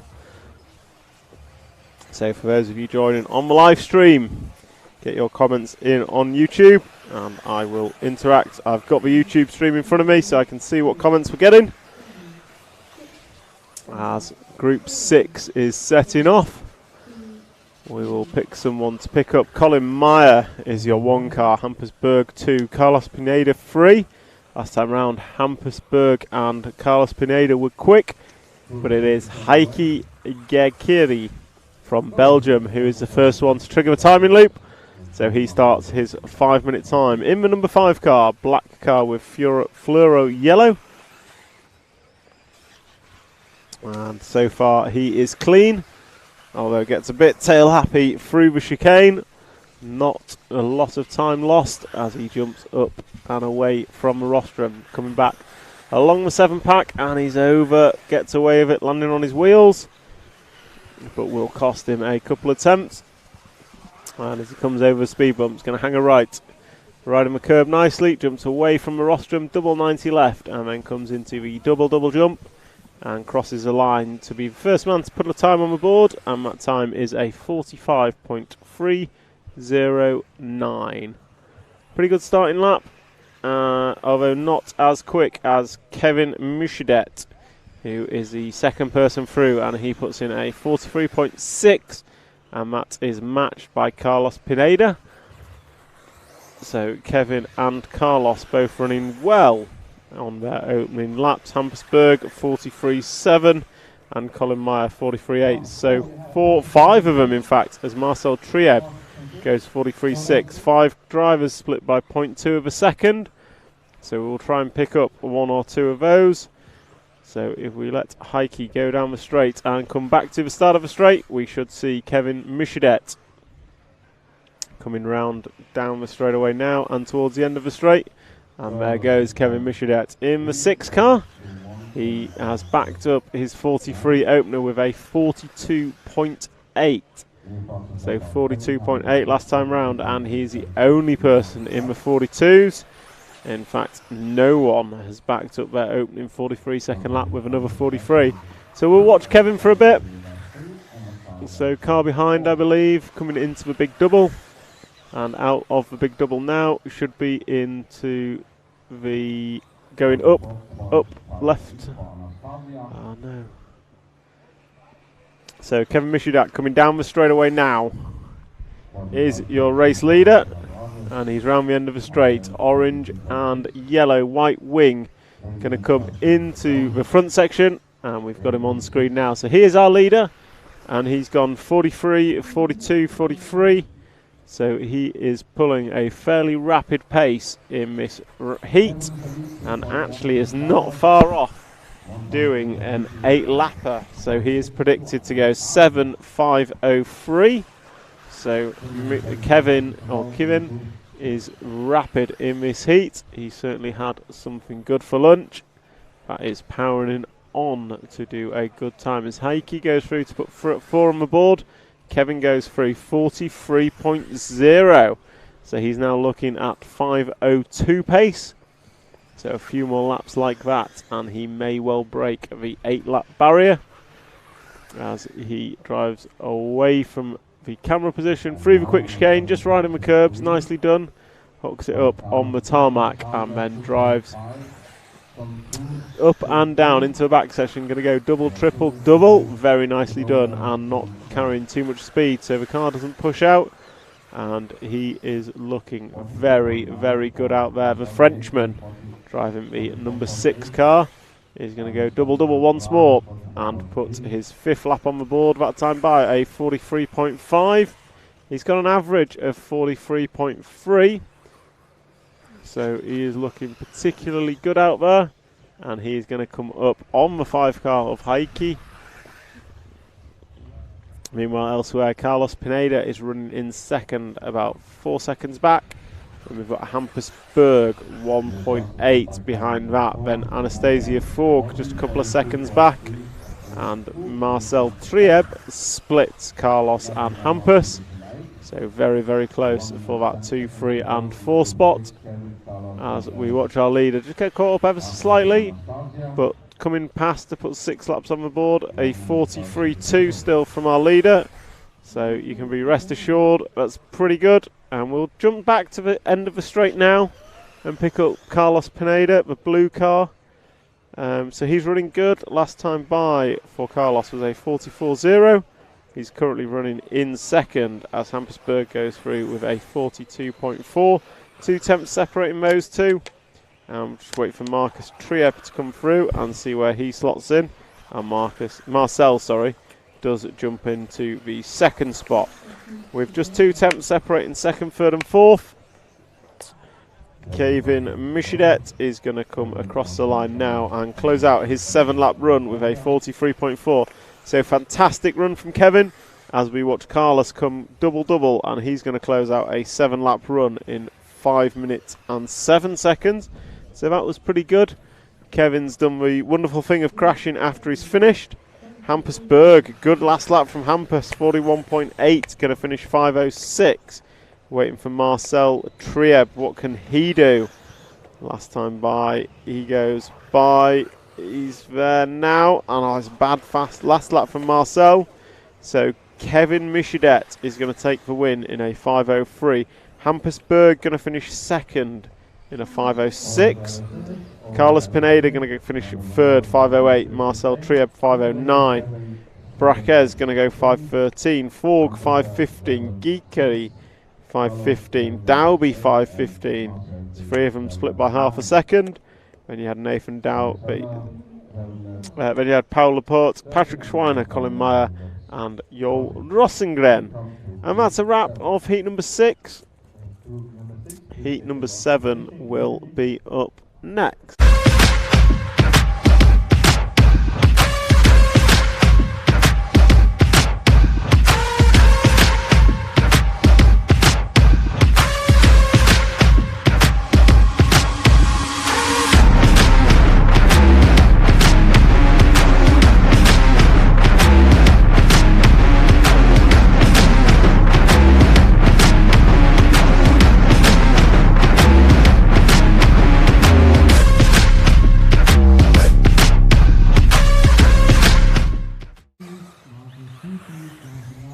So heat number 7 is warming up, and on the YouTube comments we have Dutch RC timekeeping. Go, go, go, Marco.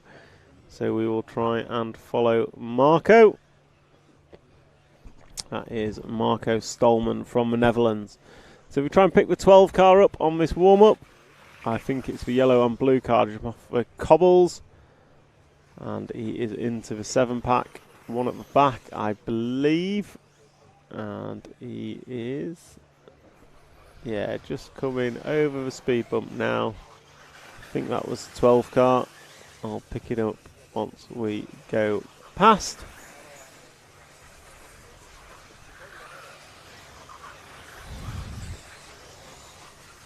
So yeah, the 12 car of Marco is the blue and yellow, and we will follow that for the Dutch RC timekeeper who's joined us in the YouTube comments. So just hold on the big double, and there he comes, giving us a good show of crashing. And also in the comments, Kebab Abbey, what's the best hobby in the world? RC buggy driving. I think you might be right on that one, Abbey. And there's many people here that would agree with you. As we watch heat number 7 complete their warm-up. Just 20 seconds remaining in their warm-up. And then it will be into qualifying times. So Marco Stolman, the man of the moment, who we are watching, he will get another lap of warm-up. As the klaxon goes in the background. And Benedict Heitzer is going to be the first one to trigger the loop. 11, you have a drive-through penalty for slowing down in the warm-up. No slow down, no corner cutting, and you're go. So Benedict Heitzer is the first one that started. But we're watching Marco Stolman as he comes over the big triple and then through the flatter section of the track, round both speed bumps, and then going to drive away from the rostrum, go 90 left to come back and then cross the line to start his qualifying. So we're going to watch Marco for his first lap. As Lefty in the comments on YouTube, happy Saturday RC racing, World e-buggy pays the bills. So we all know e-buggy pays the bills apparently, and Nitro Buggy is just for fun. So we're watching Marco Stolman. He comes through the 7-pack at the back. He goes double, triple, single, single, like most do. And then he covers the big triple in one and drives away. Gets a little bit sideways through the sweeper. And the speed bump unsettles him ever slightly, but it's not going to harm him as he comes across the line. And that is a 45. That is a 45.5 for Marco. And Lefty in the YouTube comments, e-buggy pays the bills, Nitro is the glory. I can't argue with you on that one. I'm just here to talk about it. So what have we got out front? Hugo Tavernon in the all-white Agama car. He should be somewhere near the double-double, and we've picked him up. So the all-white number 1. Let's follow him. As car 2 and 1, both on decent times. Maxi Cantero in Move 2 needs a good result as he DNS'd in Group 1 or Heat 1. And he let Hugo through, but then Hugo's made an error, so Hugo's back behind. Last time round for Hugo was a 42.8, which is a pretty fast lap time. Let's see what comes next for Hugo. Although we've seen an error on this lap, which will not help him. So Hugo going to come across the line shortly as he gets past another car, goes double and down the straight. It's a 44.3 for Hugo. It's not ideal, and that drops his forecast time down to a 5.01. If Hugo cracks on with his 42s, which we've seen he can do, I suspect he might just make an 8-lap run. But he's going to have to pull his finger out as he goes up and down the step up, and then goes double, triple, single, rides the curb, and then launches over the triple. And then he is up and down the step up, double 90 left, and he goes double and crosses the line. That time by for Hugo, 41.7. That is more like it and puts him on to a forecast 8-lap run. But he did finish the lap with a slight bobble, which will catch him on this lap round. Looks to be struggling ever so slightly with the rhythm on the front section as he drives through the fast chicanes onto the cobblestone and drive away. And then he's into the back section. He's going to go double, triple, single, playing it very safe around that back section. Does the big triple but gets caught short. And we'll watch Hugo finish his 6th lap, and then I will give you an update on how everyone else is doing. So Hugo comes through, double, cross the line, nicely done that time, 43.9, puts him on 5.01 pace. Meanwhile, elsewhere, Nikolai Lamberts, the Danish driver, is running in second, looking at 5 minutes and 4 pace. We've got Nicholas Weiser looking at 5.05, and then we have Jonas Bauer on a 5.07, Maxi Cantero on a 5.10. So it is Hugo Taverman still leading this one fairly comfortably. His lead is 2 seconds last time by, and he also has the quickest lap of the race. Let's see what he can do this time by as he goes double, crosses the line, and it's a 42.3, and he has been caught at the line, finishing in 7 laps and 5 minutes, 0.4 of a second. And it is, as the computer speaks up, the finishing time for the majority of these drivers as they cross the line. So as these drivers cross the line, it's going to be their completing their final lap for pretty much all of them, but not definitely all of them. And it is going to be Hugo Tavernon who takes this. And Nikolai Lamberts, going to finish second in a 5.06. Jonas Bauer going to finish third in a 5.07. Maxi Cantero going to be fourth in a 5.08. And Nicholas Weiser going to be fifth in a 5.09. Looking at the comments on YouTube, we've got Rui Riveau. Nitro needs a team. E-Buggy one alone can race. It's very true, Rui. It's definitely easier to race E-Buggy on your own. So it does always help in Nitro if you have teammates with you. You can help with refueling. But then it can be said Nitro has longer races, whereas E-Buggy is limited to battery capacity. So that's a wrap of heat number 8. Heat number 7. Heat number 8 is up next.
to complete a lap.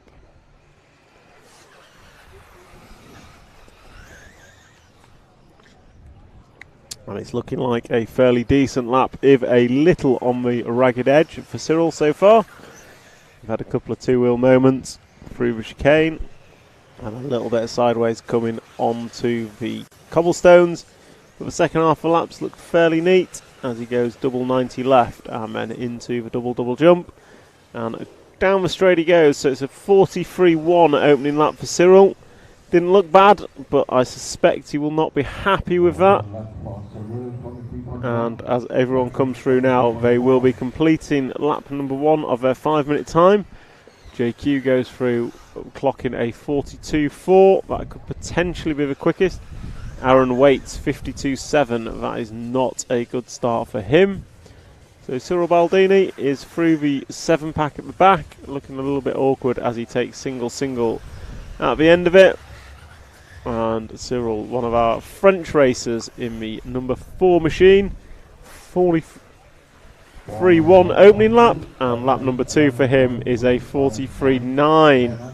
So we're just going to drop back and let the next car come through, which should be Patrick Ovinet.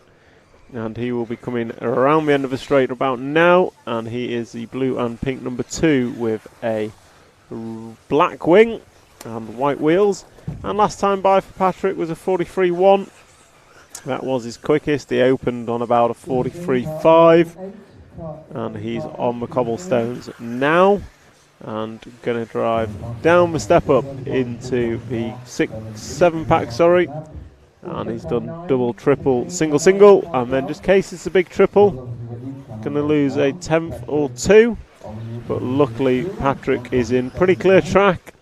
He's got Cyril in front of him on track, a good few seconds ahead, and he's got JQ behind him on track, a good few seconds behind.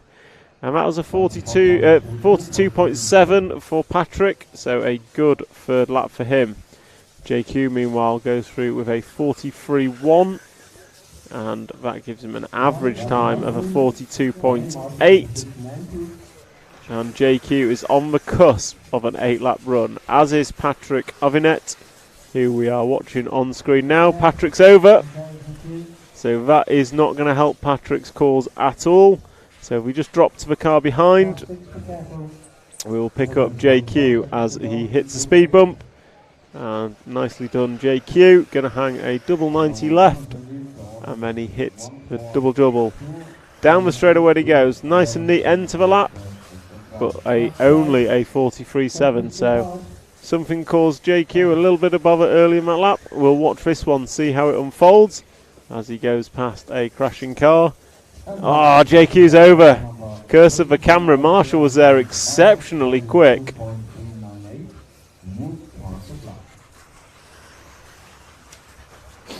So Marshall getting to JQ very quickly.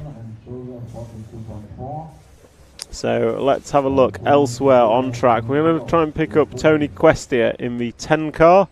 He's about halfway round. So if we have a look going into the 6-pack now, we've got Tony Questia coming down with the yellow wheels. That's one. So we'll follow Tony for a couple of laps. He's getting a good shout out on the YouTube live stream. So Tony is a Belgian driver.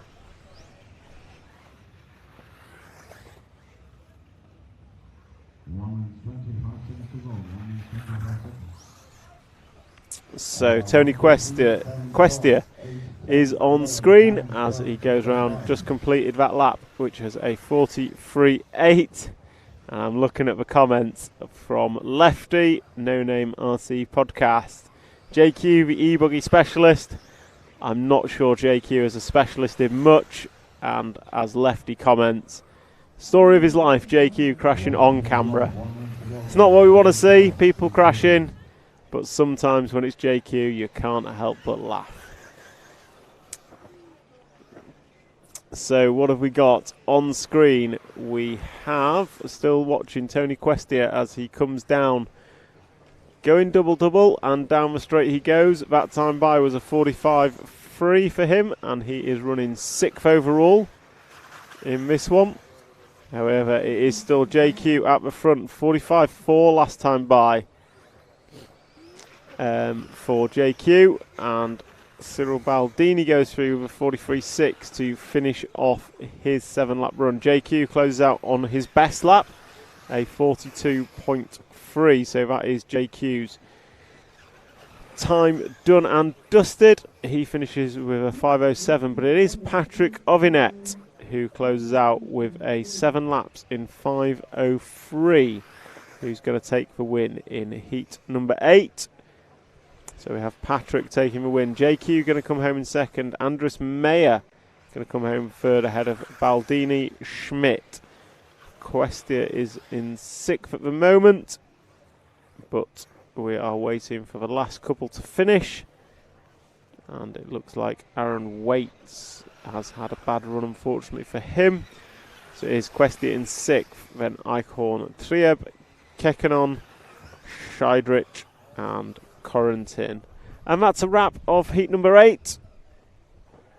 They are done and dusted and will peel off into the pit lane.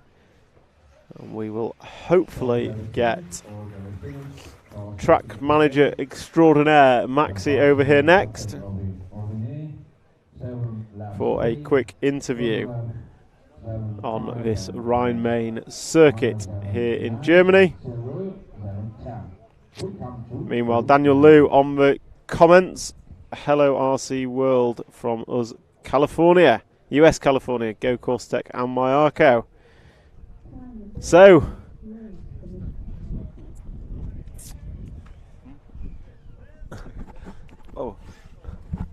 man of the moment is joining us. My English is not so good, but I gave it my best. So we'll just wait for Maxi to get the headset on. So, man of the moment or man of the weekend, Maxi. Hello. How are you doing? Well, I'm doing very good because now it's the time of the Euros by us by us in Bischofsheim at the Rhine-Main circuit. The last 7 months we worked very hard here to prepare the track for the big event. And now I can say it's tomorrow it's finished. A long time is finished for me because it's no big races this year at the track. We only have 1 or 2 small local races. So I think on Monday something by me is weg in German. It's not there. But for me and my family and my girlfriend Mona, I have then more time for my children. I'm happy for it. I'm happy that I can drive.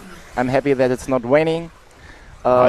You've definitely booked the right weather for the weekend. Yeah, it is. Yeah. I mean, the track preparation has been second to none. Absolutely superb venue, superb visibility. The track is amazing.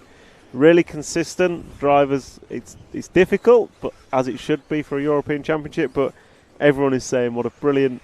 Everything is brilliant. Yeah. Yes, the European Championship team here from our club gave the best all the time. We work till in the night, in the morning. On Wednesday we was here at 5 o'clock in the morning and to make white collars on curbs and etc. So now it's a big thanks to everybody. Some people come to me and say it's good, very cool area, nice track, weather good, eating good, drinks good. Everything good. Yeah, so that's very good feedback. That's a credit to you and the whole team here at the Rhine-Main circuit for what a wonderful event you've put on, and thankfully we're seeing some wonderful racing, and I for one can't wait to see what comes around come finals day tomorrow. Yeah, tomorrow final day.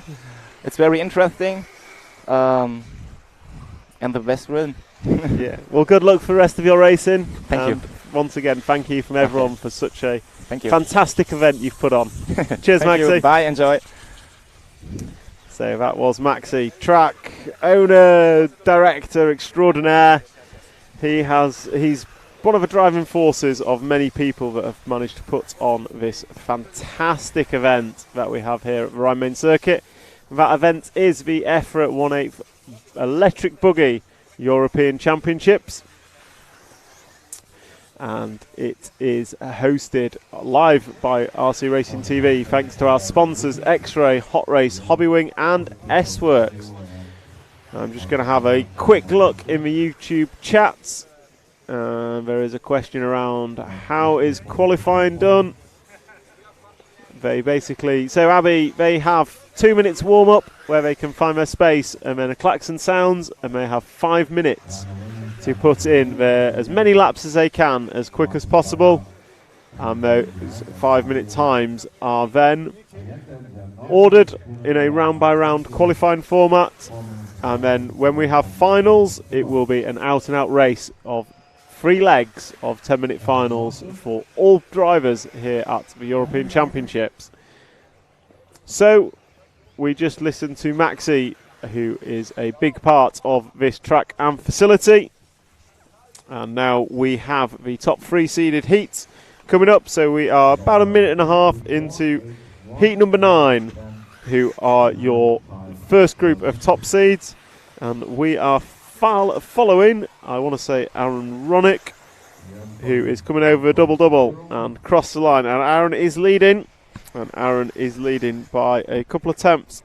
Last time by he did a 40.7, and he has a best time of 40.6 and an average of 40.6. So Aaron Ronick is on it here, and he is 2.1 in front of Jorn Neumann, who is about 1 second in front of Martin Bayer. And yes, Mchet, I absolutely can give a shout out in the chat to the fallen legend that the RC world has lost only yesterday, which is Kevin Yellick, from best known for Silver Dollar Raceway in the United States. Very sad loss to the industry, as he was a fantastic race director. And I had the pleasure of racing the Chico 10th Off-Road Worlds under his stewardship, and a fantastic event it was.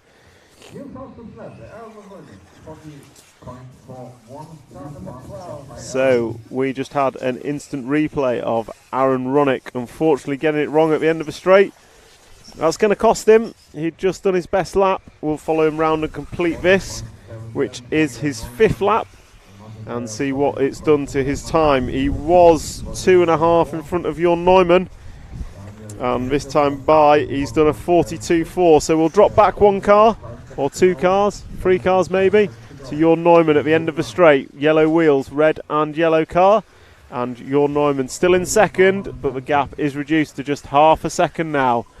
So it is Jorn Neumann coming out of the bomber hole, round the off-camber corner, and he's going to be chasing down what looks to be the 12 car. So I'm sure the 12 car will be called out of the way. That is Julius.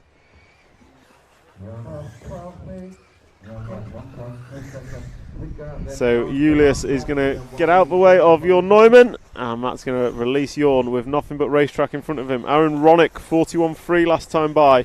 Jorn Neumann is going to go through 40.7, closes a gap to 0.2 of a second.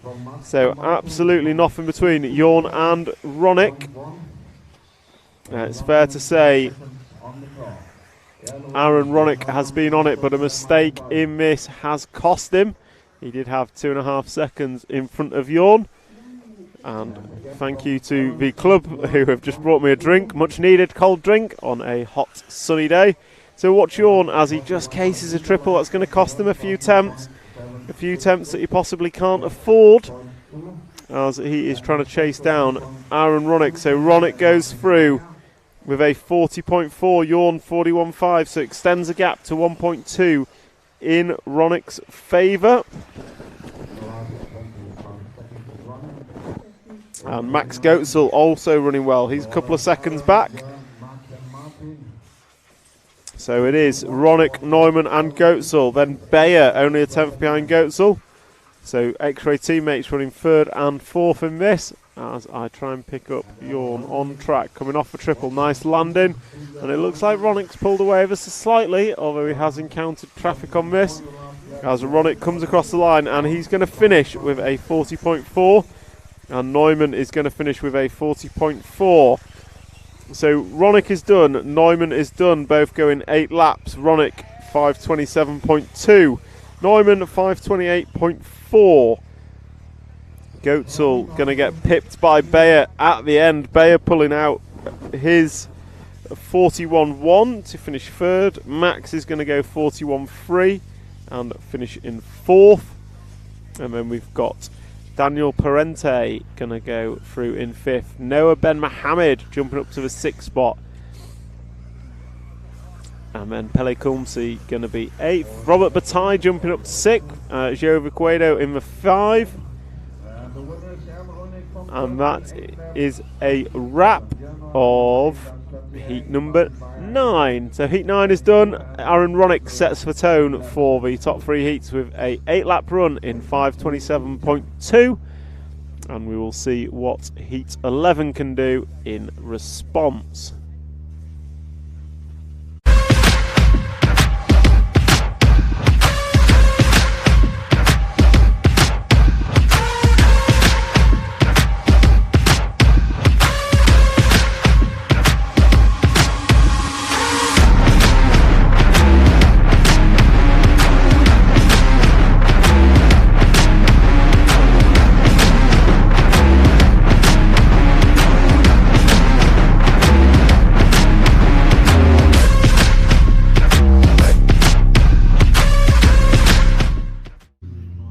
So, a quick question in the chat. How many rounds of qualifying are there? There are 3 rounds of qualifying completed after this. There are 5 rounds in total, and it is the best 3 rounds from 5 to count. So, of each of the 5 rounds you are scored, we will then collate your best 3 scores, and that will determine your final position. And from there we will create the finals, and tomorrow we have 3-leg finals for all, and almost more importantly we do have a B final last chance qualifier in the morning. So although the A final is determined today, there is still 1 spot available in the morning, and we will be sure to bring you that last chance qualifier. It's always a good race in 8th scale and fantastic to watch. So heat number 10 is out doing their warm-up. They have 1 minute of warm-up remaining, and as usual we've got the fast boys: Burak Kilik, David Ronnefolk, Bartosz Saluski and Juan Carlos Canas. They're probably the front 4 to watch, although saying that, any of them can be quick. So we'll try and start with Kilik. He is the white and blue at the end of the straight. He's just coming round now into the bomb hole shortly, and that is Burak Kilik. He was your number 2 seed overnight.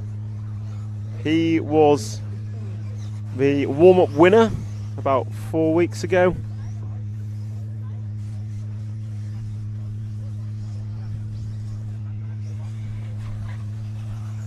So not the first time round this track for Burak.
comes double, and across the line 40.5 last time by, and that is Killick starting lap number 7. So he's got this one and one more to go. This and one more to go. So it is Killick and Zalewski and Canas and Ronnefolk. So Killick coming across the 7-pack now, and he is through. Nicely done from Killick. He's got to close down this lap, hits the speed bump hard, getting some good air off it. So Killick's going to come through for his 7th lap, and then he is starting his 8th and final lap now. So 40.4, and we've got word audio is back, so that's great. We weren't ignoring you guys on the stream. We've lost audio, not sure why, but it is back, so that is great news. And we've got Killick, Canas, Zalewski, Ronnefolk and Navarro all on their 8th lap. So they are rocking and rolling. Reme's completed his 8th. So we are looking at Killick as he comes through, hits the speed bump and goes up and round onto the tabletop.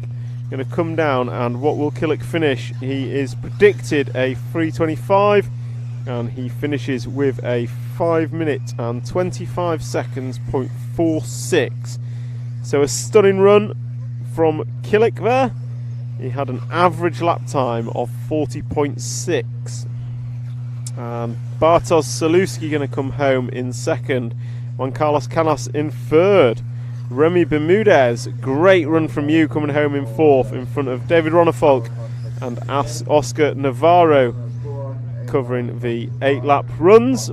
So that's a wrap of heat number 10. So just catch up with the chat a little bit. There was no beer time, honest. It was a technical issue as to why the sound went. We have 5 rounds of qualifying. So this is the 3rd round, and we have 5 in total, and it'll be the best 3 rounds of qualifying to count.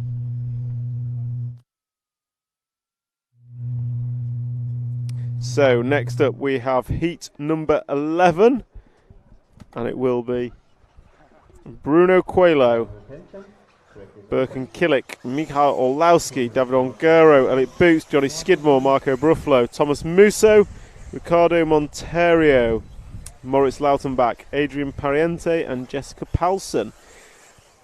So interestingly, I'd say half of the last heat and the whole of heat 9 we had cloud cover, and now that the cloud has gone, the track, well, certainly feels hotter. So whether it'll make a difference, I have no idea. But every time we speak to Bruno and Michael, the comment is all around temperature, tyres and oils, and the effect that the hot temperatures are having. And Abby in the comments, now my favourite driver comes Marco Bruffalo, Techno Love. We will try and follow Marco. In fact, we'll pick up Marco now in the warm-up, so we're looking for the 7 car, Mr. Cameraman. Looking for the number 7. It is a Techno car of Marco Bruffalo. And I'm not sure where it is. There goes a 2. Ah, you've got it. So there is Marco Bruffalo on screen with 40 seconds remaining on this warm-up. And then when the clock starts, we will pick up our top seed in Bruno Coelho. But he's got probably another lap. In fact, Bruno's behind Marco on track as Marco rolls it. So we'll just watch Marco through warm-up as these guys on their final warm-up lap will be triggering the start line next time round.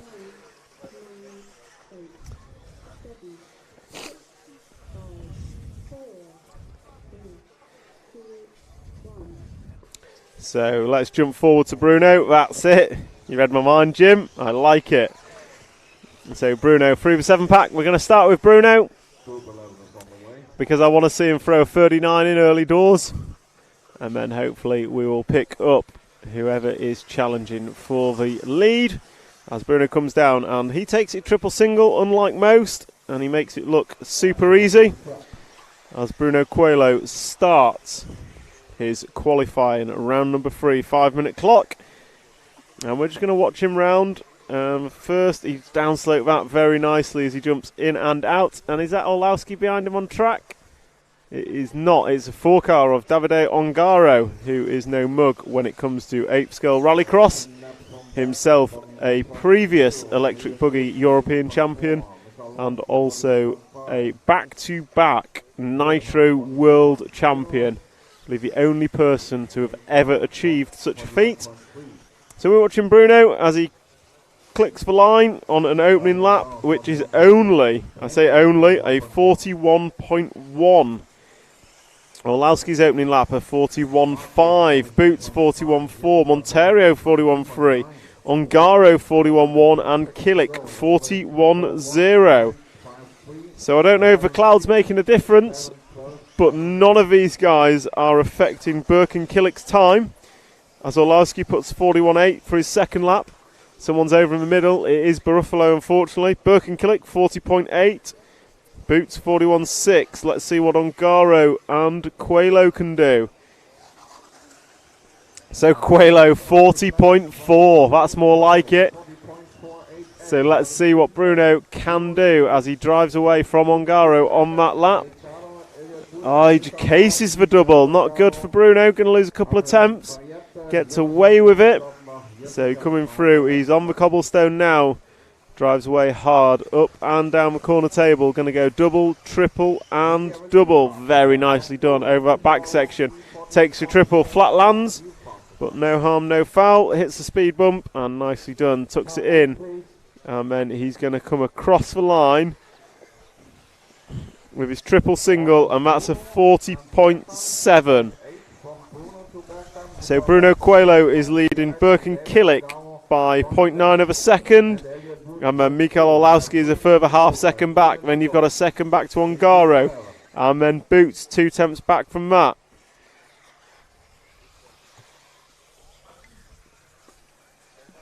So Bruno Coelho, poor first lap for him. But he really is dropping the hammer now, as he hits the downslope of the triple quite nicely. And then drives away from the rostrum, double left-hander. And then he's going to go triple single. Only guy I've seen doing that. Oh, 40.000. Cannot get any closer to a 39-second lap without doing it. So let's see what he does this time. Very nice downslope. That is quick. So Bruno Coelho, this could be the elusive 39-second lap in qualifying. Coming up on traffic, gives him a wide berth. Bruno just 2 wheels up on the pipe. Gets away with it and downslopes out a little bit of a bounce, but not too bad. This could be the 39 as we come in, and he's coming into the triple single. There he goes and crosses the line. It's a 40.2. But with that, he is on to beat Burak Killick's time from heat number 10. So we'll stick with Bruno because he's laying down the fastest laps of anyone, although gets a bobble there. And it is Burke and Killick running in second, who is 2.5 seconds in arrears. And then Davide Ongaro jumping up to the 3 spot. Mikael Orlowski is running 4th, and Elliot Boots in 5th.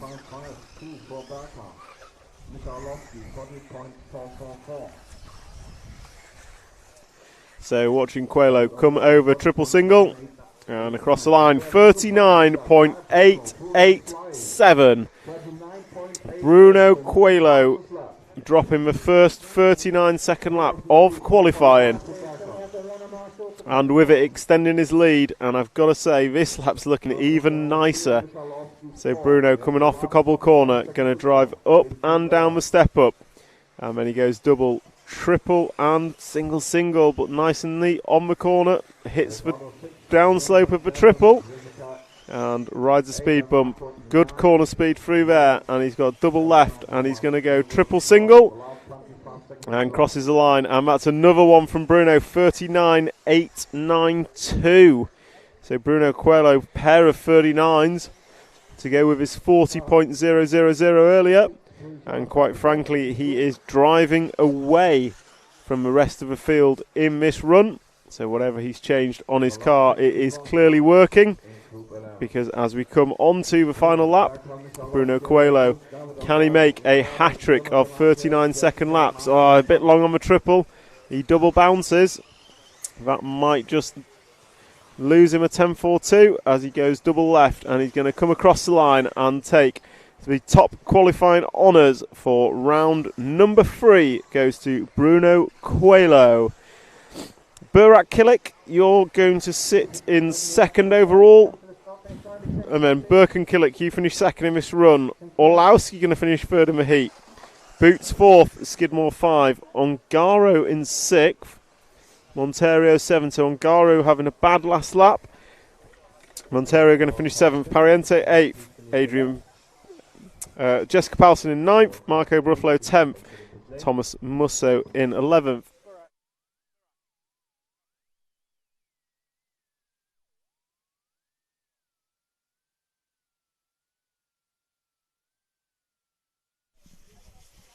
So, Burak Kilik joining us from Marshalling Point. Think second in that round. Happy with that? Yeah, I'm really happy with the pace of my car, and yeah, everything working really fine. It's really hard to get fast, and yeah, we're having fun. It looks like a really difficult track out there. How are you finding it? I find it amazing. The track is nice, the facility and everything else, and yeah, we're having fun. Excellent. That's what it's all about. Yeah. And what's your plans looking forward towards the finals? Obviously, twice as long, 10 minutes long. Yeah, everyone try not to fight for the title for sure, and yeah, we try our best, and yeah. Well, good luck for the remaining 2 rounds, and catch up with you later. Thank you very much. Thank you. So thank you to Burak joining us as he disappears off from his marshalling position, and we'll probably be hoping to fine-tune in a couple of tenths a second into his Mugen Seiki car, as Bruno Coelho has just laid down a very, very fast run, and also very, very fast individual laps with a pair of 39s and also a 40.000, and he's the only person who has gone sub 40 seconds around this track. Just having a quick look at the YouTube chat. Let's see what Ongaro is going to do. Ongaro can't follow Coelho's pace. I'm not sure anyone can at this point. What's his equipment? I think Bruno is X-Ray. Well, he's definitely X-Ray, I know that for sure. I think he's Hot Race tyres and FX engines. We've got Rehan Akbar. Will it be triple main? It is a triple main, so it will be 3-legged finals for all tomorrow. And is Ronald Falk there? Yes, David is here. So the top 36 drivers were split over the top 3 heats. So David wasn't in the top heat, but he was in one of the top 3 where the quickest 36 are. So yes, David's having a... He's doing all right, is David. He's got some pace, but he's just a 10 for 2 shy of where he'd like to be. And I think it's fair to say Bruno keeps that, moving that bar a 10 for 2 further on. So if we look to qualifier round number 4.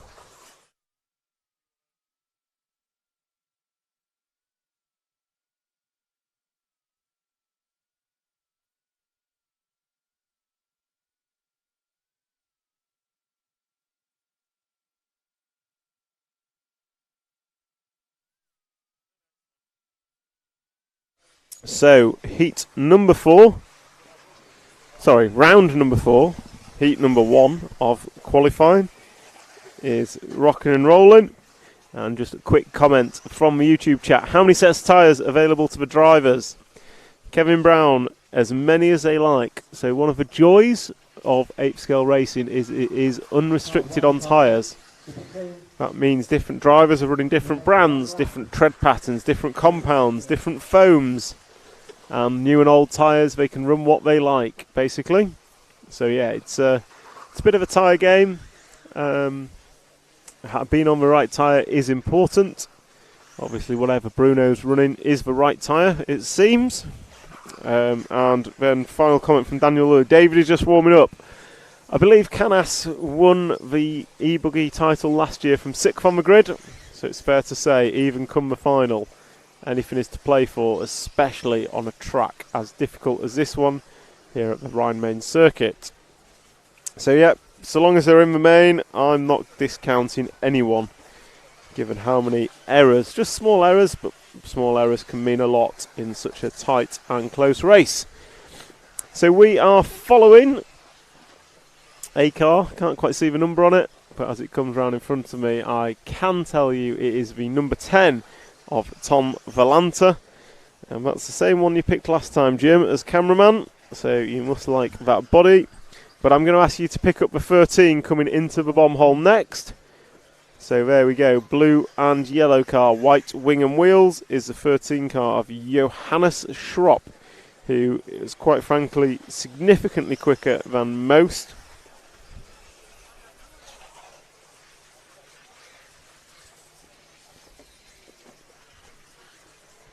And he is leading this after 2 with a best lap time of a 44.8. So just looking at the chat once again, Daniel Lew, would be good to see a race with everyone run the same tyres. I mean, as a 10th scale racer, I totally agree. But I think 8th scale do things differently. And it is what it is. And Raihan, I'll ask Bruno because we're about to interview him after he's finished marshalling. So if he's willing to share, I will ask what tyres he's running. Personally, I don't know much about 8th scale treads or compounds, so I'm not much use in guessing. And Lolo Noisebear, Italy team, let's go. I agree with you. Have we got any Italian drivers in this round? Not in this heat, but I will sure to be pick them out next time they are on track. So Jonas Schropp coming across the line now to put 4 laps on the board, and it is a 45.8 for Johannes,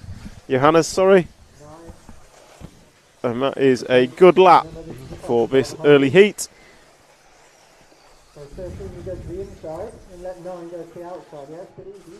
And he has just put the pass on a back marker that is being called through by Mark Stitson, our UK referee at this event. A fairly well-known 8th buggy referee and a very good at the job.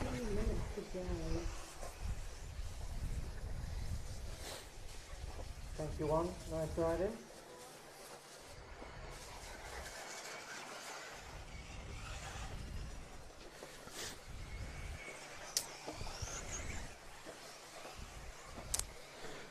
So as we focus on Johannes Schropp, he's coming into the front side section and gets a little bit sideways but gets away with it, in and out the bomb hole, and then runs wide around the off cam but gets it back in line for the chicane. He's over, not onto his roof, so he's got away with that one, but he tries it again and luckily gets away with it again. So Johannes just having a bit of a messy lap this time round as he cases a triple. And then we'll come round and just start to gather his thoughts as he goes past a solemn looking Davide Ongaro, who's probably not as quick as he likes, but we'll see what happens come final time. So these guys are coming into finishing times. Johannes Schropp is on his 7th and final lap, and he's looking to go 7 laps in 5 minutes and 23.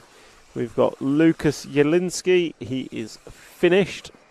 We've got Stephen Deprez, you have finished.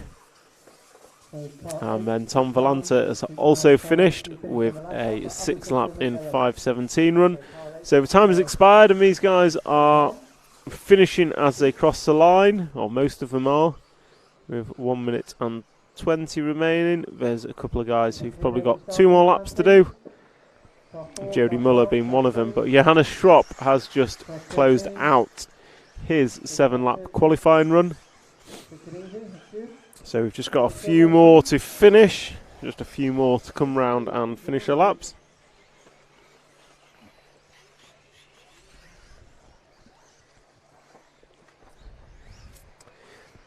So Jody Muller finishes his lap in a 7 laps 5:35.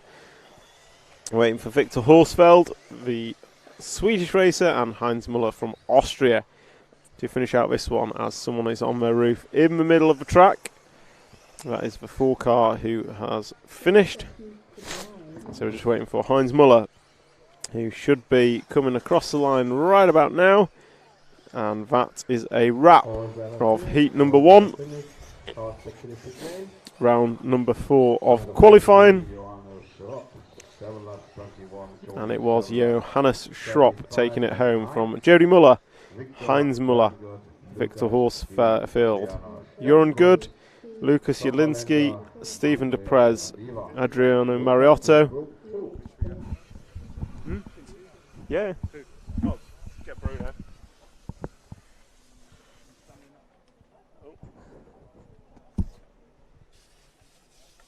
Anyone else you can grab. So we are once again joined by Bruno Coelho.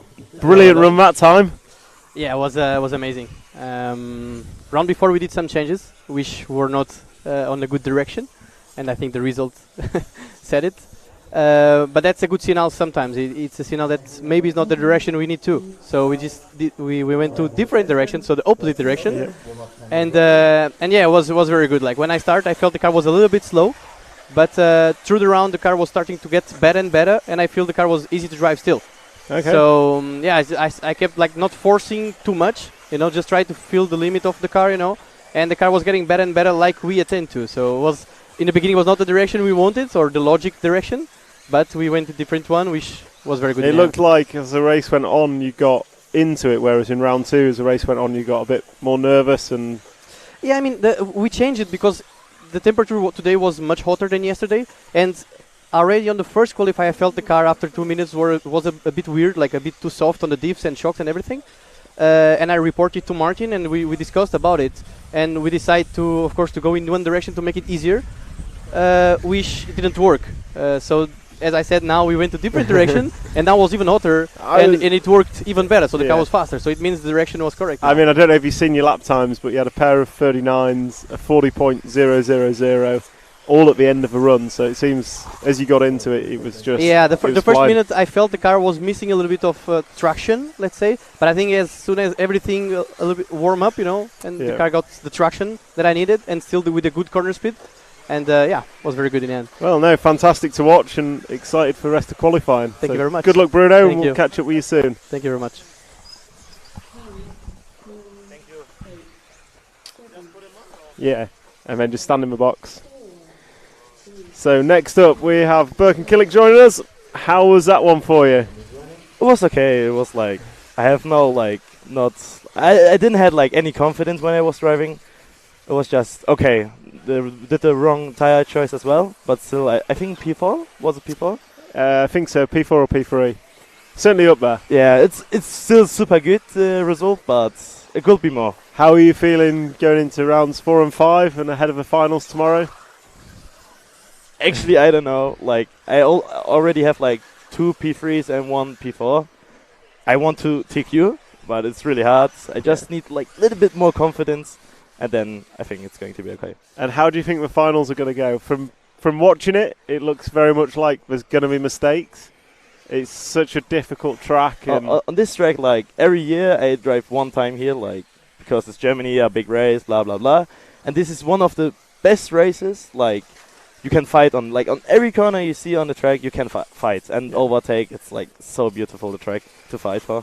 Well, I for one am very much looking forward to the finals. But 2 more rounds of qualifying to go. Any changes planned or? I don't know. I'm not the mechanic. You just race what you're given. Yeah. And my dad, he does the mechanic. I tell him, I need grip. He does grip. I don't know how. Yeah, I'm just a driver. So yeah, always full sended, and yeah, that's it. That is one thing we can say about your driving style, is full send. Always good to see. Always. Well, good luck for the next 2 qualifiers, and we'll catch up with you again soon. Thank you. See you soon. Cheers. Thank you.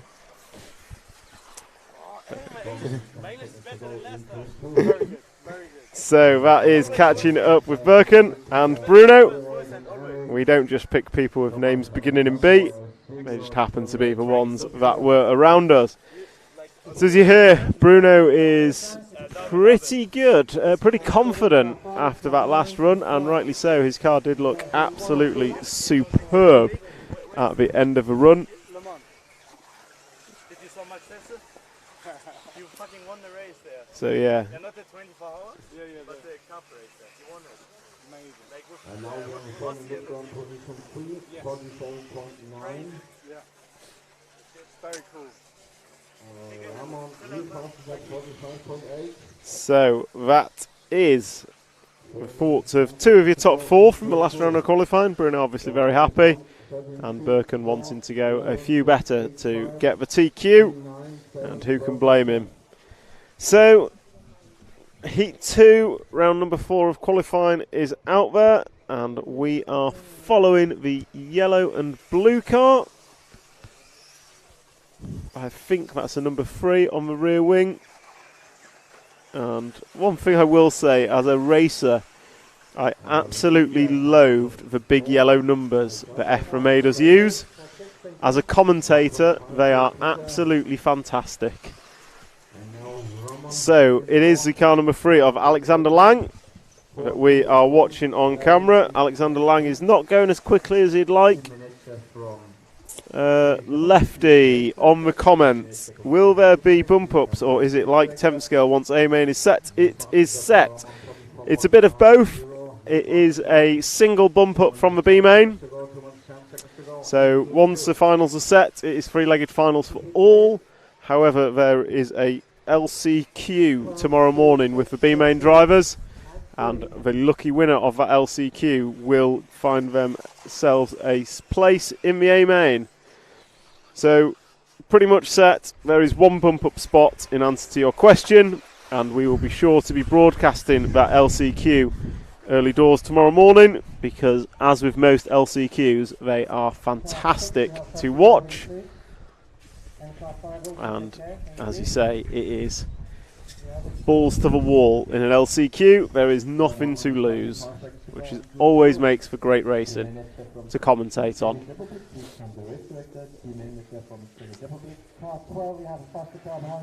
So what have we got happening here? We're going to try and find Albert Neuwirth from Austria in the one car. So he's about halfway around the lap, and I think he should be coming into the corner tabletop roundabout now. So we'll try and pick up the onto the straight, double left corner onto the straightaway, and he's down the straight. It is the blue car with yellow wing and white wheels, but just forward one car. There we go. And he's coming into the double jump. So that is Albert Neuwirth. He is your race leader as it stands. And he is rocking and rolling with a 46.0 last time by, his fastest lap. And just a quick check in to the YouTube. And are we going to do a pick walk? Always love those. And what's the number of pilots enrolled to this race? So in answer to the first one, I would love to do a pit walk. I don't see no reason why we won't. However, it will probably be during round number 5 of qualifying. So about an hour and a half from now, I will try and get a pit walk in. And number of pilots enrolled in this race, it was a sellout entry. So we had 12 heats of 12 drivers. So 144 entrants. And all 144 places were filled. Unfortunately, we had some last-minute cancellations due to sickness, illness, and people not being able to make it. So I think we're rocking around 140, 139 entrants who are racing, but it was a sellout crowd in terms of entry. So heat number 2 of qualifying round number 4 is winding down. Everyone except Ramon Chanko has completed their final lap, and Ramon has just crossed the line. So it is Albert Neuwirth who is going to take the win in this one in a 7 in 5:33. Ramon Chanko is going to finish in second, and then Alejandro Altinenza is going to finish third.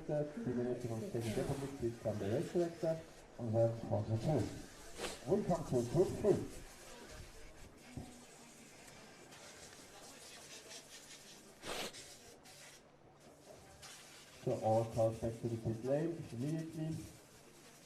So that is a wrap, and I'm just going to change over to a fixed camera whilst we get the cameraman changed. So poor cameraman has been stood in the sun for the last however many hours we've been here. So we'll give him a bit of a break. And whilst we'll do that whilst heat number 3 is getting ready to come to the circuit. 9, 10, track is open, warm-up time is running.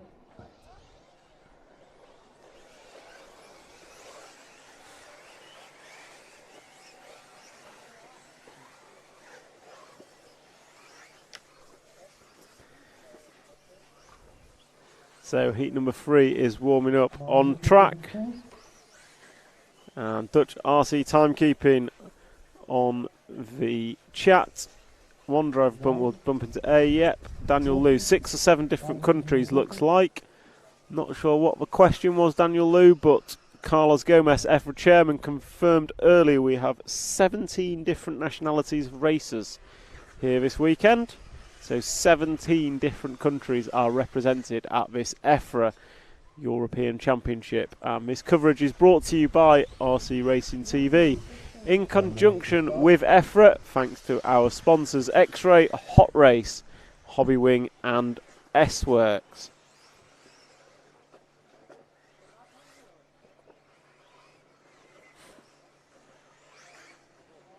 Marshal number 4, please stay in your position. Marshal number 4. Okay, Marshal number 4, listen, you have an official warning for bad marshalling. You do not take the car back for your friend. You stay there, the runner comes, okay? So this is heat number 3 warming up. And I think I should have my cameraman in situ. And he is. Can Matt hear me? Give us a thumbs up if you can hear me, Matt. If you've got a spare hand. Yeah, brilliant. So Matt can hear me. So we have started. And the turquoise car of, I think, Christian Walsh was the first one across the line. Car 11, you have a drive-through penalty for slowing during the warm-up. So cars 1 and 6. That's it, all day. Very dangerous. So cars 1 and 6 we watched on screen, and it looks like car 1 ends up on his roof. That was Frame Bullion, who has been the quickest, and then car 6 does exactly the same. And 1 throws in another crash, and then they come together, and that is just messy.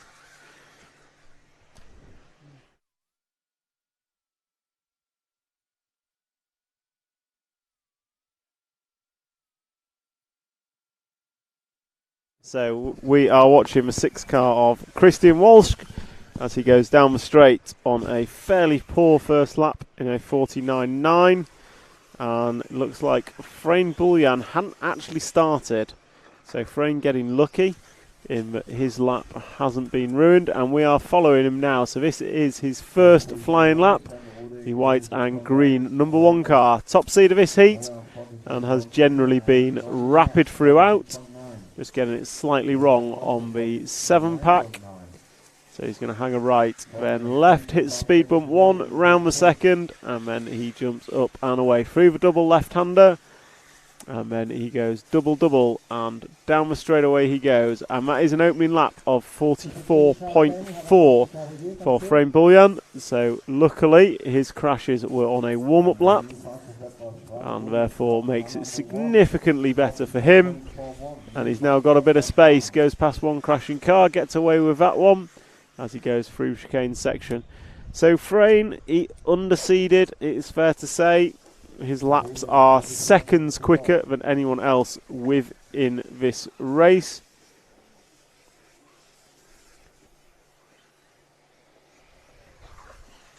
And Frame is jumping up the corner table, goes double 90 left, and then he comes over double and crosses the start finish line. It's another 44.2 for Frame, the Croatian driver, I believe.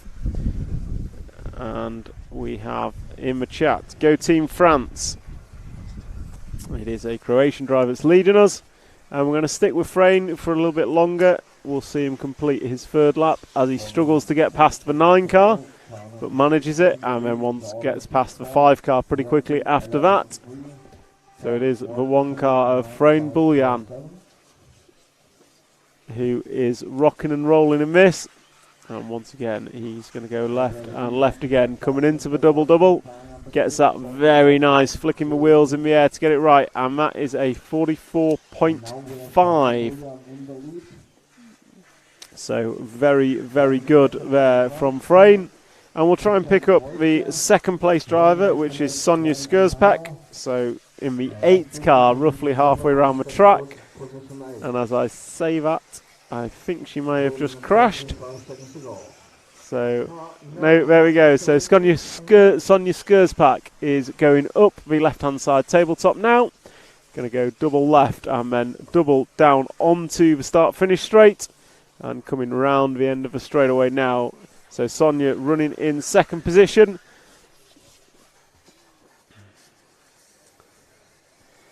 And Sonja in the 8 car. That wasn't a great lap, but we'll follow around for this lap, as she is called through for the 2 car of Philip Koff. So 2 and 8 both on a pretty good run, although Sonja did have a crash on the last lap. So Sonja is back through past the 2, so 2 are, then Sonja's going to have the curse of the camera and throws it onto her roof. Gets away with it, lands on the wheels and is back going. So hangs it round the hairpin, jumps up the corner tabletop and then comes back down towards the rostrum with a double-double. Onto the start-finish straight. That time round for Sonja was a 48.5. So that is better, as Frayne Buljan now behind her on track, or 2 behind her on track, runs a 45.4, but the race leader is over. So that's not good for him. We'll continue watching Sonja, who is running in the 4th position and being chased down by Philip Kropf on track. And if we just... So Sonja, nice lap this one's looking like. A lot less trouble than the previous ones, as she comes round and going to go double-double. And cross the line to put 6 laps on the board. So she'll be starting her last lap now, as are most of the drivers, with just 1 minute, well, 30 seconds roughly remaining for most of the drivers. They are all starting or on their final lap as Sonja catches a curb, just gets it a little bit wild, but holds position in front of Philip on track, but then catches a pipe and Philip's going to go through. So that's going to cost him maybe a second and a half as she goes double single and drives out of it. And it's going to go left, right and left, and then round the hairpin into the corner table, double left, and then just got to go double and crossing the line. Sonja is going to finish with 7-lap run, and then Frayne just behind on track is going to come through with a 44.3. So Frayne is going to take the win with 7 laps in 5.16. And then Philip Kropf going to come home in second, 7 laps, 5.26. Sven Rudig in third. Sonja Skurspak going to finish in 4th. Hino Muller 5th. Ralf Schietstall 6th. Christian Walsh in 7th. Oscar Koot in 8th. Nicholas Lelou in 9th. Tim Donk in 10th. And Jan Domanski in 11th. And then we have Sander Schult in 12th position.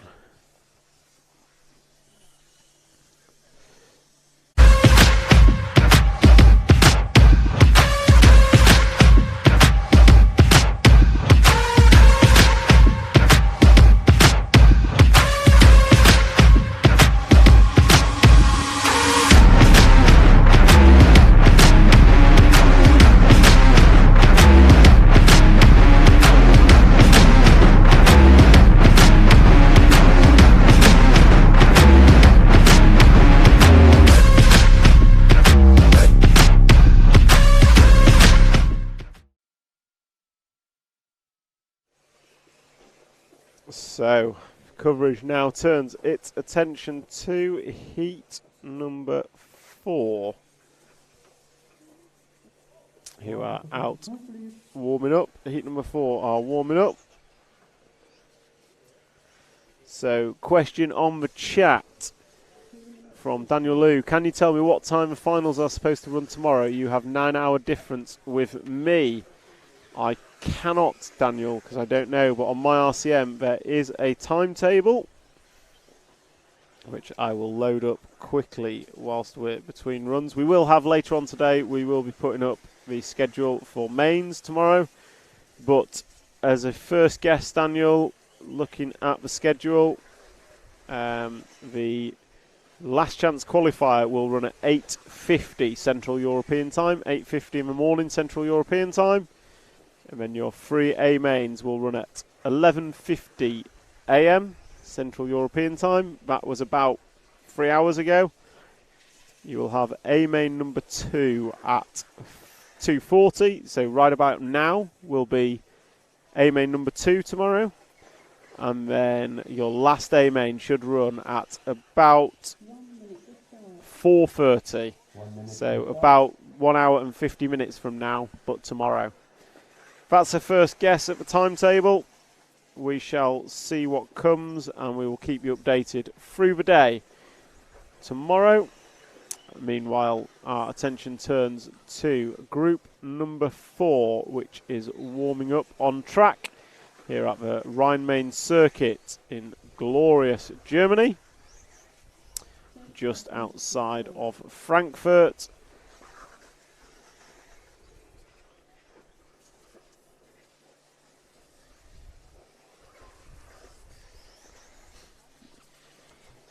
And our coverage of this EFRA European Championship is brought to you by X-Ray, Hot Race, Hobbywing and S-Works. So as time starts, we will pick up the first car across the line. And starting the 5-minute timer with none other than the 10 car of, let me find his name, it is Josip Barrefoot.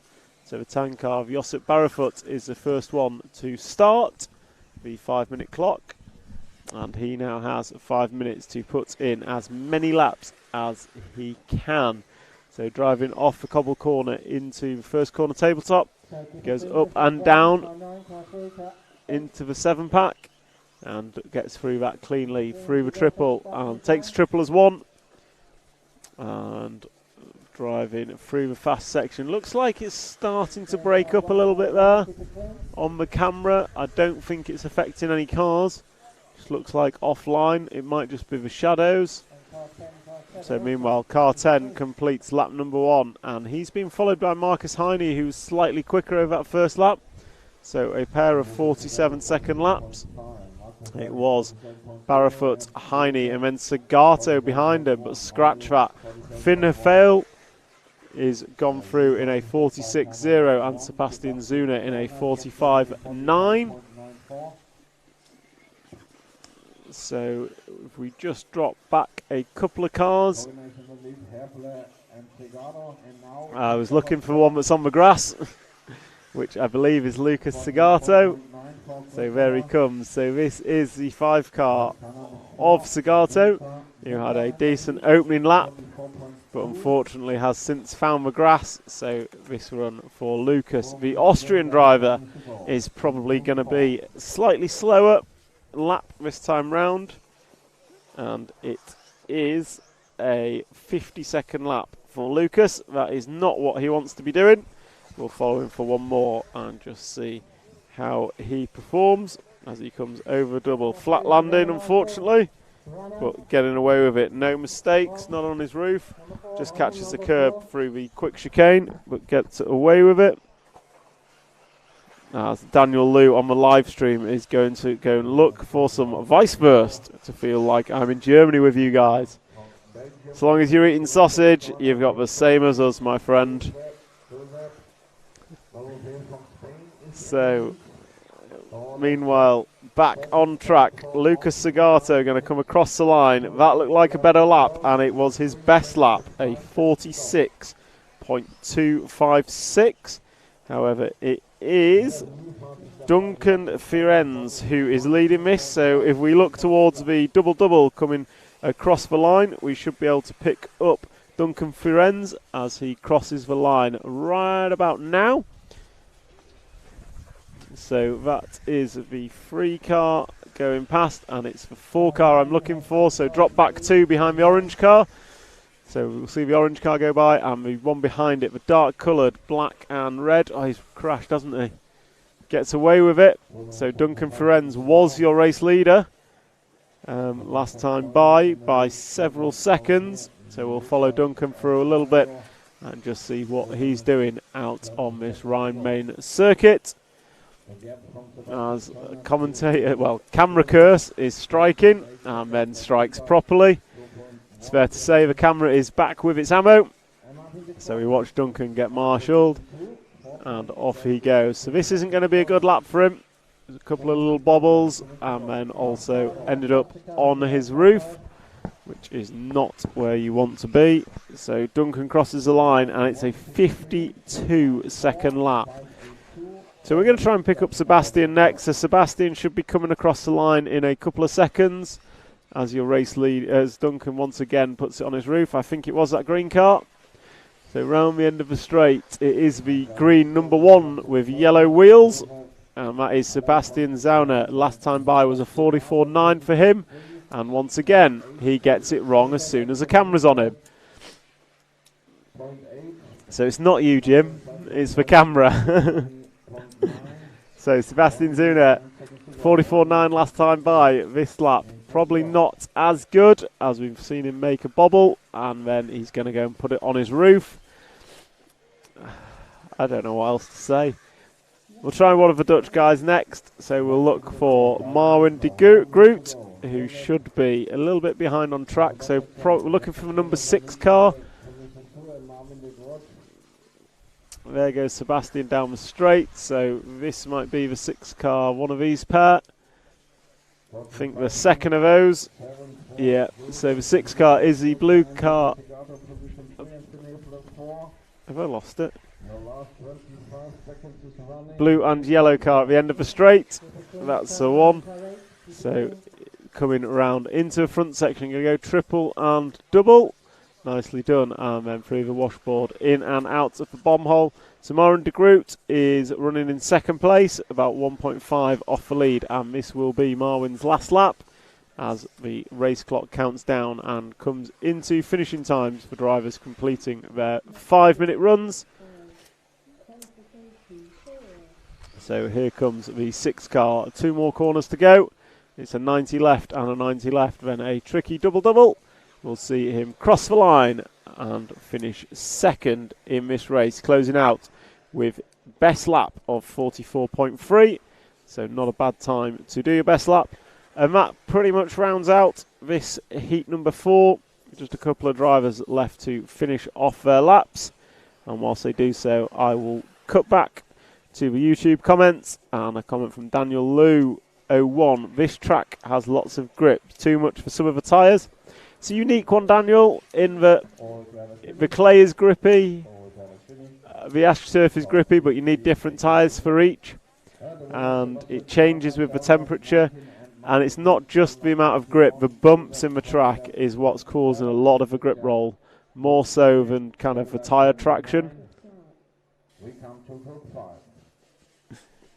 So yeah, there is a lot of grip out there, but balancing that grip between surfaces and your tyre choice and compound choice is what's causing a lot of the challenges, along with just the bumpy nature of an off-road track. So Group 4 done and dusted. Group 5, round number 4 of qualifying, you are next. And we will just have a quick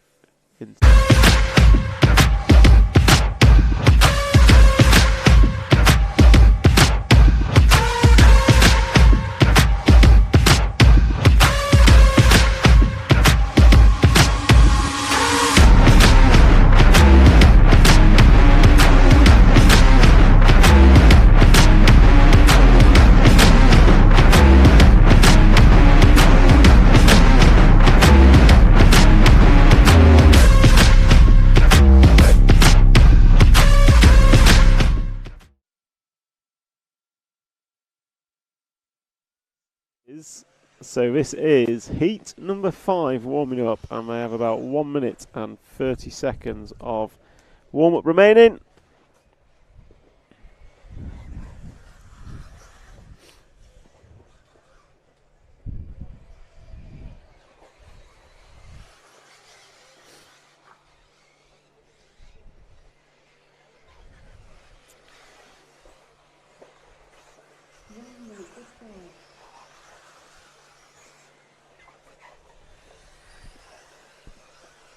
So 1 minute to the start of heat number 3, and your drivers for this one.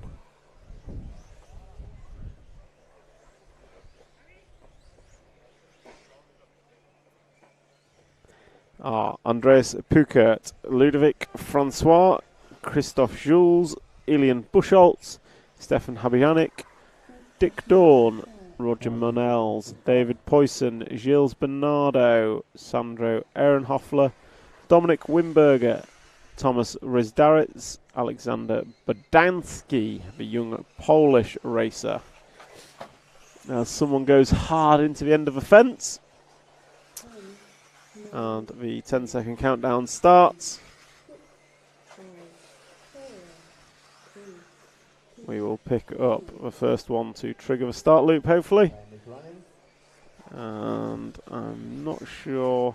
Car number four, you have a drive-through for slowing down in the warm-up. Yeah, you did it 4 or 5 times. So car 4, you make a drive-through in the next lap, please. So referees on it, calling drive-through penalties, but those are not completing warm-up laps appropriately. And we are following what looks to be the 10 car. Get my glasses out. No, the 12 car of Thomas Rezdaritz, who goes off-road a bit, kicking up some rooster tails in the dust. And then we'll drive up the corner tabletop. 90 left, 90 left, and come down. And I think we'll be the first one to put a lap on the board, and Thomas does with a 50.7 as Ilian Buchholz comes through the pit lane, serving a stop-go for improper warm-up lap procedure. And Christopher Yules, good first lap from him, 46.0. Pretty sure he was one of the quick ones last time, but we'll stick with Thomas for another lap or so until we've all filtered through with one on the board and we can see who is quick.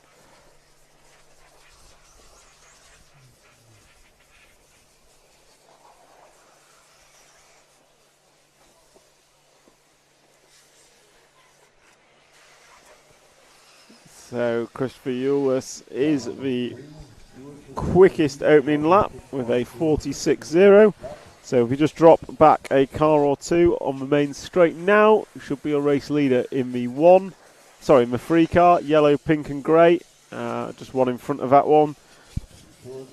There we go. Coming over a double now is Christopher Yules, who was your quickest driver over 1 and quickest driver over 2 with a 45.8 second lap time.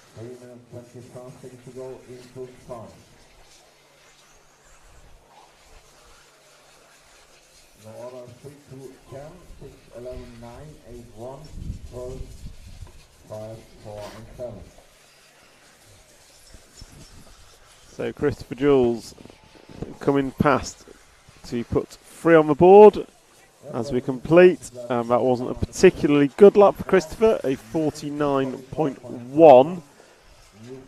So that's going to drop them down ever so slightly. So we'll see who can pick up the lead, and it looks like Christoph has lost the lead with Sandro and Dick Dawn both going in front, but I'll wait for Francois Ludovic to come through. Okay, let the marshal work, Okay, there we go.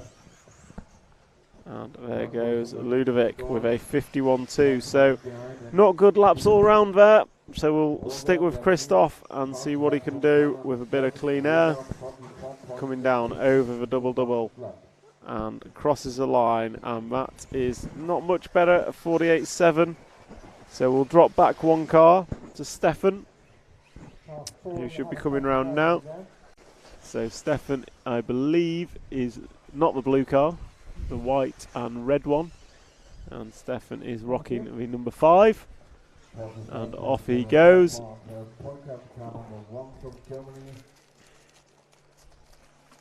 Andreas is now in the lead, 0.322. Dominic Santor. So that is Stefan Habanovic, who is a Austrian driver in the number 5 car. Last time by it was a 48.2 from him. This time by for Stefan it is a 48.1, so fairly consistent if nothing else.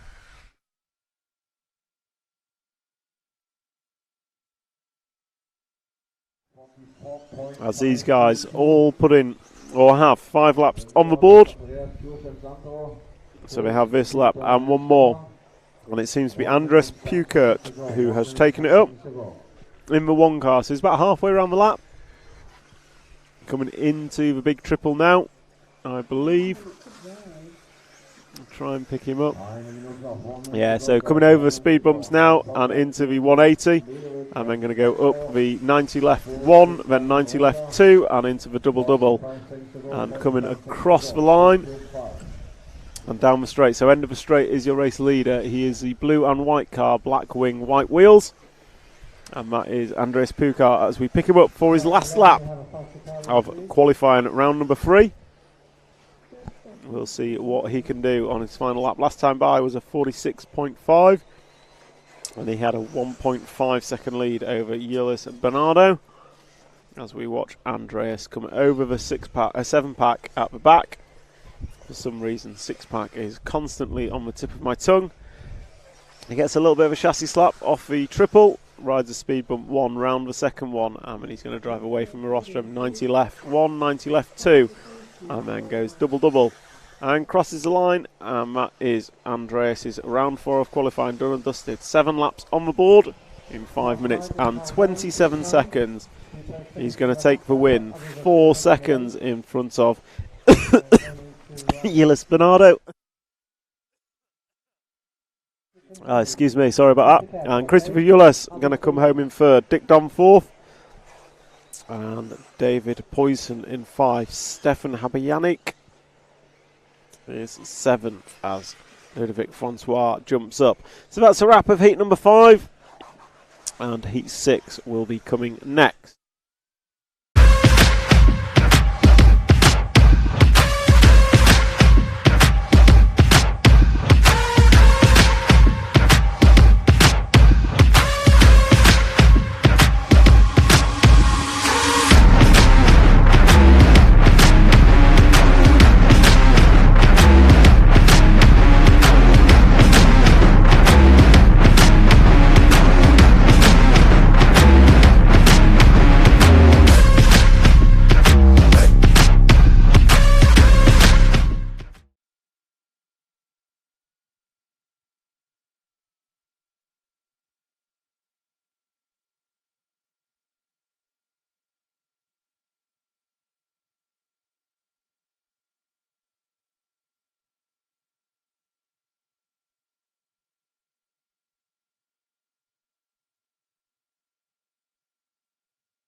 So as Heat 6 is warming up, I would like to give thanks to our sponsors of the stream.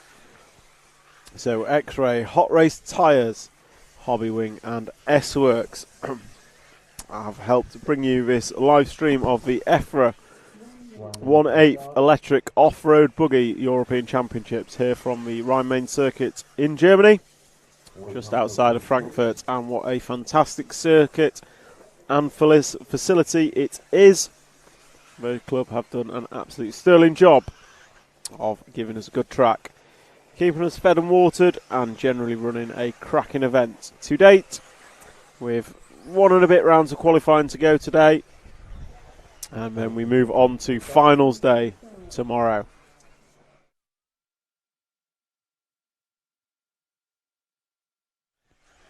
So 30 seconds to go. Your drivers for this one: Colin Meijer, Hampus Berg, Carlos Pineda, Nathan Dalby, Heikki Geiki, Kevin Mikadet, Alexander Brackes, Anastasia Forg, Joel Rosengren, Patrick Swinzer, Paul Lepart and Marcel Trieb. And we will pick up the first guy to start us. And that first guy is Carlos Pineda, followed by Dalby and Berg. So 3 fast cars all go through together. And Colin Mayer isn't far off.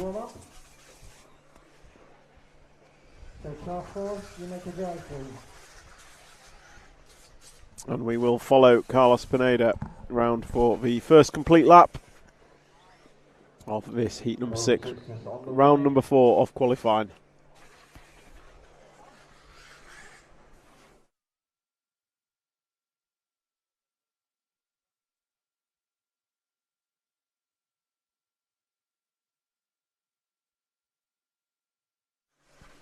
So Carlos through for 1, and he's looking quickest after 1 with a 43.8. Opening up from Colin Meyer, 43.22, new fastest lap, Carlos 43.8. As I say that, Colin Meyer goes through with a 43.2. So Carlos was quick, but not the quickest. But we'll stick with him for a couple more laps as he runs towards the front of this pack. And then we will look for Colin later on. So Carlos down the straight one more time, and this time it was a 42.7. So good lap from Carlos. And Colin Mayer goes through with a 43.4.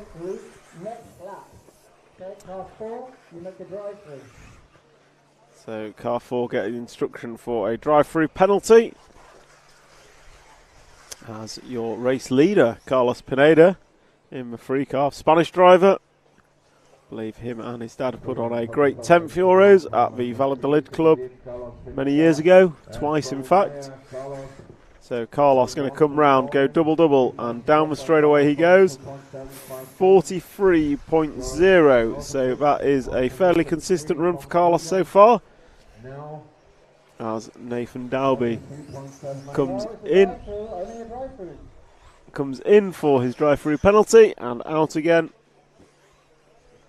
So race leader coming up on traffic in the form of a 9 car. Looked like Joel Rosengren, and he is now through. So Colin Meyer is pushing Carlos round with not a lot between them. So we'll try and pick up Colin in the 1 car. He's behind Carlos on track, not too far behind. As Carlos goes up the step up, step down. The number 1 car is the blue car with yellow wheels and yellow wing coming into the double now. So if we hold on the main straight, we will see the 1 car of Colin Meyer coming across the line now, and there he goes down the straight. And that wasn't a great lap for Colin, so he has dropped a couple of tenths behind Carlos Pineda. So between them it is time to race, with just a couple of attempts and 3 laps remaining. They're both looking to go 7 laps in 5:05 and 5:06 respectively for Carlos and Colin. So we've seen Carlos for a few laps. We will close out with Colin as he comes round over the speed bump, just catching it with 2 wheels and it doesn't really send him offline. Carlos goes through 43.8, and we pick up Colin. Oh, getting it sideways. It was a 43.0, and Colin's over. Oh, camera curse strikes again. Marshall is there, but that is going to be the end of his challenge in this heat. And it's fair to say Carlos Pineda, if he keeps it clean, will now bring this heat home with just this lap and one more remaining.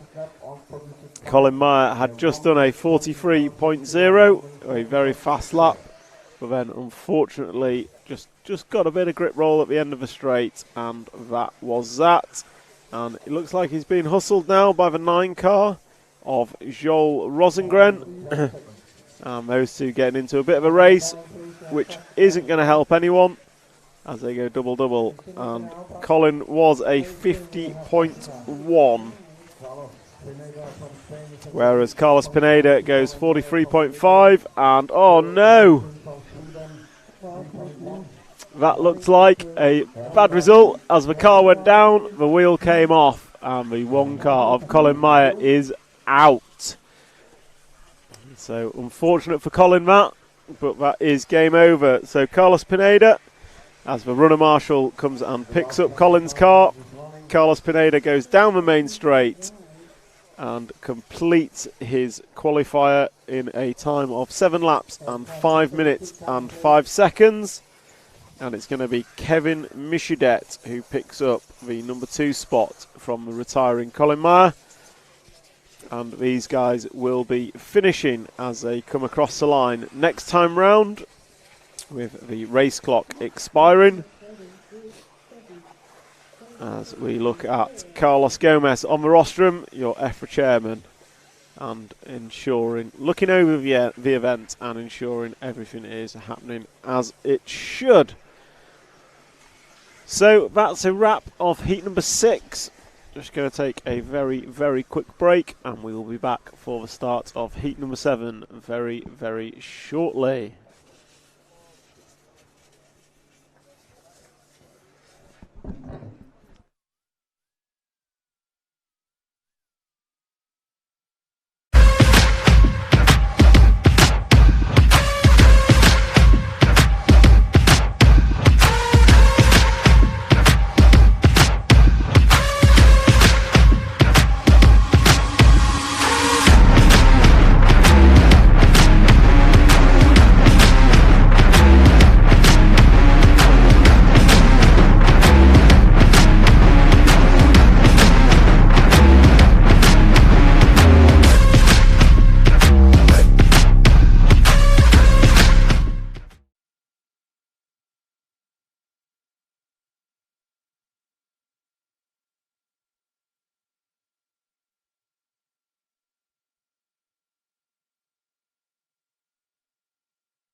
So we are off and rolling with heat number 7, and it is a free car of Jonas Bauer, who crosses the line first and comments on the chat on the YouTube.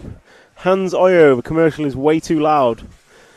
I will have the tech team look into that. I'm explicitly told I'm not allowed to touch anything because I'm not very technical, but we'll check into that and sort it out. Other than that, we've got Go Colin. Colin was running well in the last run until he literally drove the wheels off the thing.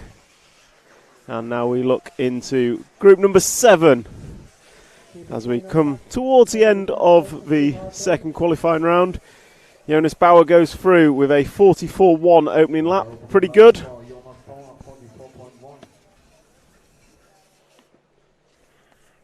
And he is the earliest starter and only one to have completed a lap so far. So what that tells me is everyone's done bad laps or they're all bunched together. So Jonas Bauer has used the warm-up perfectly to get himself nothing but space on this racetrack. And it is showing. So he's coming round. He's got the speed bump to go. Oh, just caught a bump.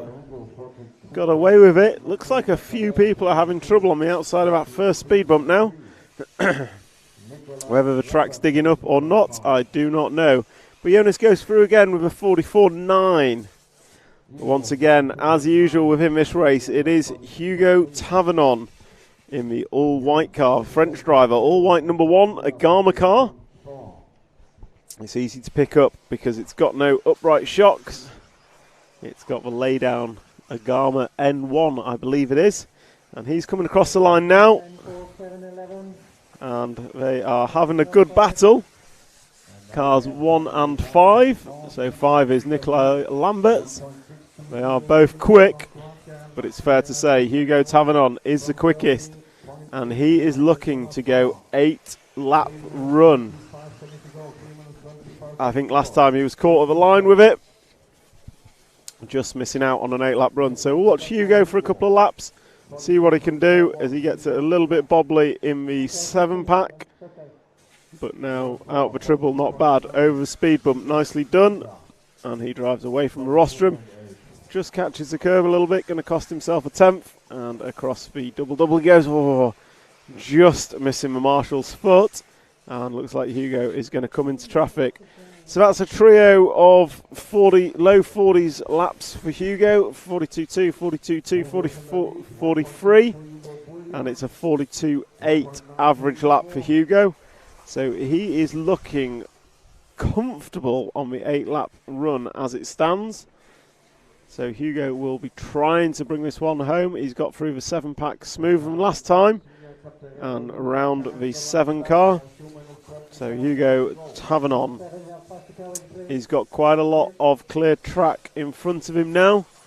As he crosses the line, he is about the straight length behind the 11 car of Florian Muller. As he goes round, Hugo goes round turn 1 and 2, 3 on 2 wheels. Gets away with it and is going to come over a double jump. Last time by for Hugo is a 43.1. And that is not enough. So Hugo now falls off the 8-lap pace and is looking at 7 laps in 5:00.4. And we've got a comment on the chat. Boo Ree, who is with you in RCTV team? So the RC Racing TV team this weekend is Matt McCullen, who is producing and directing. And he is supported by myself, Tom Cockerill on the microphone, and Jim Little on the camera. Jim's currently having a break because apparently we can't put him out in 40-degree heat for 15 hours in a day. So we've got Matt on the camera at the minute, and Jim is just having a break. And we are all watching Hugo Tavernon. We'll watch him complete this lap, which will be his 6th lap, and hopefully he'll get an 8-lap run. But we will see. So Hugo coming over the speed roller and driving away from rostrum. 90 left, 90 left. And he's going to come down double and double. And he is 41.4 last time by. 41.4 last time by. So Hugo is within the 8-lap run very, very slightly, and he's just bobbled. That's going to cost him a couple of seconds. He's got to do sub 44 to get through on the 8-lap run. So let's see what Hugo can do as he comes into the 7-pack at the back. He's just got to keep it clean. He's got the triple to go. He's landed that nicely. So I think it's only going to be the double that trips him up. So he comes into the corner tabletop. He's got a left and a left. And then he's racing to the line. Will he get an 8-lap run for Hugo Tavernon? Crosses the line, and yes, he's done it. He's in by 1.4. So Hugo Tavernon, as we watch the first 8-lap run of this round. And a very, very good result incoming for him as he pops a wheelie off the big double and hits a washboard section through the chicane for the last time up on 2 wheels and drives off the cobble corner into the corner tabletop. Looking pretty racy on this lap. He knows he's done it. So he's just got to bring this one home. Over the triple, cases it short ever so slightly. I'm going to run over speed bump 1 on the apex nicely. And then 2 corners to go. 1 and 2. And then racing to the line. He goes triple single, crosses the line. Fantastic result for Hugo as he then rolls at the end of the straight. But I don't think he minds as he completes 8 laps in 5 minutes and 40 seconds. 989. Jonas Bauer, you come home in second. Nikolai Lambert in third. And then I lose the screen. Pardon? Yeah, he's up next. So that is a wrap of heat number 7. Heat 7 done, and fantastic result for Hugo in round number 4 of qualifying. He will hope to carry that into round number 5. Jonas Bauer, Nikolai Lambert were your 2 and your 3. And we now turn our attention to heat number 8. Your drivers will be Joseph Quagrain in the 1, Patrick Uvinet in the 2, Andres Meyer in the 3, Cyril Baldini in the 4, Richard Correntin in the 5, Aaron Waits in the 6, Jürgen Trieb in the 7, Julian Schmidt in the 8, Eunice Kekkonen in the 9, Tony Questia 10, Jan Eichhorn in the 11, and Tom Scheiderich in the 12.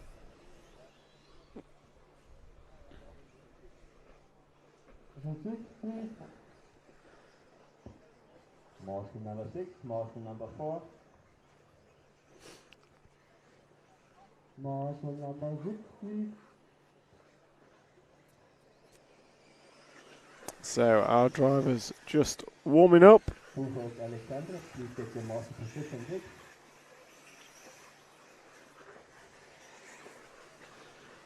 For heat number 8.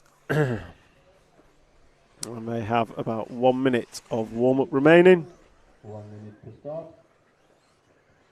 And then we will go to the live camera and follow.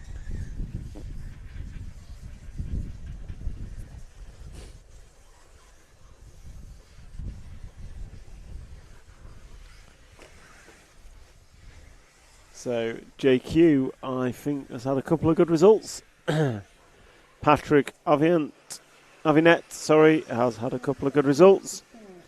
So 1 and 2 cars. Seeds 1 and 2 in this have both been the best, as they have 30 seconds counting down into 20. And we will wait for the klaxon and pick up the first car to start a fast lap. And that looks like it might be JQ as he drives up the corner tabletop, left and left again. And he's timed that one pretty well as he comes across the line. It's not JQ, it's Aaron Waits in the 6 car. 12 car even. It is Tom Scheidrich in the 12. So that is the kind of green and white car, yellow wheels, yellow wing. And he is out the bomb hole and through the fast chicane as the 2 car, that's a bad start for the 2 car, collects the fence at the end of the straight and required marshalling. So that is a poor start for Patrick Ovinet. And comment in the chat, do an interview with JQ. We have pretty much every round. If you have anything you want us to ask him, let us know, and I will quite happily put those questions to him. As the 12 car of Tom Schreidrich comes round to complete lap number 1. And if we drop back just 2 cars, we will come across JQ himself. So the third car in this train is the JQ car. And JQ is working his way through traffic. So on camera at the minute, Tom Schreidrich through the 7-pack. But it won't be long until JQ catches him. And JQ opened with a 42.8. Andres Meyer 42.2. They're the only ones in the 42-second laps on the opening lap.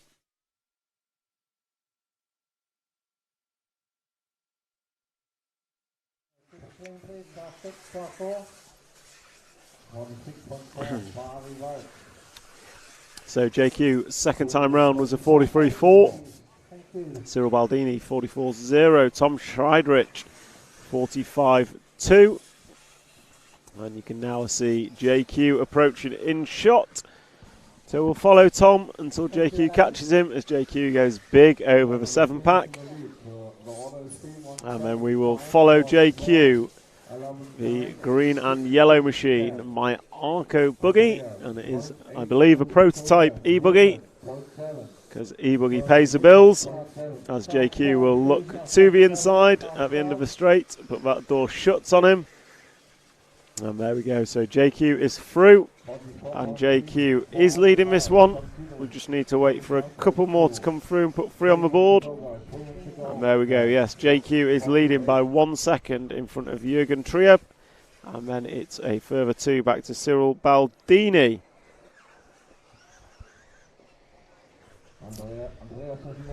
So JQ over a big triple. And then comes over the roller and into the 180. Nicely done. And 3 laps on the board. And it is Andres Meyer, actually, who is to the front. So Andres Meyer is looking at going quickest. And he is looking for an 8-lap run. So that's a free car. Austrian driver. He's about 3/4 of the way through the track. And he's coming into the left-hand step-up. Orange car on camera now. That is Andres Meyer. So he is leading. And more importantly, he is on for an 8-lap run as he goes through. That was a 42.3. So Andres Meyer is 2 seconds in front of JQ. And importantly, those 2 seconds are putting him on an 8-lap run, whilst JQ is only looking at 7. So Andres Meyer is halfway through his run, if he can keep it rubber side down and get through for the elusive 8-lap run. So a little bit clumsy over the back section, just not quite getting the rhythm as he comes round over the speed bump. Nicely done. Rides the roller, and then he's going to jump away from himself, double left-hander, and then comes double across the line, and that is another good lap from Andres, a 42.3.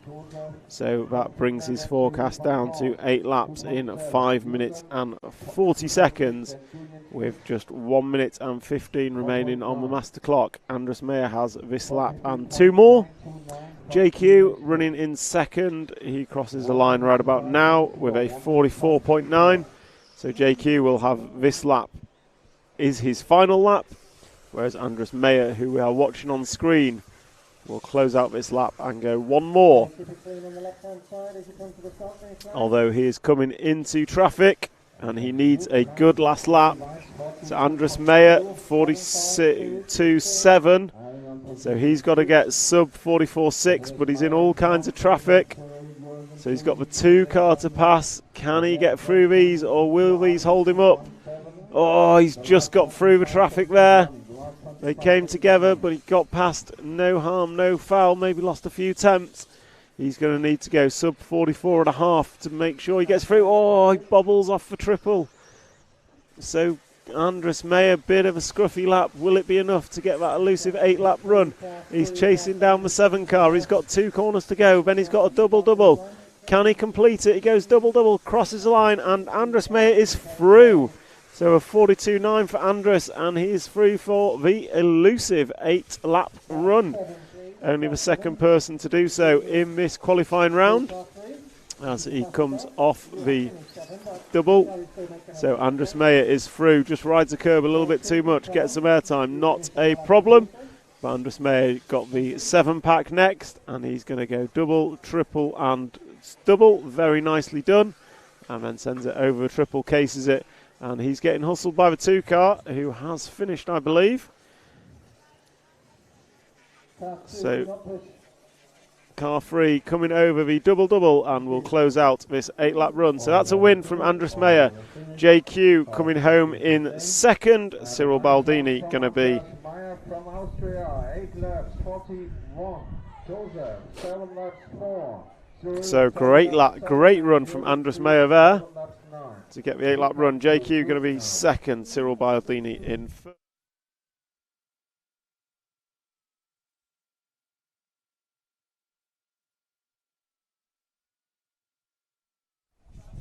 So, quick look at the chat before we go into the top 3 heats.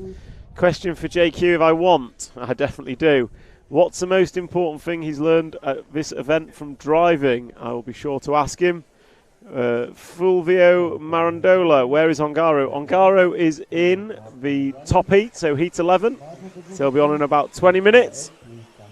So we will see Ongaro shortly.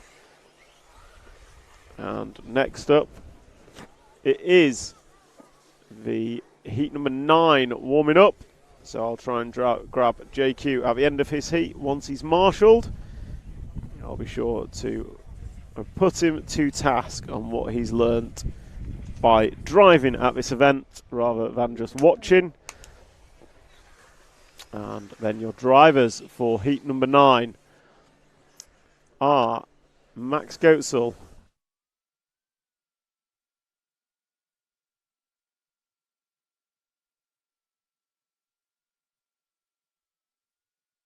so your drivers for this heat are Max Goetzel, Jon Neumann, Aaron Ronick have been absolutely rapid between the 3 of them. Then we have Martin Beyer, Robert Battier, Jo Figueiredo, Wesley Van Helmen, Daniel Pariente, Clement Boda, Pele Kumsi, Noah Ben Mohammed, Julius Skilodi are your 12 drivers. And they have about 15 seconds of warm-up. And then we will cut to the camera and try and catch a first one to start the lap. But it looks like we've got a whole heap of cars in a train coming over together, which is, I'm not going to lie, pretty poor in terms of getting space. But we have Martin Beyer, the first to trigger the loop, followed by Wesley Van Helmond and I think Pele Kumsi in the 9. And it is literally a Clement Boda in the 9, sorry. It is a freight train of cars. So we'll stick with Martin Beyer for the first few laps and see what he can do.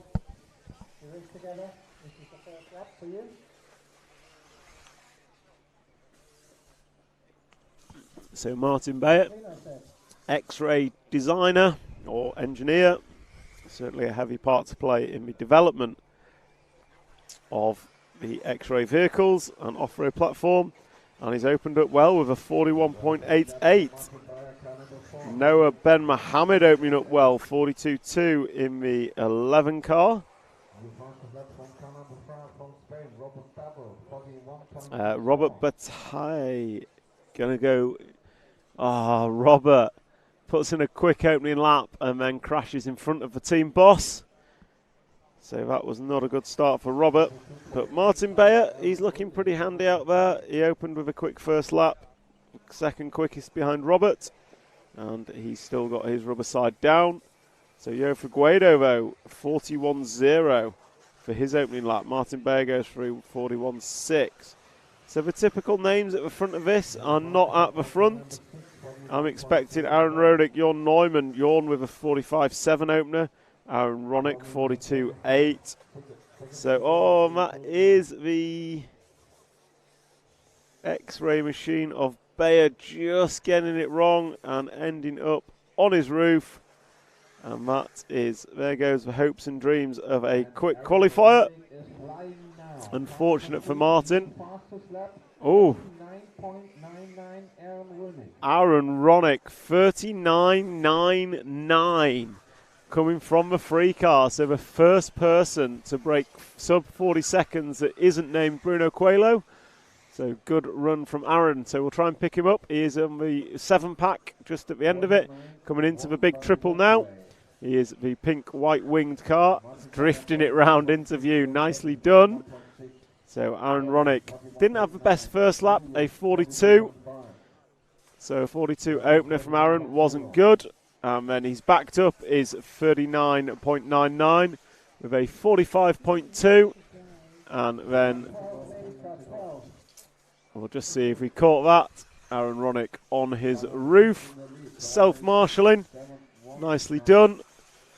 And that is Aaron Ronick's hopes and dreams of a good qualifier gone, because a 45-second lap backed up with a crash at the end of a straight is not going to help him. So let's try and pick up the 11 car of Noah Ben Mohamed, the young French driver. Blue car going into the corner tabletop. Start of the 7-pack now. Blue car, yellow wheels, clear/white wing. At the back of that train is the young French driver, and a very good driver he is. Made a podium at his 10th scale European Championships last year on a track he had never visited, which, let me tell you, is a difficult track to learn. So Noah Ben Mohamed, 41.5 last time by. He sits 7/10 in front of Wesley Van Helmond, and these two are leading this heat. And we've got 7 drivers on for 8-lap runs. So a fair chunk of these guys are getting that 8-lap run. We haven't seen anyone else break the 39 barrier except Aaron Ronick. And quite spectacularly he did. So Noah Ben Mohamed. Oh, Max Goetzel goes through. He is now in the lead. So your Czech X-ray driver, 42.0 last time by. He leads by 6/10 over Noah Ben Mohamed. So we'll see what Noah can do here. And Noah does a 43.8. That's not ideal. So we will try and pick up Max Goetzel or Joe Guido. Both of them running well in the 1 and 6 car. So the 1 car is on the left-hand side of the track. Green car, white wing, going into the left-hand corner tabletop and left again. With 1 minute remaining, Max crosses the line to put 6 laps on the board, and that was a 40.88 from Max. So that was a pretty good going. And Joe Guido is behind him, about 7/10 in arrears on the clock. And Joe Guido is the orange and yellow car. So Max Goetzel coming into the cobble corner. He put a stellar seeded practice run in to seed 2nd overall. Hasn't really replicated that in qualifying, but with this round and 1 more to go, there is still time. And Max is looking to go 5 minutes, 30 seconds, which is pretty damn good. I'd say top 5 pace as he crosses the line. 7 laps on the board. It was a 41.009 for Max, and Joe Guido's 41.6. So extends the gap to 1.3 seconds. As they're on their last lap now, most people are finishing as they cross the line. Clement Boda is done. Noah Ben Mohamed is done. Martin Bayer is done. Clement, yeah, so wait to see what Max does as he just, cases a triple, going to lose a couple of attempts, comes round the speed bump and then hooks up a 180 on the curb. Double left-hander and going to come across the line after his triple single. And Max Goetzel finishes with a 41.5. Joe Guido is going to follow through, and Joe Guido does a 41.4. So it is Max Goetzel that takes the win in this heat, followed by Joe Guido and Jorn Neumann.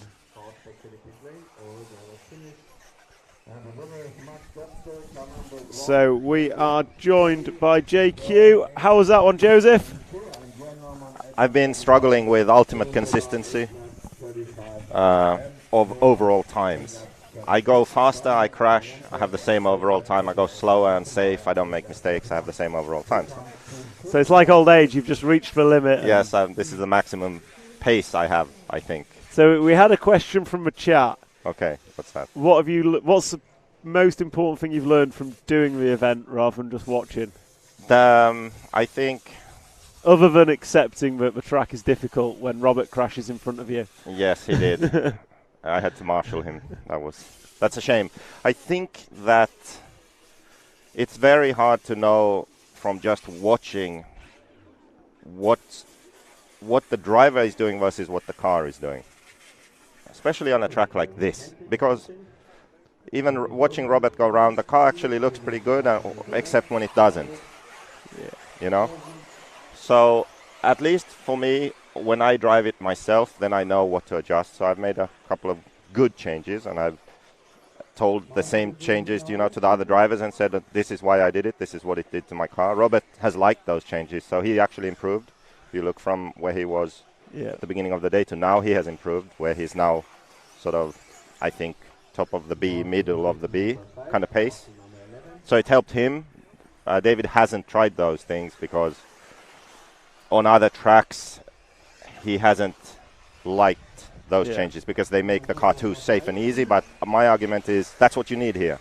You need 10% grandpa setup on this track just to calm the car down. Whereas on an easier track, exactly 1%. Yeah, so let's see. I don't know. There's still a couple of rounds left, so still, we'll see. Still, 2 more heats and then. But yeah, without me driving, I would be far less confident in recommending those changes because of how the track is. Yeah. On a normal track, I can more confidently make recommendations, but here I can't really watch the car and see something obvious because it's just so weird with the carpet and oiled or whatever this is, this black stuff, and so in that way it helps to know how the car feels on the track. Yeah. Excellent. So it's been worthwhile driving, even though it's e-buggy. Yeah, I think so, even though it's e-buggy. I believe I'm ahead of Max, which is vital, and also Jessica Paulson. So so far so good. Yes. So when is the e-buggy been released? Who knows? Is it? It's supposed to be released this summer. It was supposed to be released already, so I don't know. It is later this year. Okay. Yeah. By Christmas. By Christmas is always that famous release date. By Christmas. I'm not saying which year, but by Christmas. By a Christmas. Yes. Well, thank you for your time. Good luck for the next qualifier. Yeah, I have one left to go, so. And let's hope David can pull it out the bag in this one. Yeah, personally, I'm just going to go for it and see if I can at least have a faster lap time, if nothing else. I want a sub 40-second lap time from you. That's not going to happen. If I get a 41, that would be good. Thank you very much, JQ. Okay. Thank you. So we turn our attention to heat number 10. And we will pick up the first driver to trigger the starting loop.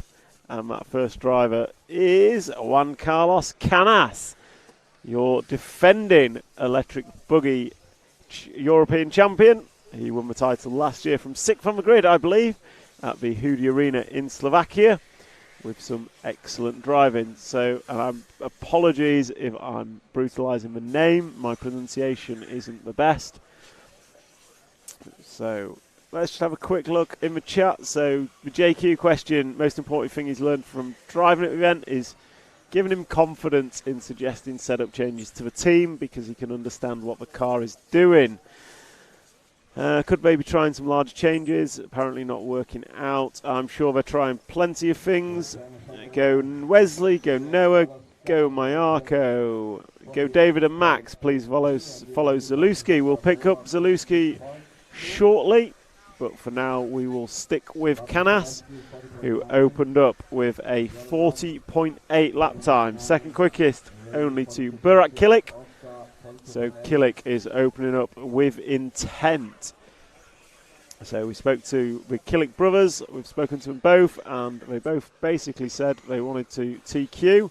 And I look out my window, and Zalewski is on his roof, being marshalled. So that's going to cost Zalewski slightly, as Canas goes through with a 41.7, and Kilik goes through 40.4. So if we drop back 2 cars from Canas, we will see the 7 of Jordan Lott go through, and then the blue car of Burak Kilik, who is on a fairly rapid time. I can't remember what Bruno did, but Kilik is not far off it on a 8.22. So let me just pull up my RCM and I will have a look at what we did last time with Bruno Coelho, and it was the target time, or the fastest time so far we have seen in qualifying is a 5:23.0, and Burak Kilik is on to beat that. So Burak Kilik is on to beat the fastest time set by Bruno Coelho in round number 3, and that will do wonders for his TQ bid. So we will stick with Burak Kilik. Last time by was a 40.8 from Kilik. So he is motoring round, and he is coming across the double-double now. Still double-double compared to Bruno's triple-single, and it was another 40.1 from Burak. So it's fair to say this run he is laying it down as he comes over double nicely down slopes. It doesn't quite jump into the bomb hole that we've seen Bruno do a couple of times, but it certainly looks safe and quick as he goes past a crashing car. So it is.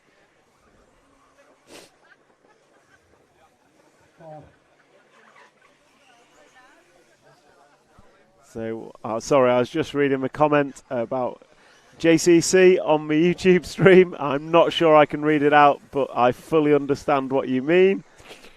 We want to see the can as, not the other option. So I'm sure Juan Carlos will be doing his best come finals. Meanwhile, let's pick up Burak Kilik through the centre section. He is chasing down a couple of back markers, one of which I think is Canas himself in the full car in front of Kilik on track. And Kilik nails the downslope of that triple very nicely as he chases Juan Carlos Canas. And this lap is going to be, he's through one back marker. Can he get past Juan Carlos as they come down the straightaway? That's a 40.2 from Burak. So I don't know if it's the cloud cover, the slight drop in temperature, but it's fair to say Burak Kilik is on it with this one. And Canas, excellent car control in the air. Carried a touch too much speed and looked like he was going to collect Burak, but managed to avoid it with a nice whip. So we have Burak Kilik, Canas, Bartos, Ronnefolk running in the 4 spot, then Jordan Lott and Theo Lemaire. But all eyes are on Burak Kilik as he comes through the double-double, giving it a quick flick of the wheels, 40.9 in traffic for Burak. So that is looking very, very quick, and he is on to beat Bruno's round 3 time by just 0.3 of a second. This is his final lap, in fact, so Burak is on his final lap, and he's coming into traffic. Hopefully will not cause trouble as Burak goes long over the 7-pack. And it looks like the 10 car has given way. So Burak Kilik is racing to the line to see if he can beat Bruno Coelho's round 3 time. And he's going to come round, go double and double, race to the line. Burak Kilik crosses the line with a 40.8, and he misses Bruno's time by 0.2 of a second. So Burak Kilik finishes up 8 laps in 5:23.199. And Bruno's round 3 time was a 5:23.0. So a stunning run from Burak. It was very clean, it was very consistent, but not quite enough to unseat Bruno Coelho. So fastest time of qualifying. It might not mean much, it might mean everything come the end of the day in an hour or so.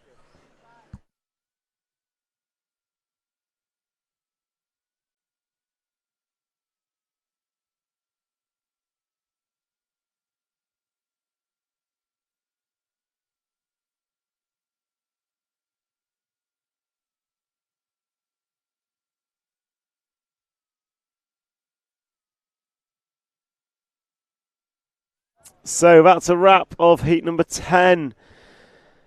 And I've been told to look at Zalewski's best lap. Sorry, I did miss that one. I will quickly pull up the result sheet and see what it says. And it says Zalewski's best lap was a 39.991. So he is the third member of the 39-second lap club here in qualifying. Behind Bruno Coelho, and Aaron Ronick pulled a 39.990 in the previous heat. So now we turn our attention to heat number 11.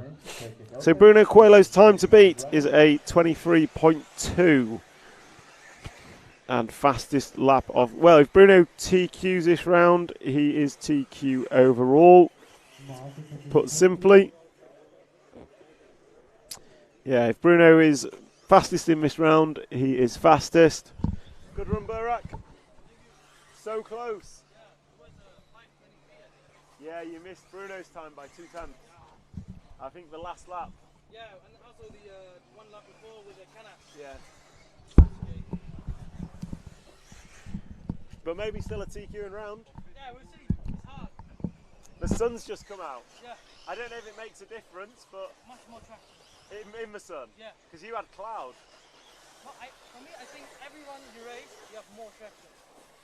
It was cloud cover for your race, so it was cooler. But now sun, I think more. We'll see.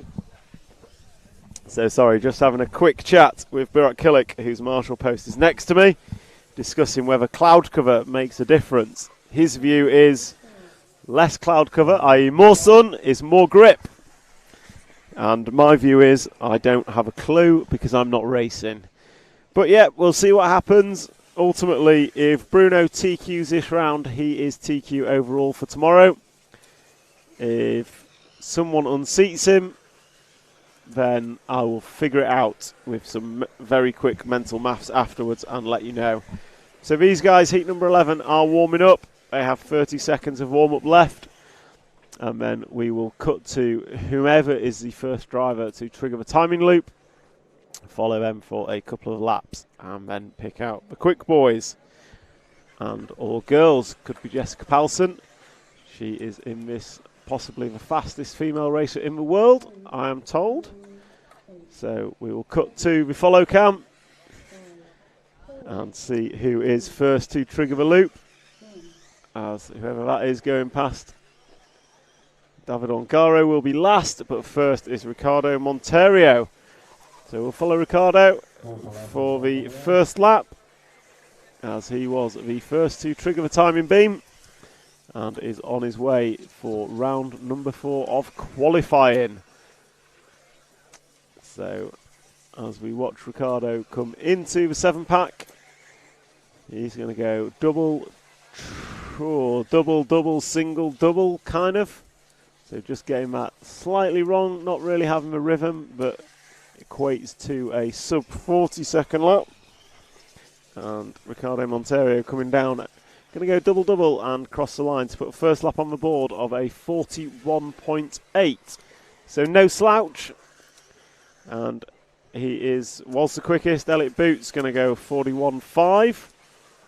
And Bootsy then's going to throw it over with a champion's roll and fall behind Marco Bruffalo on track. Bruno Coelho goes through 40.081 opening lap. Birkin Kilik 41.08. So 1 second in Birkin's favour as we wait for Orlowski to come through. And Orlowski goes 40.8. So it is Bruno's show once again. Ongara goes through with a 41.0. So we'll try and pick up Bruno Coelho as Monteiro puts 2 on the board. And Bruno Coelho is going left-hand side of the track onto the step-up next.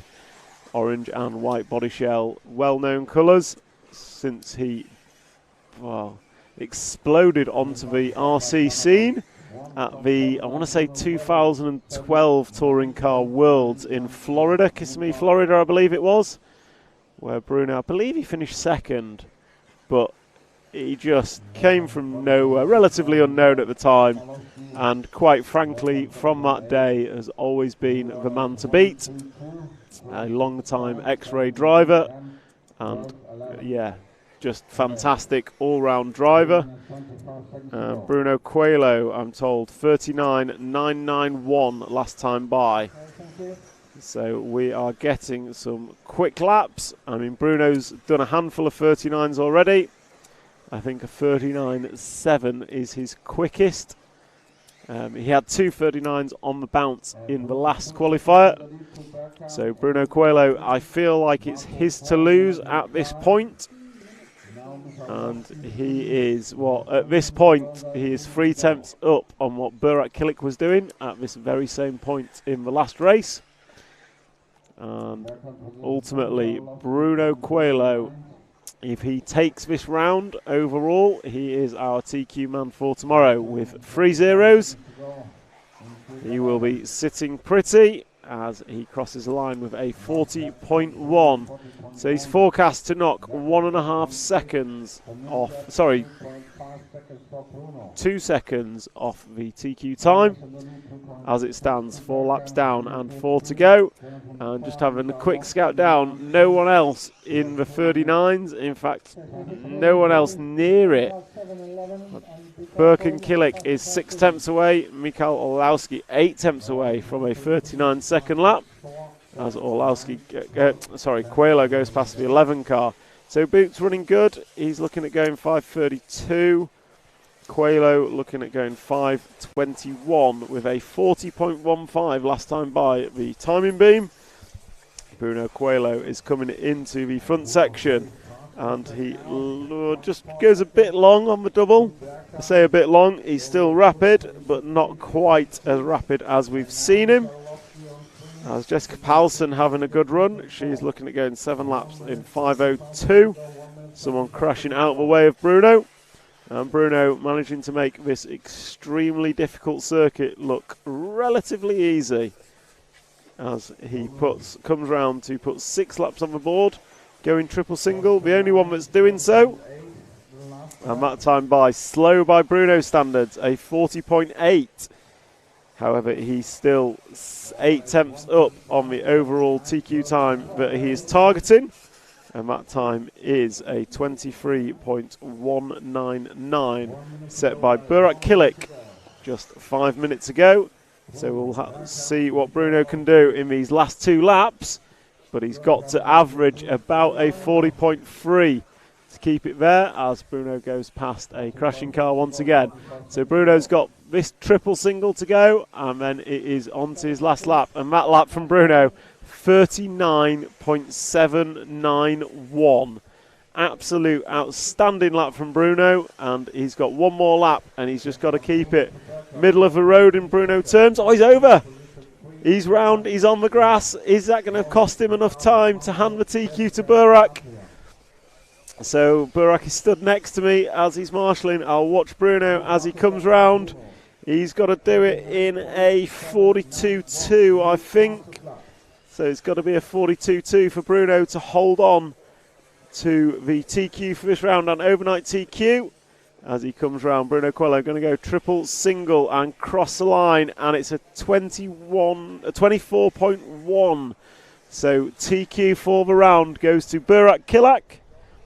So that is good news for Burak, and it also means that round 5 of qualifying is going to matter because Bruno now has 0.02, I think. It might actually be sewn up. As Orlowski is going to finish this one in second on a 5.27. And I will just pull up the ranking lists. So Bruno has 0, 0 and 2. Yes, Kilic can do it. So Kilic can take TQ still. We'll just get a quick interview.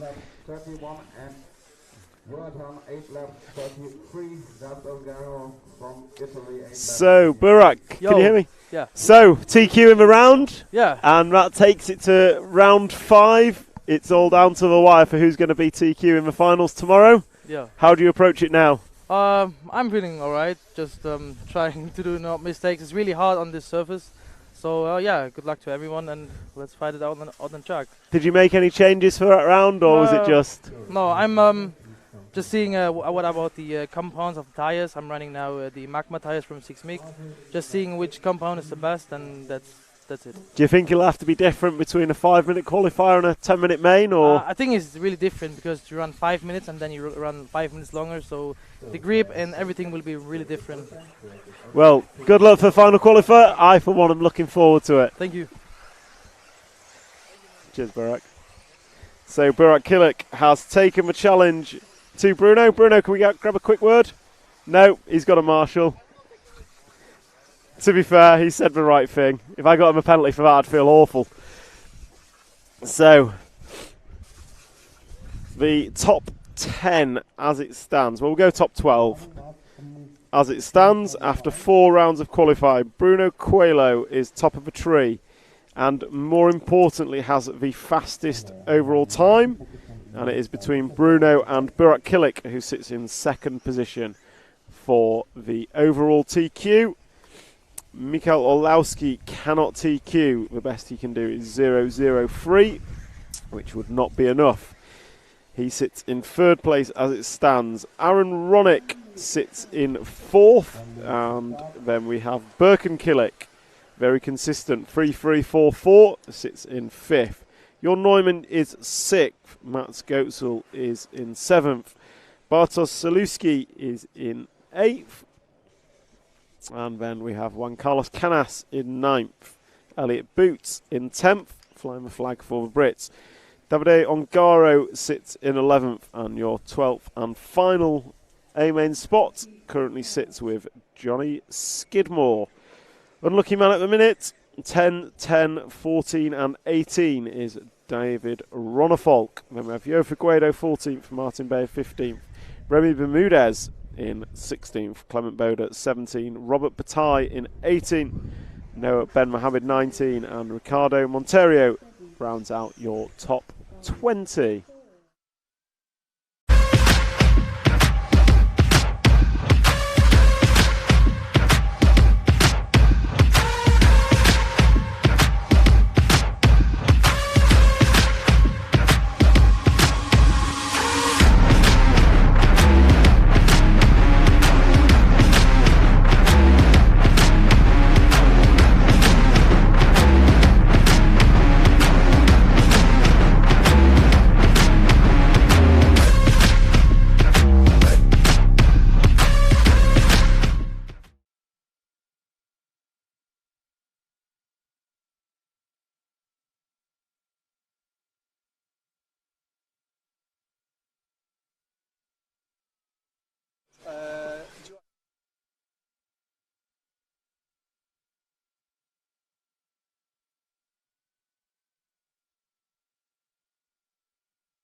So that is a wrap of round number 4 of qualifying, and we move on to round number 5, the 5th and final round of qualifying. And it is going to be interesting to see who takes the top spot. It is between Bruno Coelho and Burak Kilik. Yeah, different mentalities of driver, different approaches to racing, different cars, different tyres, and they are split by basically nothing. And this track is not easy, so whatever happens, it's going to be interesting. And I, for one, cannot wait to watch it. So, looking back, queue number 5, round heat number 1. So, where are we in our schedule? This is the 5th and final round of qualifying, and from here we will put everyone in their finals, and once they're in their finals, for tomorrow we will have a 3-legged final for every single driver here at the EFRA 8th Off-Road Electric Buggy European Championships, brought to you by X-Ray, Hot Race, Hobby Wing and S-Works. And along with 3-legged finals for all, we will also have a last chance qualifier for the B finalists. So the B finalists will have a LCQ for a single bump up spot into the A main, which will be a fantastic race early in the morning tomorrow.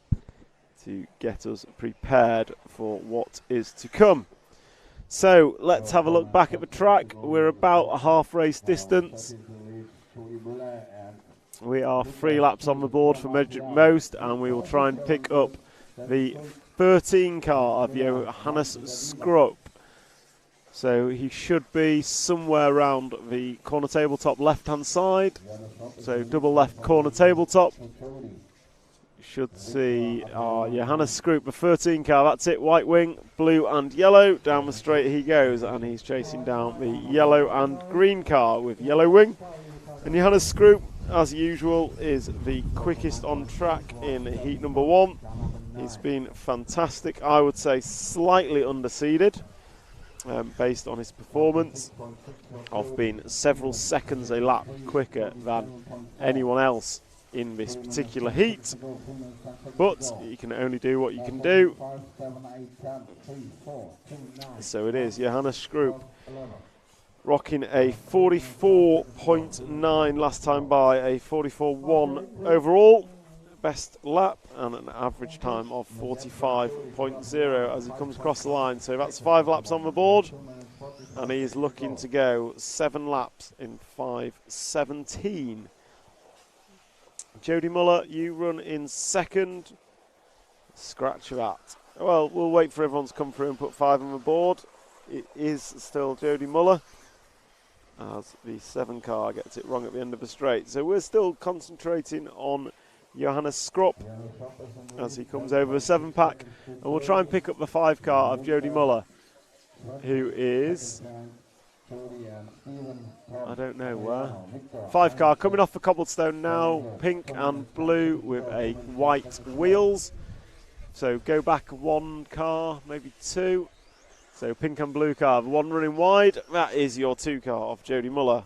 Last time by was a 46.374, which is his best lap of the race. So Jody Muller going to come down and go double and drive it down the straightaway and into turn number 1, past a watching on Bruno Coelho, who's marshalling, and then past a Birkin-Killick, also marshalling, at point number 2.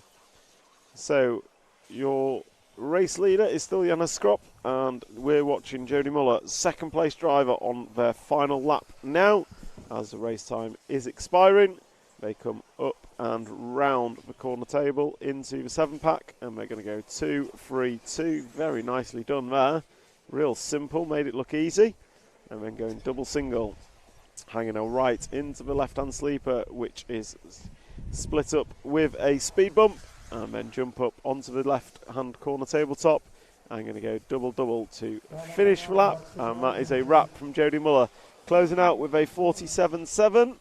Johannes Skrupp closed out with a 45.4. So Johannes is going to take this one with 7 laps in 5:17. Jody Muller going to go 7 in 5:29. And we're waiting for Victor Horsfield and Adriano Mariotto to close out their 7 lap runs. And that will be a wrap of heat number 1, round number 5 of qualifying. And I will quickly try and catch Bruno Coelho as this heat wraps up. All cars to the pit lane, and I will try and catch Bruno for a quick word.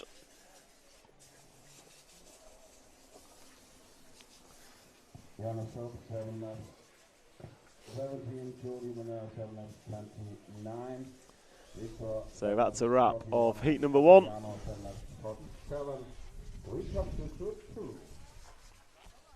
And Bruno joins us just quickly. How was that one, Bruno?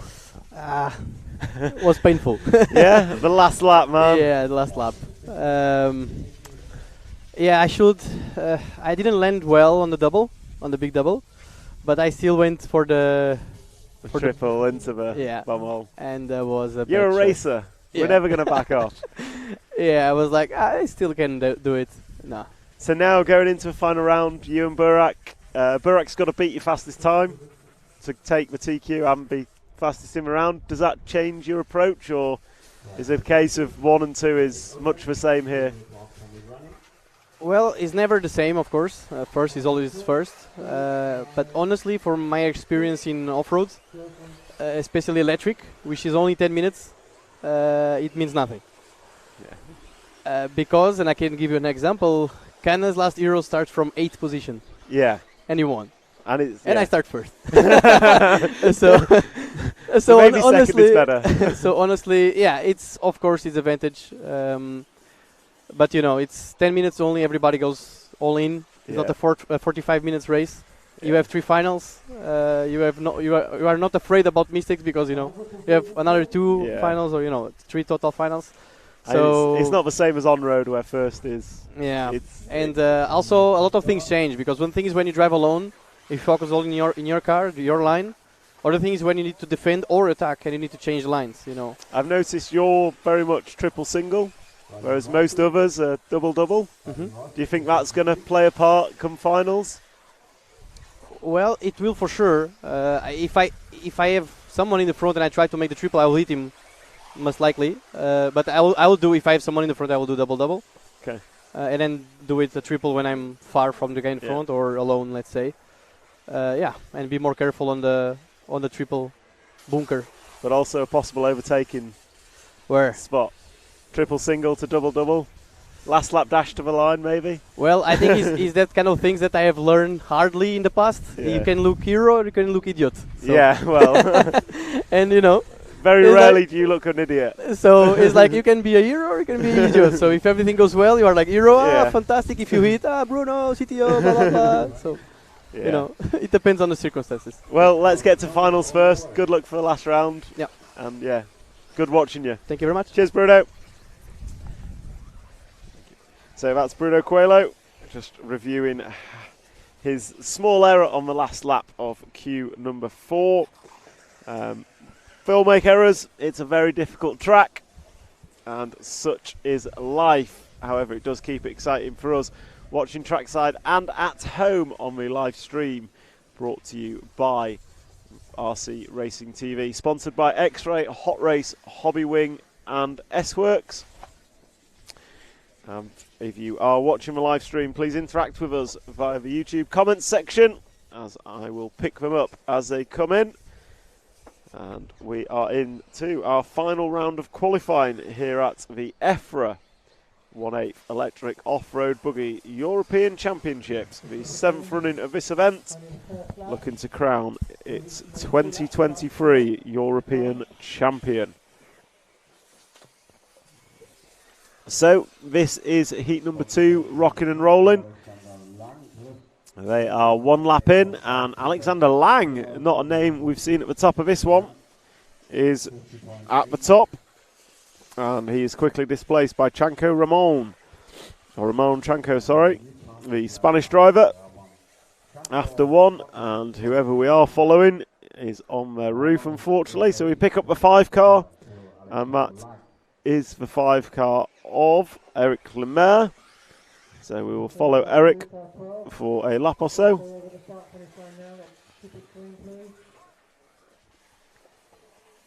As the referee delivers his verdict trackside of keep it clean please. Making sure that all these drivers get their best attempt at qualifying that they can. And they nicely come through the front section. Eric Lemaire is the 5 car, yellow and red body shell, white wing and yellow wheels, onto the cobbled section and drives off. And then we come into the 7 pack at the back. He just cases it, flips over onto his wheels and carries on his way. And looks like we've lost the 1 car of Albert Neuwirth, who has been exceptionally good in this race. So it will be a shame not to see him. And out front we have still is Ramon Chanco. So coming across the line shortly, so probably on the left-hand side corner tabletop now, is going to be the 13 car of Ramon. And that was him, I think. Just caught him at the end of the straight. Coming into the front section, the blue and yellow with a bit of white, number 13 car. He is your race leader, and he's your race leader by about 6 seconds at half race distance of this 5-minute qualifier. He's got 3 laps on the board, as most drivers now coming through to complete their 4th lap. Martin van der Gunten asks, where will it be next year? Matt shrugs his shoulders next to me. I have a feeling it'll be in Utrecht in the Netherlands. Yeah, I'm sure Carlos said they were looking at that venue. Honest answer on the YouTube chat, I don't know. But if I was to make something up, I would be saying Utrecht in the Netherlands, which is host of the 10th scale Euros this year. I think from what Carlos said. But next time Carlos Gomez pops his head in, I will be sure to ask and get a real answer for the guys and girls watching on the live stream.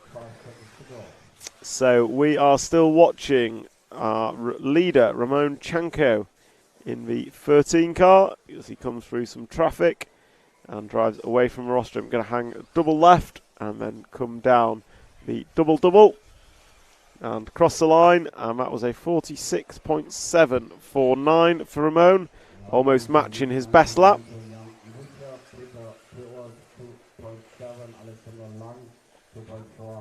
And his lead is 10 seconds exactly over Jan Dissler, and then Peter Perrault is a further 3 seconds behind that, and then we have 2.5 seconds to Alexander Lang, with about, well, most of them are starting their last laps now, so as they cross the line they will be looking to start their final laps. Jan Dissler's on his final lap, Peter Perrault on his final lap, as Ramon comes off the double and crosses the line and will now start his final lap with a 45.1 last time by. That is his best time by some way. So we'll watch him complete his final lap as he just disappears out of view and then back again. So he comes over the big double, just gets it slightly sideways and then through the bomb hole, just taking it slow not to get caught up with the car in front. So Ramon will get by. Oh, not quite. Car 5 closes the door, then opens it on the next corner. So coming into the 7-pack, he goes double, triple, single, nicely done. And then it's going to be a big triple for Ramon. And then through the fast sweeper, riding the speed bumps and hooks it up on the apex. Drives away from the rostrum, takes a double 90 left, and then he goes double and across the line to take the win of heat number 1, qualifying. Heat number 2, qualifying round number 5. And just Alexander Lang to finish, and that's pretty much a wrap of this heat. As car 13 goes for a bit of a dust storm, and the cars will now pull off into the pit lane as they come round, having completed their 5 minutes. We do still have one car racing, which is the one car of Albert Neurath. So he is coming over the bomb hole now. So not the orange one behind that, it's the yellow winged car. And he has about 20 seconds to finish this lap, and doesn't look like he's going to do it, driving like that. So he may get it, he may time out, and this is all dictated by him starting very late. And with 10 seconds to go, I suspect he is not going to make it to the finish line, which is a shame for Albert. But that is the consequence of a late start. All drivers finished. Pass back to the pit lane. Ramon 7 laps 25, Albert 7:27, Peter 7 laps 42, and Jan Dissler 7 laps 43. We come to Group 3.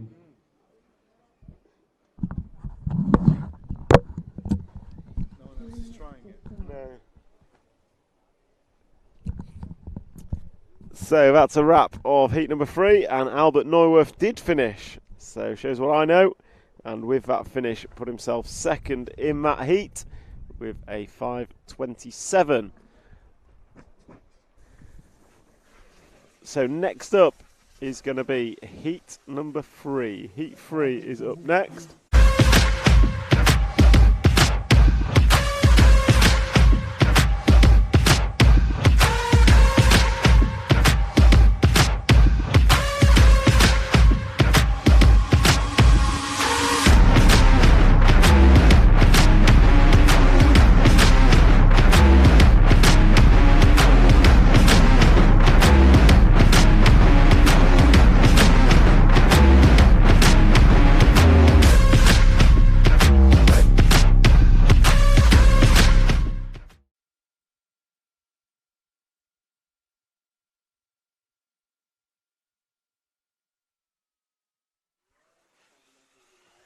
So we are just letting group number 3 do their warm-up laps. So group 3 is warming up.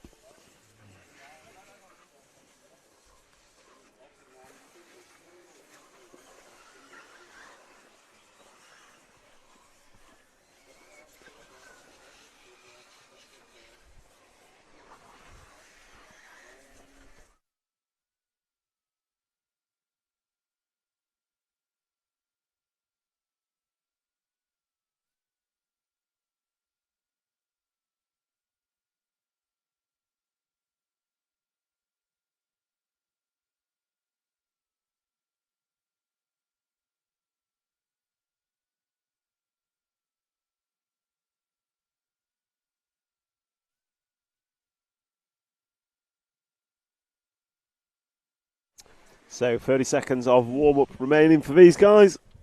3-0.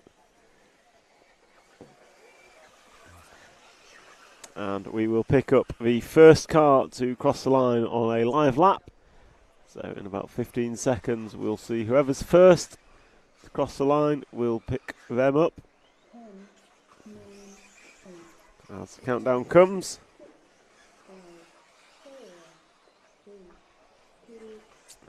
And that first car will be the green car coming down onto the straightaway now.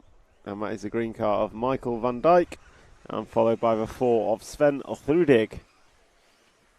So we'll follow Michael for the first lap or so and see how he gets on, and then we will see who is up front in this and try and check in with them to see how they're doing.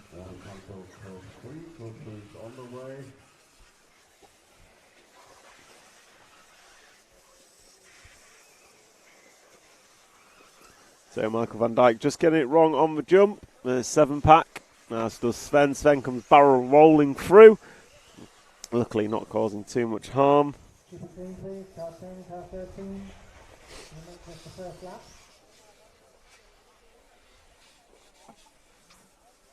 Also car 4, car 7. So it was Sven Rudig quickest on the first lap with a 46.4. So we've just jumped forward one car to the yellow wing. That is Sven in the white, green and red, number 4. And he rocked round in a 46.4 first time round as he drives up the corner tabletop and comes down onto the 7-pack.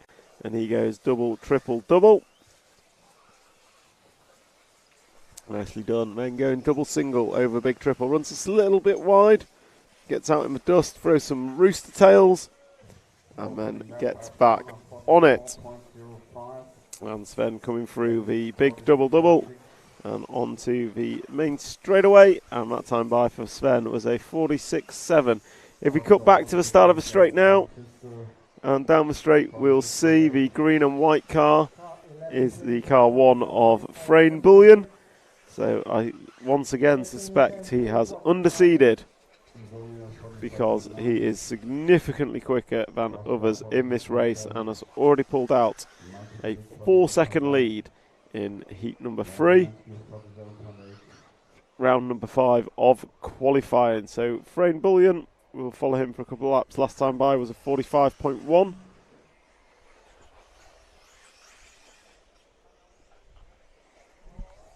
And he has a best lap of a 44.0, which is fairly fast for this heat. So across the line he goes. That was a 44.7 as he passes a running marshal. And then he's just got the front section to go now. Oh, he's over. Is he going to land on his wheels? He has. But he's had to single the big double. So that's going to cost him maybe a second or so. So not great for Frayne.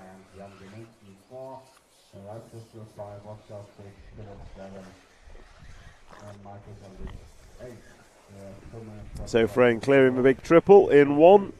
And then he goes right, left, hits the speed bump square on, gets some good air. And then jumps up onto the corner tabletop. Coming down, he goes double, double. And then sends it down the main straightaway to put 4 laps on the board. And that was a 44.7. So despite the little bobbles, a very quick lap. This one, he's just got it wrong again.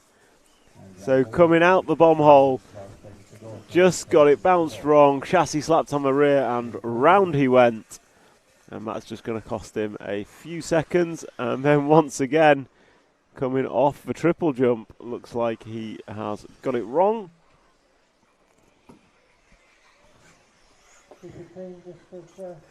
And he's over. So once again, coming into the corner tabletop, lands nicely, clips a curb, he's on 2 wheels, still tries to make a corner, and over he goes. Luckily keeps it on the wheels and accelerates away. So last time by a 46.5. If we cut to the end of the straight, turn 2, and then now coming into the big double now. So we look for the 8 car coming into the big double, and out the bomb hole should be next, the pink and blue car. That's the one. So we pick up Sonia Skurzpak running in 3rd position from Poland. So we will just follow her for a couple of laps as she gets it wrong. So we'll just have a look at that in slow motion as she comes through the 7-pack. She goes double, she goes triple, and then just overshoots the last one and ends up rolling over. So Sonia now coming into the double to finish the lap, and down the straightaway she goes.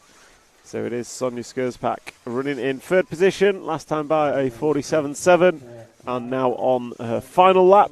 So this will be the final lap for most drivers as they come into finishing times. So through the fast chicane she goes. It's going to come onto the cobblestones, and then good traction off those to drive away, and goes past Matt, our RCTV cameraman, and she gets it wrong again, and the marshal is nowhere to be seen. So Bosch just casing that jump as the marshal's already running away. So that's going to cost her a whole heap of time, unfortunately, all on the final lap as well. So Sonia going to come round now, just got double to go, and she will finish off this pretty average run, and certainly a bad last lap. So it is Fane Bullion that's going to take the win from Jan Domanski, Sven Rudig, Philip Croft, and Sonia Skurzpak going to come home in 5th. Ralf Scheistel is going to be 6th. And then we are going to have Oscar Root in 8th. Sorry, Tim Donk jumps up into the 5 spot. Nicholas Lilou in 8. And then we are just expecting Heino Muller to come home in 10th. And that is a wrap of heat number 3, sorry. That's a wrap of heat number 3. So, Frane Bullion going to take that one with a 7 in 5:21. And we come to Group 4. And now we move into heat number 4 of 4 of 11. And we will just quake a...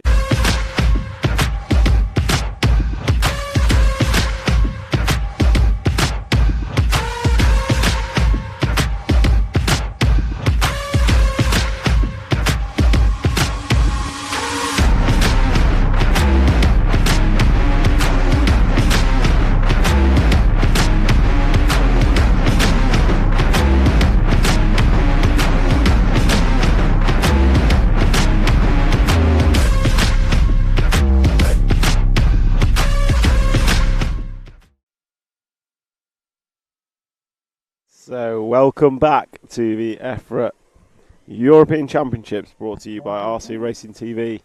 The live stream is sponsored by X-Ray, Hot Race, Hobbywing and S-Works.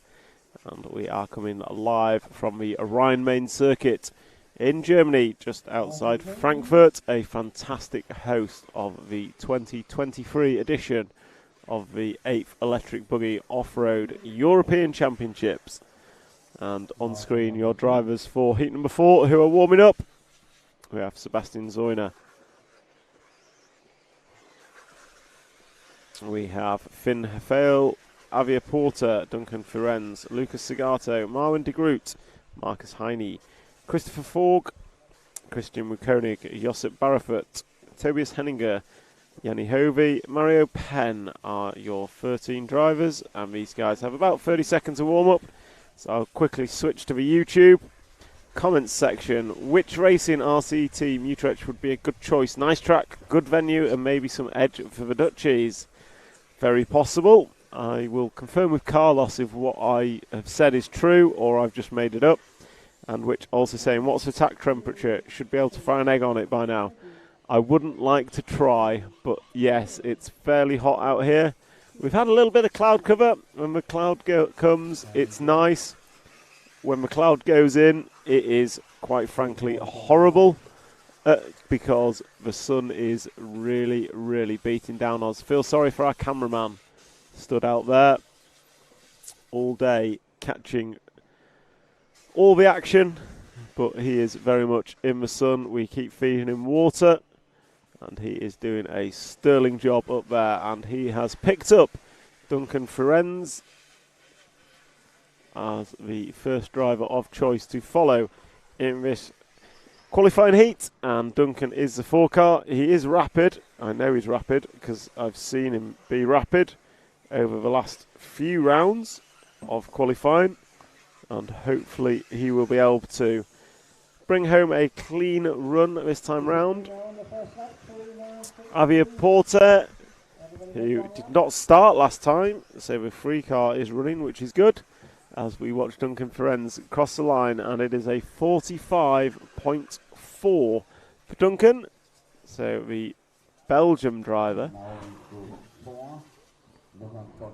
puts in the fastest first lap we've seen in this heat, and he is coming off the off-camber through the chicane. Nicely done, and then gets some good traction. Oh, nice run up the corner tabletop, ran the inside curb and still cleared it with ease. And the 7 pack is looking good as he clears that, and then just gets a bit wide around the 180, and then jumps up onto the corner tabletop, and he comes down and he goes double, and down the straightaway he goes. It's a 46.4 this time by, and he is leading Marwin de Groot by 1 second, and then it's a further 2 seconds back to the Austrian of Christian Wukonig. And I scratch that because half a second behind Duncan is Sebastian Zuyer, who jumps in having put his 2 laps in. And looks like we have lost Duncan. So Duncan is in the marshal's hands, and that is no use to anyone. So that is the end of Duncan's qualifying. So we have picked up the 11 car and the 13 car. So the 11 and the 13 is Tobias Henninger and Mario Penn, and the 11 is over. So we will follow the 8 car, and the 8 car is Christopher Forg in the blue machine as he comes over the double single. Again, another one running a long antenna tube. Not sure where that craze has come from, but they're certainly not required anymore. So if we look at the start of the track, probably coming out the bomb hole about now, there should be Sebastian Zuyer, the green car, green and blue, going onto the first corner tabletop. Second of those 2, so it's a green car with black wing with yellow wheels, comes through the 7 pack and then into the triple, and does it as a triple, trying to jump over the back marker, but instead goes round them. So Sebastian was leading this after 3 and crosses the line now. 44.6 last time by for Sebastian, and is still leading from Marwin de Groot, and that lead is 1.1 seconds. So it is Sebastian from Marwin, Finn, Christian Wukonig and Josip Barafet is your top 5. As I say that, Christopher Forg jumps up into the 3 spot, about 4 seconds off the lead. So we have Marwin de Groot showing top of the timesheet, but we are waiting for Sebastian to come round and finish his lap as he comes into the double left and then goes double double, nails it nicely, lands and off and away.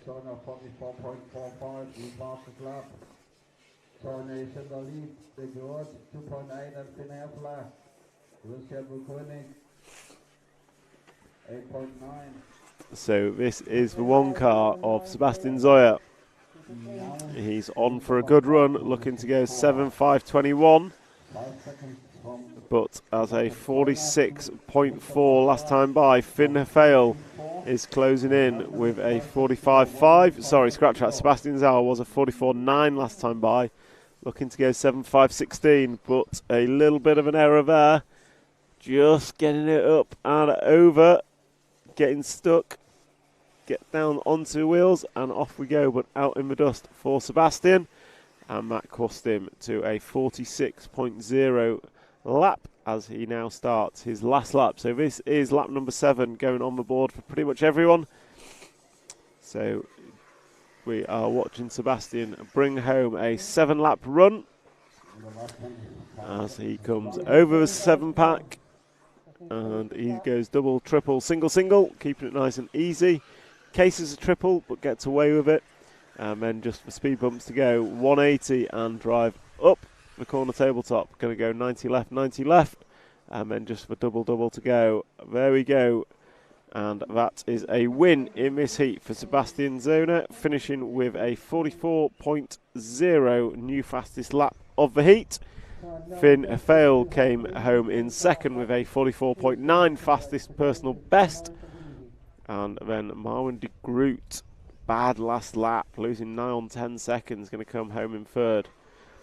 Scratch out 5th place. Christopher Ford going to jump up into third. Joseph Barrefoot going to be in 4th. De Groot in 5th. Christian Koenig 6th. Marcus Heine in 7th. Yanni Hovey in 8th. Mario Penn in 9th. Lucas Segato jumping all the way up to the 4th spot. And then Tobias Henninger and Xavier Porter going to close this one out. That's a wrap of heat number 4. Heat number 5 is up next.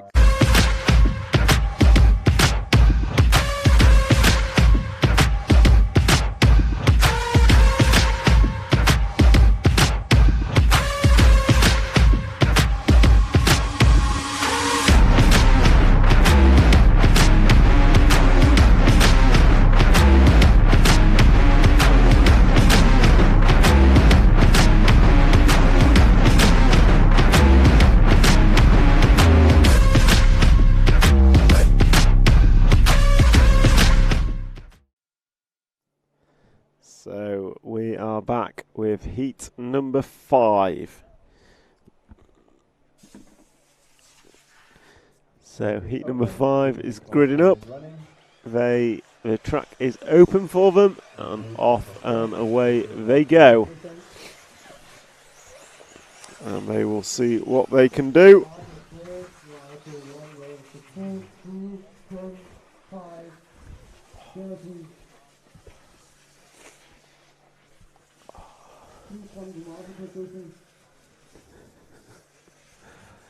So heat number 5, Andre Phuket is your number 1, Ludovic Francois your 2, Elian Buchholz is your 3, then Stefan Handevic, sorry I've missed one out, Christopher Jules is your 3, Elian Buchholz is your 4, Stefan Handevic, Dick Dawn, Roger Manoles, David Passon, Gilles Bernardo, Sandro Ehrenhoffler, Dominic Wimberger, Thomas Resideritz and Alexander Baransky are your drivers.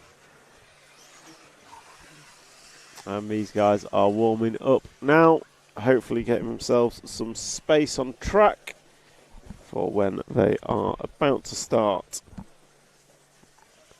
their 5-minute qualifier. So we have about a minute. And just have a quick look at the chat. BJ Williams, Utrecht is the site for the 10th off-roaders this year. It certainly is. And good morning from Charlotte, NC in the USA. Good morning to you. Although it's getting late in the afternoon for us, it is good to have you joining us on the live stream brought to you by X-Ray, Hot Race, Hobby Wing and S-Works.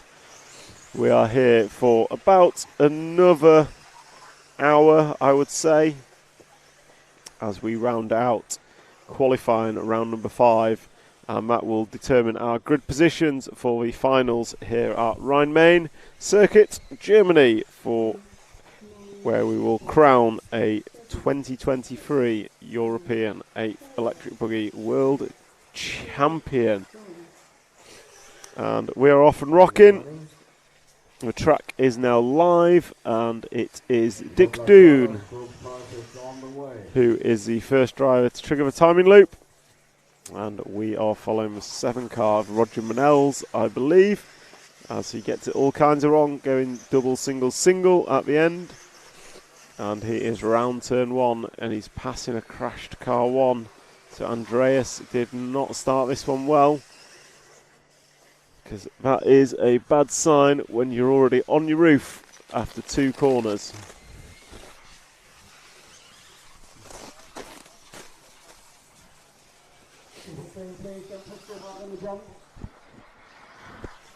So it is Roger Manel's through the back section. Andreas has got back through. So Andreas in the white car, Roger in the red, both with black wings, Roger running the yellow wheels, and they're really not helping each other. Lots of mistakes there. So we see them just have a tag going up. That sends Andrea into a spin. Then Roger hits a curb and gets it up on 2 wheels. And just generally slowing each other down. So not good for anyone involved as they come into the front section, which is a big double. And then they get through the off-camber. And we're hearing new fastest laps in this race, and that belongs to Christoph Jules, and he is the 3 car. So coming off the big double into the bomb hole, if we just want to switch over to Christoph Jules, he's the yellow car, yellow and pink, white wheels, and he has the cursor for camera. So as soon as we flip to him, we get the camera shot, and then he is straight over. And that is the joy of being a cameraman. So unfortunately for Christoph, it is going to be a slow lap number 2. So we'll see who takes it up in his absence as we follow him round over the speed bump and into the 180. And then he drives up and down the corner tabletop and going to go double and crosses the line. And it is a 51-second lap for Christoph.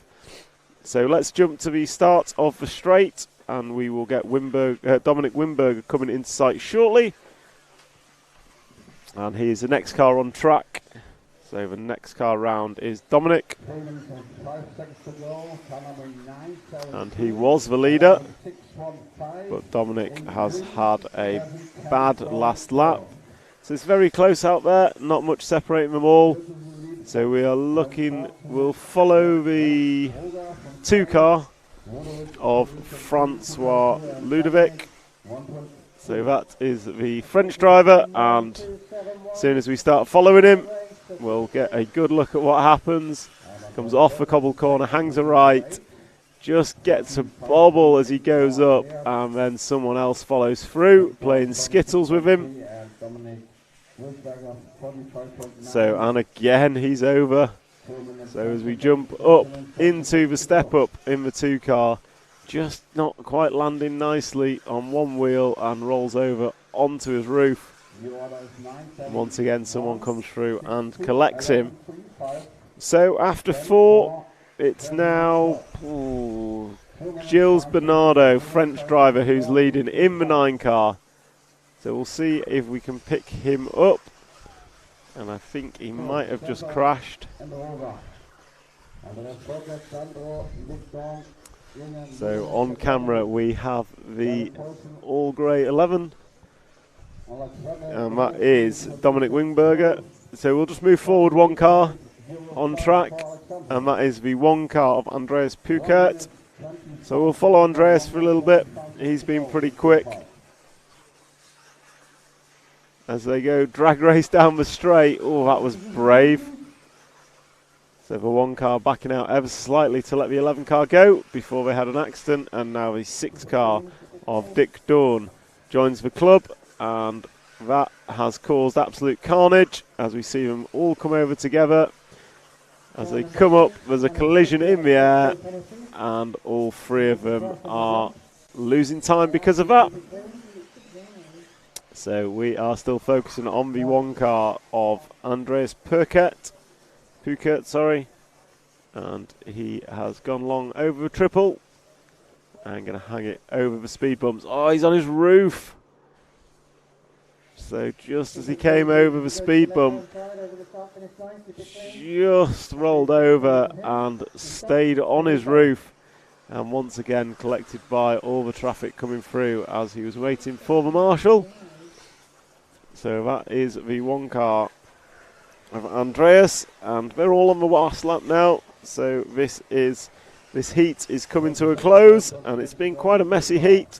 Last round of qualifying, it is most people's opportunity to put in what they think they can do, and unfortunately in this instance it has very much been an example of what not to do, with crashes galore down the field. And we will watch Andreas as he finishes this final lap of qualifying, coming up and down the double left-handed corner tabletop, and going to hit the double-double, avoids the marshal and crosses the line to complete 7 laps.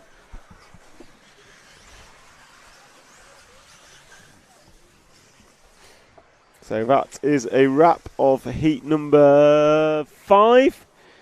As these drivers will have all completed their 7 laps and will now come back to the pit lane. And next up will be heat number 6.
So welcome back to your live stream coverage from the EFRA 1/8 Electric Off-Road European Championships, with your coverage sponsored by X-Ray, Hot Race Tyres, Hobbywing and S-Works. Coming to you from the wonderful Rhine-Main circuit in Germany, just outside of Frankfurt. And for anyone joining us on our streaming platforms, please like, share and subscribe so we can share the message of RC far and wide. And if you are on YouTube, please feel free to drop a comment in the chat and I will pick that up as we are going, as I have the YouTube chat open alongside my timing screen. So we are we are into the 5th round of qualifying. We're about halfway through that 5th round, and the qualifying is still open. 2 drivers can take the top spot, and those 2 drivers are Bruno Coelho and Burak Kilik. And it is a very simple equation. If Burak Kilik can TQ the round in a faster time than Bruno's round 3 score, then he will be the overall TQ man. If he cannot, then Bruno is TQ. So Carlos Pineda has timed it perfectly once again. in that he crosses the line just after the buzzer has sounded. So he's the first man on track. He has the live clock and his qualifying has started. So he's through the off-camber corner into the fast chicane. Looking pretty nice. The blue and white, I'm going to guess, associated car. Running yellow wheels. And then he is into the triple. Lands it nicely. Just a bit of a flat land, but gets away with it. Not too much time lost. This track is incredibly difficult. It's got some very short, sharp downslopes that are proving challenging for all levels of driver to hit. And hitting them is crucial to getting that extra special lap time. So Carlos has done his first lap and he has clocked a 43.7. It's not the best he's done. I don't think it's his worst, but he'll want to see if he can improve that through the course of this run. So he's in the back section now and goes double, triple, double. Nicely done. And then nails the triple as well. Getting good drive on the landing. And a quick chat in the comments from a pretty good guy. I really like the shots on the stand. Always nice to get to see the drivers' faces at the end of their runs. So Jim, if you are listening to me, once the run is done, if you can just zip over to the driver's stand and get some driver reaction. Face tells 1,000 words. That would be appreciated by the guys that are watching at home. Meanwhile, we are following Carlos Pineda. He is the quickest. He's done a 43.2 last time by, which is a personal best of his within this race. But Marcel Trieb with a 43.1 is the quickest driver on track. And the gap between them is less than a tenth of a second. So Carlos Pineda goes by with a 43.8. And Marcel Trieb,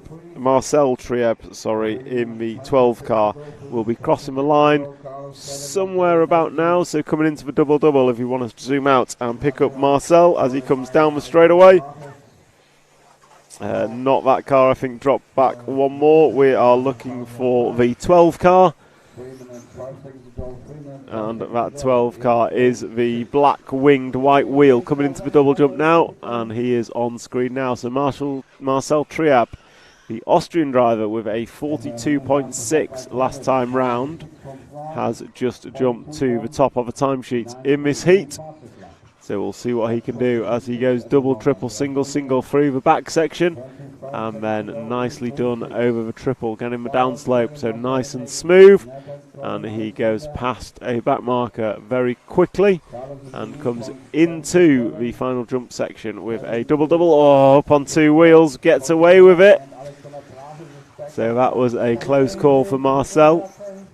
And Marcel that time by was a 43.3, so he is still pulling away from Colin Meyer now in the two spot. Scratch that, Nathan Dowby in the two spot, but the lead for Marcel is a good 3 seconds.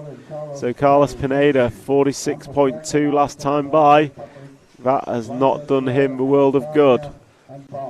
So it is Marcel, but Marcel is being picked up by the marshal. So the 9 car has got past him on track, and then he's quite frankly driven through him. So that has not gone down well, but more importantly, Marcel's last lap was a 47, and as expected, the referee has just called a stop-go penalty for Marcel Trieb. So he had an error of his own doing, and then having collected a back marker, Marcel is now going to serve a stop and go penalty as he comes round next time, or should, as he goes double, triple, single, single, and then cases the triple and ends up rolling over back onto his wheels and off again. With 1 minute to go, Marcel is going to complete his 6th lap this time round, and he should peel away into the pit lane. And that is stop and go complete as he comes out past the commentary booth, and off he goes. So what does that mean? Nathan Dalby, end of the straight now. The black car coming into view just now from turn 2. Black and yellow car is your new leader, and he is looking to go 7 laps in 5:08.8 with a 44.0 last time by. He's going to pull his finger out a little bit, so he jumps up the corner tabletop and comes down. He goes double, triple and double, just kind of bounces away with it, and then nicely clears the triple. So coming around over speed bump into the 180, he jumps up, hangs a left and left again, and will come round to finish his 7-lap run, and with it does not go top of the timesheet. Hampus Berg with a 42.8 rapid last lap is going to take the win in this one with a 7:5:07.5. Colin Meyer is going to go 7:5:07.8, and then Nathan Dalby is going to finish with a 5:08. Carlos Pineda 5:09 in 4th, Alexander Brackers 5:11 in 5th, Kevin Mikadaut is 5:12. Do you want to do rostrum? So that's a wrap of heat number 6. That is a wrap of heat number 6 as we see the drivers leaving the rostrum. And next up, number 7. So we've got a request from Lucky G93. Can we follow Nicholas Weiser in heat 7? He was not in front of the camera last round. We will try and pick him up. So Nicholas Weiser is the 10 car. So Jim, if you can hear me, let's start with the 10. As these guys go out on warm-up. And the clock has started. So the 10 car is pink and blue with a yellow rear wing. Pink and blue, yellow rear wing, white wheels over the double now into the bomb hole. That is Nicholas Weiser, and we will try and follow him as much as we can. So there he is on his warm-up lap. That's a 6 car. I think we need to drop back 1 or 2. Just have a look at our drivers. So we have Hugo Tavernon, who got an 8-lap run last time. So we'll be trying his best to repeat that.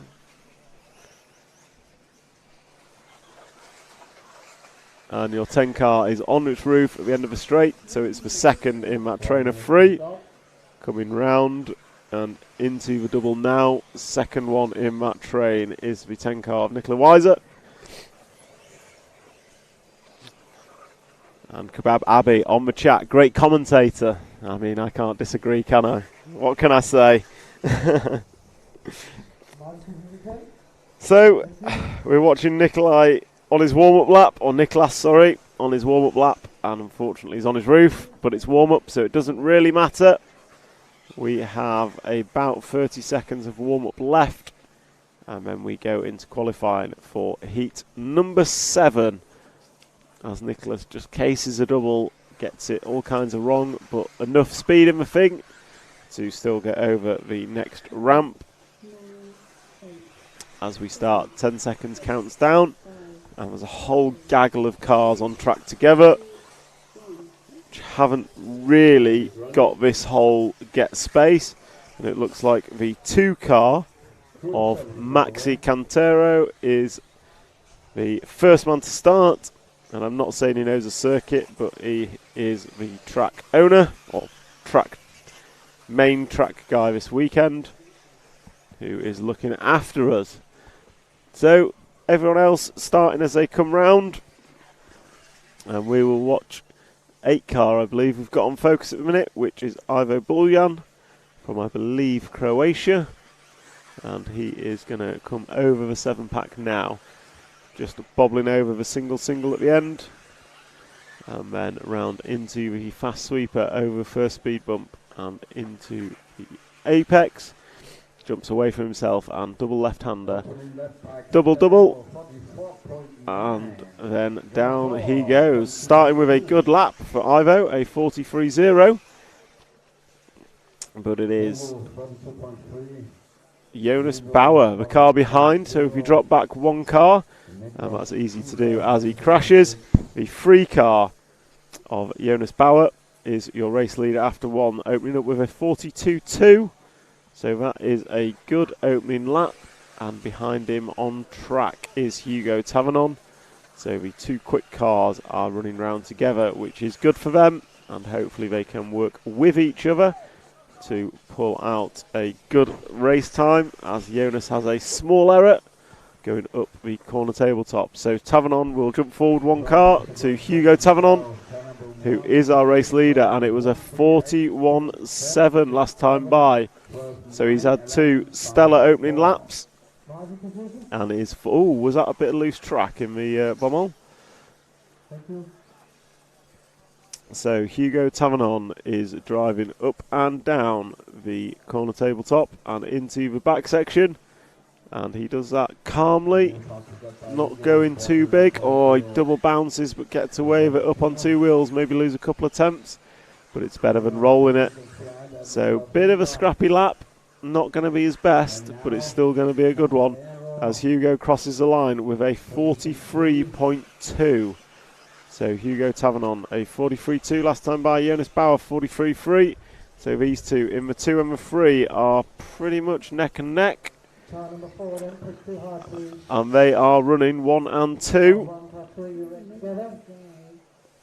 So this is your two race leaders coming down together, and it looks like Jonas Bauer's made a small error, so that's going to leave Hugo Tavernon on his own, and he is going to be coming up on traffic very, very shortly as he jumps into the corner tabletop and comes down again, going double, and down the straight he goes. 42.2 for Hugo last time by, so he is once again looking to go 8 laps.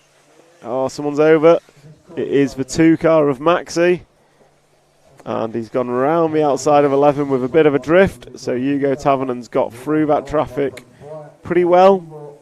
Not going to have cost him much, as there's cars and marshals everywhere.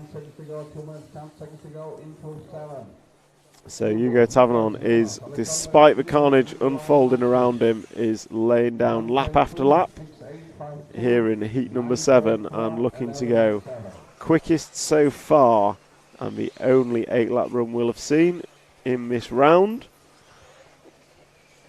and by quite some way. He is leading this heat with 5 laps on the board and 3 more. This and 2 for Hugo to go, this lap and 2 more, as Hugo drives off the concrete. Hooks up nicely on that apex, just clipping it perfect as he goes up the inside of the back marker. Referees on the rostrum are calling them through, making sure everybody gets a good chance of qualifying a clean and fast run, as Hugo comes through double, and he's going to cross the line. 41.7 matches his best lap, and that is 6 laps done, 2 to go for Hugo. So he's got this lap and 1 more. And he is coming up on the 12 car of Marco. Thank you, Marco. So that is a bit of clear track now for Hugo. He shouldn't come across anyone else unless they make a mistake, as Hugo just cases the triple and just gets held up ever so slightly, but it's not going to be enough to make a massive dent in his predicted 8-lapper as he crosses the line. And he is through with 4 seconds to spare. So very, very good run from Hugo. He's about 3 seconds up on where he was last time, and he's made an error on the last lap. Going to get away with it, but then just drives straight back out into traffic, which he should not do. He is the recovering car, so that's going to be a bit annoying for Hugo, but it's not the end of the world. That marker lets him through again. He still has that elusive 8-lapper, and you can already see the attitude in his car. He is throwing everything at it to try and make up for that error. Unfortunately, that is not how it works, but he'll come round and go double, or triple single, because he's angry, and throws it across the line. And that is a wrap for Hugo. 44.1 was his close down lap. So he closes out with an 8-lap run in 5 minutes and 40. So we just pan out and go to the rostrum as all these guys have finished. So they will be coming round and bringing their cars to the pit. Nicholas Weiser finished in second with a 7 in 5:05. And then Nicola Lambert, a 7 in 5:10. Ivo Buljan, 7 in 5:14. Alexander Buchholz, 7 in 5:14. So next up, going to be heat number 8. The infamous Joseph Quagrain will lead them round, followed by Patrick Arvinet, Andres Meyer, Cyril Baldini, Richard Correntin, Aaron Waits, Jürgen Trieb, Julian Schmidt, Eunice Kekkonen, Tony Questia, Jan Eichhorn and Tom Scheidrich.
So welcome back to our coverage of the EFRA 1/8 Buggy European Championships with our stream provided by Racing TV and supported by X-Ray, Hot Race Tyres, Hobby Wing and S-Works. So we've been through the drivers list as heat number 8 is warming up. And that heat 8 will be led by Joseph Quagrain. And they've got 20 seconds of warm-up remaining. And we will pick up the first driver to cross the line and see how they do. And that first driver will be the orange car down the straightaway now of number 3. So pick up the 3 of Andres Meyer, and Andres was actually the quickest one last time and dropped in a 8-lap run. So they're few and far between at this early stage in the qualifying round. We've had one from Hugo Tavernon, and Andrew Meyer is potential to give us our second. And we'll see who is quick after one. So Andres Meyer should be the first to put a lap on the board.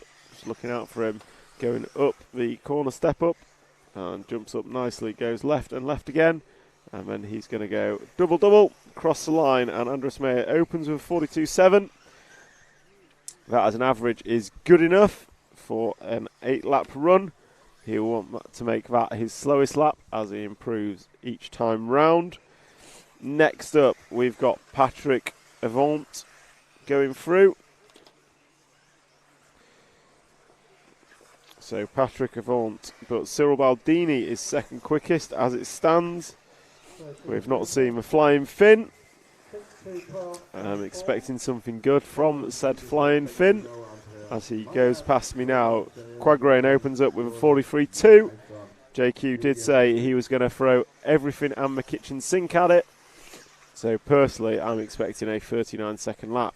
Andres Meyer, 42.0 second time round. He is on it. Looks to be an associated buggy.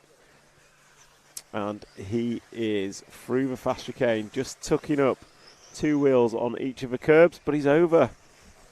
just making a small error there. As we just watch that again, he comes off the cobble corner, hits the curb too much. Big roll into the dust, and then can recover and on his way. But that is going to cost him dearly in that hope for an 8-lap run. So he was on it. And as he comes across now, it's going to be, what, a 46.1. So that's going to drop Andres Meyer off that 8-lap run quite significantly. But the good news is he has 4 laps to get back on it. And that could drop him behind JQ overall. We will see when the 3 laps go on the board. JQ so far has had a 43.1 and a 43.1. So consistently slow, I would say. Which is what he was saying when we spoke to him after the last round. And it is JQ up to the front with a 43.3. So he leads by 1.2 over Andreas Meyer. And we'll see Andreas come round to put 4 on the board now. And it is a 43.4. So Andres Meyer is running in second. And he's going to have to pull out some fast laps if he wants to get that 8-lap run. Meanwhile, JQ is going with consistent but slow in this round. Oh, and Andres Meyer is over again. So we'll just watch a replay of that. Again, it's coming off his cobble corner. He's hit the same curb and he's ended up on his roof. So 2 mistakes in the same place for Andreas. So we'll pick up JQ. He's coming out of the big double now in the green car, black wing, so back of this queue. So JQ is now our de facto leader after a 44-second lap from Andres Meyer. And Aaron Waits has just put in a 41.7. And 6Q Lick on the live stream is saying JQ is 2 seconds away from that 8th lap. He is. JQ is close to it, but 2 seconds over 2 laps means JQ is going to have to lay down something he has not yet achieved, which is a pair of 41-second laps. And he's not going to do it driving like that. So it is going to be JQ leading Andres Meyer, leading Aaron Waits, depending on how JQ's lap is as they all come into their final laps. So JQ jumps up, takes a 90 left, and then he's going to go double and cross the line. And that lap for JQ is not good enough. So Andres Meyer with a 41.6 last time by jumps back up to the lead. And Andres Meyer comes down the straightaway and closes out with a 46. So a bad last lap from Andreas. Aaron Waltz closes out with a 42.9, but not enough. So Meyer sits top of a tree in front of him by 0.5 tenth of a second as we watch JQ. JQ needs a somewhat decent last lap to take the heat, but he will not go top overall in the round as Hugo Tavernon's 8-lap run from the previous heat still stands. JQ crosses the line with a 43.9 and takes this heat by 2.5 seconds from Andres Meyer. And that is pretty much a wrap. Oh, Richard Corrington jumping up into the 2 spot. So that's a wrap as they're pretty much all finished and will come into the pits this time round. So if we pan it over to the rostrum and then we will wait for heat number 9 to start. First of our seeded heat up next.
So, I've got a very happy JQ next to me because he thinks he is safe from the Max Mort body shell, which he has to run if he finishes a final below him.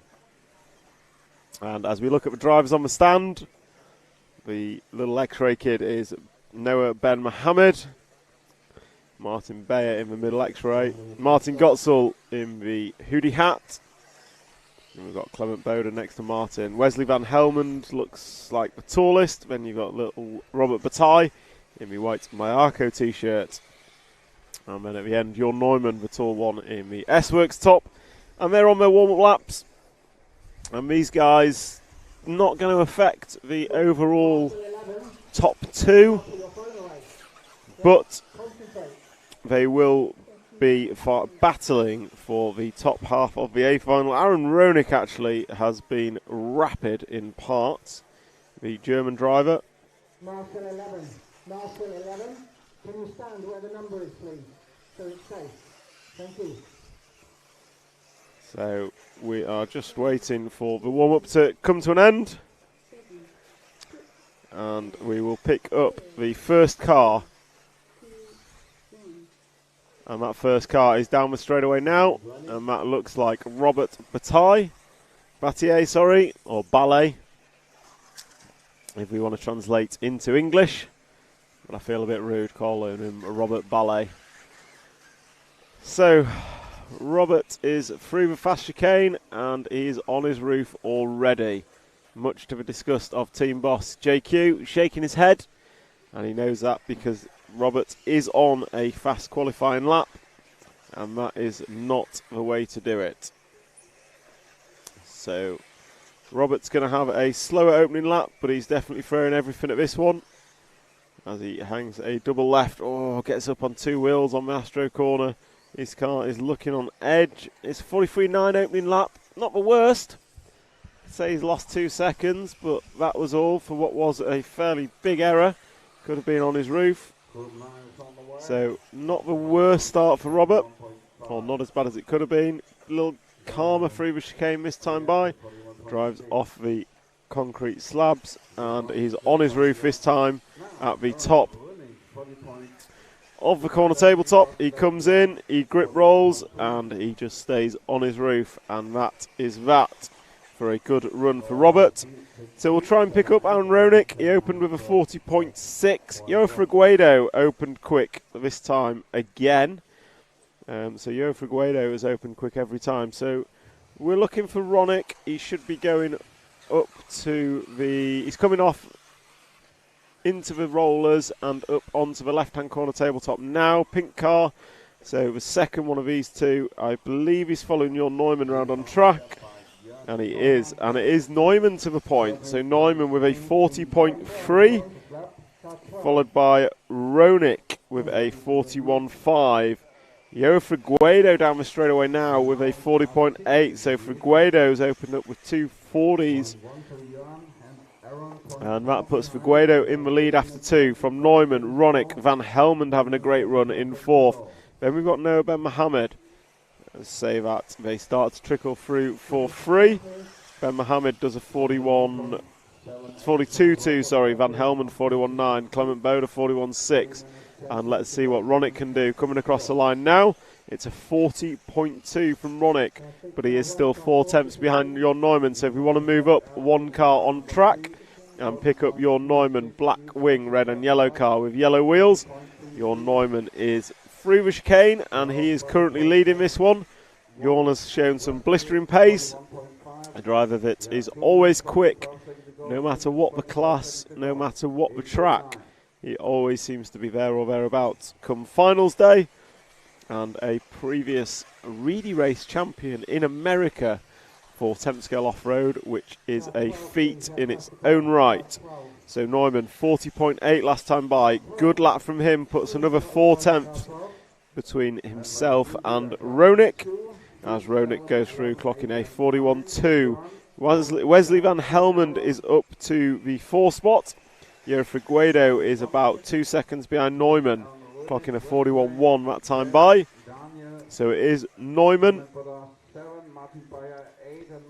followed by Ronick, and Neumann just casing a triple, going to lose a couple of attempts, whereas Ronick lands it nicely and gets a good hook on the front steering. But it's not going to be enough to take the lead from Jorn, as Jorn crosses with a 40.5. Ronick crosses the line with a 40.4, so just 1/10 separates the lap times that time round. And it is currently 6/10 in Jorn's favour, but he cases the big double.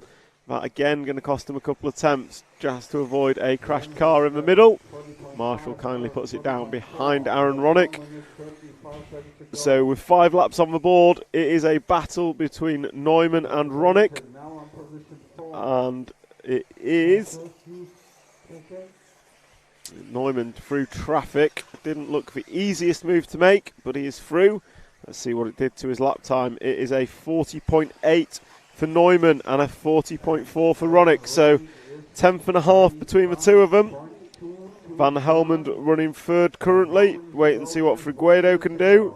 It is Figueiredo in third as Neumann pops a slight wheelie coming out of the off camber. And it is Neumann versus Ronick with this lap and one more to go. Neumann clean through the back section. So it is Van Helmond. Figueiredo had a bad lap, so Van Helmond is now running in third as we watch Neumann go double left. And he's going to come across double and double. Lands it and down the straight. Neumann responds 40.3. Ronick 40.8. So it's 8 in Neumann's favour as they start the last lap. Neumann looking clean. Over the double, hits a downslope, nicely done. And just struggles getting out the pommel, bobbles a little bit, but it's not going to cost him too much. Comes off the cobble corner well and into the corner tabletop, into the back section. Double, triple, double, nicely done. Over the triple he goes. Downslopes that beautifully from Neumann. That's going to save him a couple of attempts. Just gets a little squirrely through the sweeper, but no harm, no foul. Ronick, I think, has needed a marshal. No. And Neumann across the line, going to finish with a 40.6 to go 5 in 25.7. And then Ronick goes through with a 41.0, 5 in 26. Van Helmond, good run from him, going to go 5 in 30. And then Noah Ben Mohammed going to go 7 in 5.33. Figueiredo goes 5.32. So we just pan out to the rostrum as these guys are pretty much done. So that's a wrap for heat number 9, first of our seeded drivers.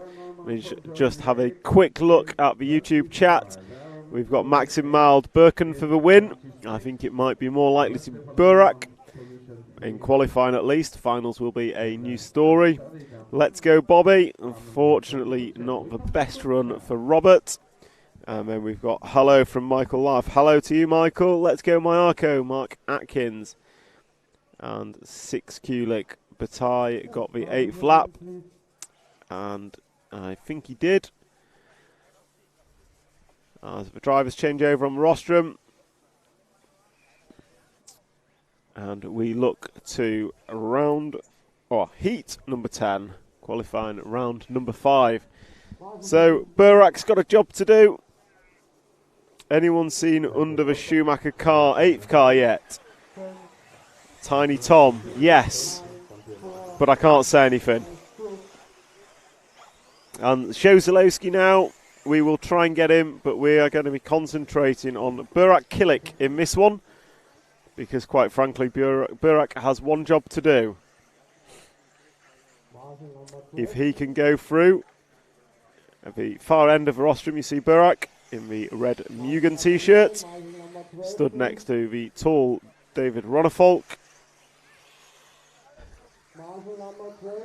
So if Burak can go through in sub 5:23.0, so Burak's got to hit a 5:22. That's his first challenge. If he doesn't beat a 5:22, he will not take TQ. Jim, don't move the camera, whatever you do. So Burak has to hit a 5:22, 8-lap run. And if he does that, we then have to wait and see what Bruno can do, as these guys are warming up. Afternoon Cockers, can we watch Skidders warm up for Heat 11? I'm sure we can sort that for you, Foster. how's it going at Boughton? I see Neil is winning once again. In fact, I'll just check quickly what the score is of the temp scale national in the UK, where Neil Cragg have not raced yet. Neil Cragg has TQ'd qualifying once again in the two-wheel drive national. So these guys are just warming up. We've got Burak Kilik is going to be our mainstay for this one. See what he can do. We also have Canas, Zalewski, Ronnefolk. So we're going to pick up Burak now on camera. So he's just coming over a big double and into the bomb hole. And then around the off-camber through the fast chicane. He's the second car in that queue. So just drop back one car to the blue and white Mugen Siki car, driven by Burak Kilik. And we will see what Burak can do. No pressure, but we know he's got to beat a 5:22 point something if he wants to take the TQ battle to Bruno Coelho. If he cannot do it, then Bruno is TQ. So Burak down the straight for lap number 1, nicely through turn 1. Little flick of the wheels as he comes over the first little ski jump, rolls down and into the first triple. Double, nicely done, down slopes it beautifully. Doesn't quite jump into the bomb hole like Bruno does, but that is a riskier approach, it's fair to say, if ever so slightly quicker. So Burak over the triple doubles the last one, despite getting slightly out of straight, down slopes that triple very nicely over the speed bump, just getting a little bit too much speed into that, but still looking like a pretty decent opening lap. And that is a 40.4 opening lap for Burak Kilik. He is going to have to cut that down ever so slightly. He's going to be needing to average about a 40.3, I reckon. And he's already in traffic, so I'm hoping these guys will get out the way. One guy has. We'll see who comes next. So Burak over the back section. Did actually get held up in the last round by traffic ever so slightly. And he was only 2 tenths off Bruno's time last time round. The sun's just come out. In Burak's head, that means more grip and quicker lap times. We discussed it last time at length, and it was a very nice lap down the straight. It's a 40.3 for Burak. So he's moving in the right direction, and now he is through the traffic. And I would say nothing but racetrack in front of him for a good few laps. The sun is out and shining. That will heat the track up. So Burak Kilik, it is in your hands to send this as hard as you can. Not known as a driver that backs off easily. He is known as someone who's going to throw everything at it. Drive as hard as he can, and it will be win or bust. So we'll see what Burak can do as he comes round over double-double. This time by, it's another 40.3. His forecast time is identical to what Bruno has already set. And Burak does need to beat that to take the TQ battle to Bruno. Bruno will run after this. And depending what Burak does, Bruno will either be TQ or he will have to beat the time. So Burak coming through the back section now, very nicely done, carrying some good speed over there. And nails the triple downslope perfectly, carries good speed around that apex. He is frantic over that speed bump, carrying more speed than most, but making it work. Comes into the double-double and nails that time by 40.2. And he is on track to hit what he needs to hit with 4 laps down and 4 to go. We're half race distance for Burak Kilik. And we are going to stick with him as he sets about trying to de-seat Bruno Coelho from the top spot. A spot he has held all weekend. He was quickest in free practice. He was quickest in seeding practice. He's been quickest in qualifying so far. But this run from Burak is looking fast. And if it is fast enough, he is going to unseat Bruno and make Bruno work for it. So this time by, it's a 40.0 from Burak Kilik. I think that's the quickest lap I've seen from him all weekend. So when it matters, he is piling on the pressure. And we'll just see him come past this traffic of car 10. And he has done. So quick look, it is Ronnefolk, Scratchback, Canas running in second. 3 seconds behind Killick. Then Ronnefolk, Bartos, Bermudez and Navarro. Navarro will need a good run, but I'm going to go back to Killick and good marshalling, whoever that was, just holding the back marker until Killick had passed. And Killick round this lap's had a bit of traffic, so I'm expecting it to be ever so slightly slower. It's a 40.3, that's okay. He is about 0.8 inside of Bruno's time. So Killick with 2 laps to go. This lap and one more as he comes in and out the bomb hole. And he is being chased down by someone. I'm sure they won't make an error of collecting them. I think it might be Zalewski, if I'm honest, who is quick. So Burak Killick is into the triple. He's got 1.5 laps to hold this pace and take the fight to Bruno Coelho. So double left, and he's going to go double, cross the line, starting his final lap now. That was a 40.5. That is not good enough. He needs to be quicker than that. So Burak Killick is estimated a 22.5, but he needs to hit a 40.3 to make that happen. So this lap has to be sub 40.7 to beat Bruno's time. As he comes on and off the cobble. Oh, he's up on 2 wheels. Gets away, he's over. So Burak is over, gets away with it, but I think that's going to cost him. He did say he would throw everything at it. He has done that. Got up on 2 wheels, but never backed out. Can he do anything? Will he go? Oh, he's done. His car stopped. So Burak Killick is out of here.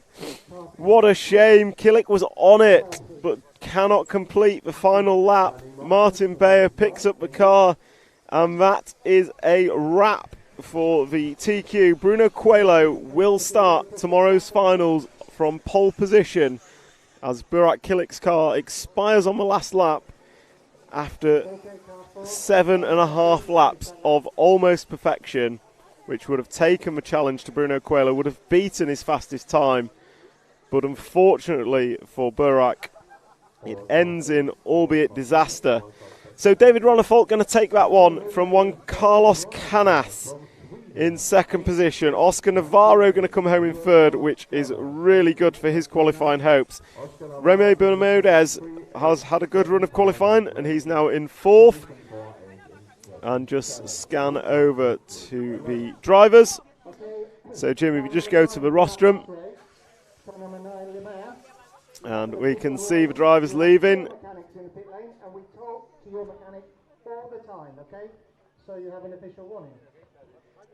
So, looking at the chat, BK, let's go. Burak unfortunately just missed that. They make it look easy, RC Racing. Yes, they do. And BK speeding up 40.024. BK was quick. BK being Burak Killick. And it sounds like I've just had an update as well from the 10th Off-Road National. Neil Cragg leg 1, Lee Martin leg 2, second, and Tommy Hall third. So no change in the old guard at the UK 10th Off-Road scene. So we turn to the last race of the day. Unlucky Burak. Burak tells me that's racing. It is. It's kind of brutal racing. So we'll try and catch a word with Burak after this. He took the challenge. He did everything he had to. But unfortunately, his car stopped. RC Racing.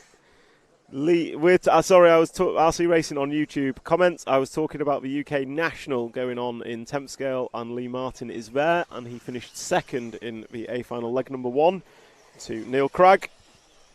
Those two have shared many honours over the years in 10th racing. Chris Shepherd, the changing surface must make things tricky for tyres. Absolutely. Every driver I've spoke to mentions tyres, both from compound and tread pattern. And it is very, very difficult to get it right. I don't think there is a right option. It's just what is the least worst between what's on the AstroTurf and what it is on the clay. Jim, don't move your camera.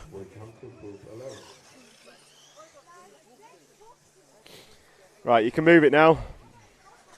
So we will pick up, I think we'll start with Orlowski on this one. So we pick up Mikai. So Mikael can put himself second on the grid. He would have to TQ this round. So the number 3 car is coming into the 7-pack now.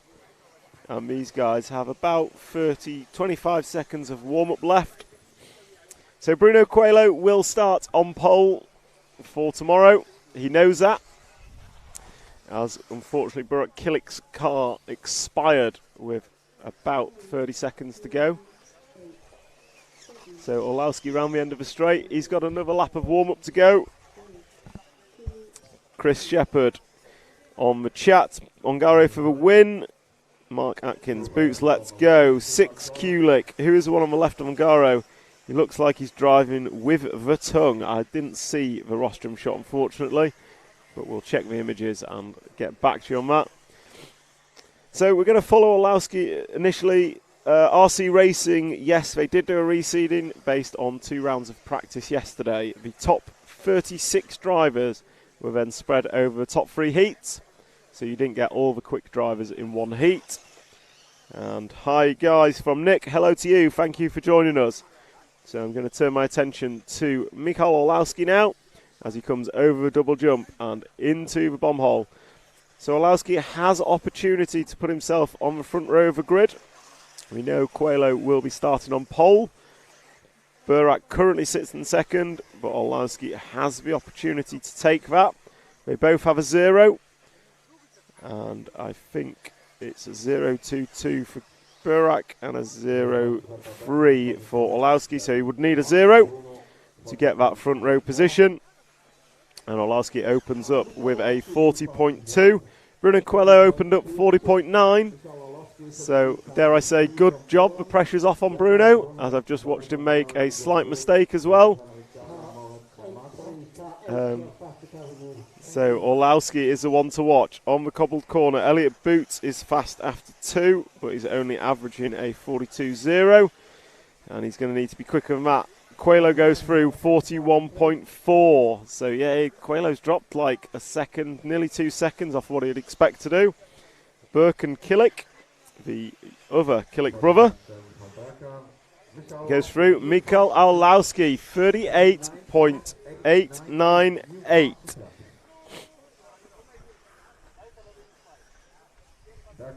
So Mikhail dropping his first 39-second lap of the weekend. And I think that makes him the second quickest driver over a single lap. So being fast in Q5 is a good place to be, because it means going into finals you have the confidence, and he just muscles his way past Johnny Skidmore, I believe. So being quick in the last qualifier, you're going into the finals with confidence, you're going into the finals with the quickest car. And is it quickest for Mikhail? It is. So after 3 laps, Mikhail leads by 2 seconds, and he is on for a new fastest time of the weekend. So a 40.3 last time by. So Mikhail Orlowski is driving to put himself on the front row of the grid as he drives off the cobblestones into the corner tabletop and comes down, and he goes double, triple, double, and then hooks it up into the big triple. Oh, double bounces up on 2 wheels, just backs out of it so he doesn't go over. And then he's going to jump up onto the corner tabletop. Double left-hander coming down now. He goes double-double. Bruno, the only one I've seen going triple-single. But Bruno's clearly made it work for himself. And it's a 40.2 from Orlowski. Bruno's best lap is a 40.1. So Orlowski is the quickest in this qualifying race. Although Bruno, the pressure is off. So we have Orlowski leading this from Coelho, and then Burke and Kilik in the 3 spot. David Ongaro in the 4th. We've not seen a whole lot from Davide this week. However, he is more of a finals driver, so I wouldn't count him out just yet. And as we heard from Bruno, Canas won this event last year from 8th on the grid at Hoodie Arena. And Bruno remembers it well because he was on pole. So Orlowski still in the lead and backs up his 39 with a 39.830. So Orlowski dropping a pair of 39s now. Bruno Coelho a 41.6. So Mikael Orlowski is rapid, and he's going to take the jump onto the corner tabletop, do a double left, and then come down. Goes double, and crosses the line, and that one was a 40.19. So Orlowski is looking to go 5:21 pace, which is the quickest pace we have seen. It's the quickest pace we've seen predicted. As we pick up Orlowski coming through fast chicane, and then driving away, car in front. Is that Orlowski over? So Orlowski on the corner tabletop now, I believe. I've lost him. So Orlowski coming round, should be crossing the line right about now. And down the straight he goes, 40.8 last time by, end of the straight. So Mikael Orlowski, blue, green and white car, clear wing. And this is his final lap. So 40.8 last time by, not his best lap, but he is still on for a 5:21.8, the quickest time we'll have seen here this week. And he has dropped a pair of 39.8 second laps. So Mikael Orlowski coming into the triple, not much to finish this off, but it was past this point that Burak's car expired. So Orlowski's made it past that, going to jump up into the corner tabletop, double left-hander, and then he's going to go double and finish off with the quickest time of the weekend for Mikael Orlowski, finishing in a 8:522.0. And that's a wrap of qualifying.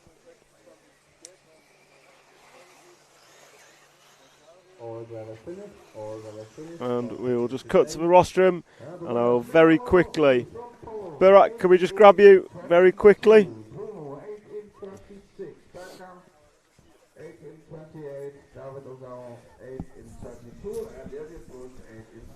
So Burak, that was exceptional for 7.5 laps of the 8 you required. How are you feeling? I'm feeling a little bit gutted, you know, the pace and everything was really good.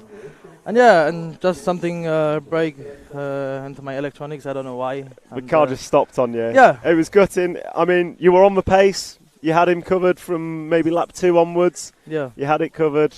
It was looking like it was all there. Other than fixing the car, what's the plan for the finals? Yeah, for the finals, we will put, of course, new electronics inside, and we'll see what happens. And yeah, we try our best for sure. Well, I for one am looking forward to it, and good luck for the finals tomorrow. Thank you. Thanks. Thank you, Burak. Unlucky, buddy.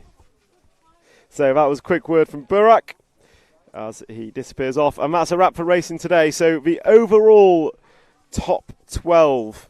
Bruno Coelho is going to start on pole position tomorrow. Mikael Orlowski is going to be starting in the 2 spot by virtue of that last round. Burak Kilik, so close to overall TQ, will be starting in 3rd. Aaron Ronick going to be starting in 4th, and then comes Birkin Kilik. In 5th, we have Jon Neumann in the 6th position. Bartosz Zaluski, great qualifying from him to go into 7th. Your reigning champion, Juan Carlos Canas, is going to be in 8th position. And then young X-Ray driver Max Goetzel in the 9 spot. David Ronnefault going to make the main in the 10. Elliot Boots is 11th.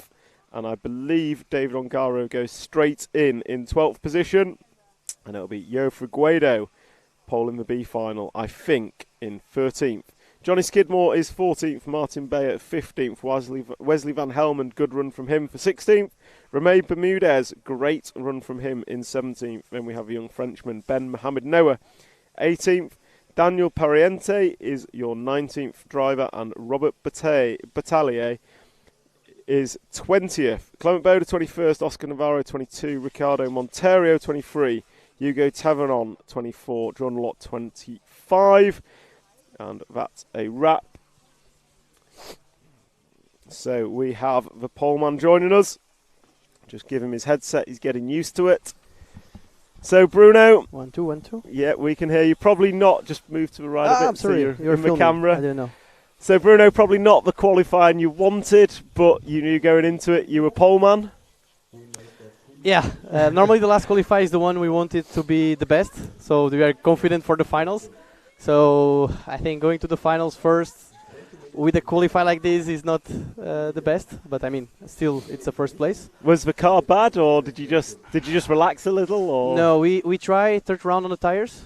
Okay. And they didn't work. Fair. So good job. It's only a Yeah. 10-minute final. Thank you. Yeah. So, Burkan, obviously, Burak, you were watching, I assume. He was on the pace for. Yeah, the last lap? he was very good. I don't really like when events like this, because I think it was not his fault. I think it flipped before. Yeah. But I'm not sure if it was already related with that or not. I don't know. But yeah, anyway, Orlovsky did a very good run. Orlovsky was the quickest run. Yeah, I think even if Burak didn't add the problem, Orlovsky will. He would have been in front of his forecast time. Yeah. So. But yeah, Burak is super fast in terms of. In terms of consistency, yes. I mean, I think he didn't make one mistake in all qualifies, which is impressive. Really quick. Which means he'll be for sure super strong on the finals. Yeah. Me and Orlovsky, we are having up and downs, sometimes up, sometimes down. So we'll see tomorrow in the finals how it goes. It'll be great to watch, and obviously two good, accomplished touring car drivers now showing they can do it off-road as well. Yeah. So it'll be great to watch. Really looking forward to it. So good luck for the finals. Thank you. You get a practice in the morning as well. Really? You get a practice. So it's a practice final for everyone. B final is last chance qualifier in the practice. Okay. I will give everything in the practice then. Excellent. Cheers, Bruno, and good luck for tomorrow. Thank you. Cheers, Bruno. So that's a word from Bruno Coelho, which an absolute fantastic performance from him to pole the EFRA 1/8 Off-Road Buggy European Championships.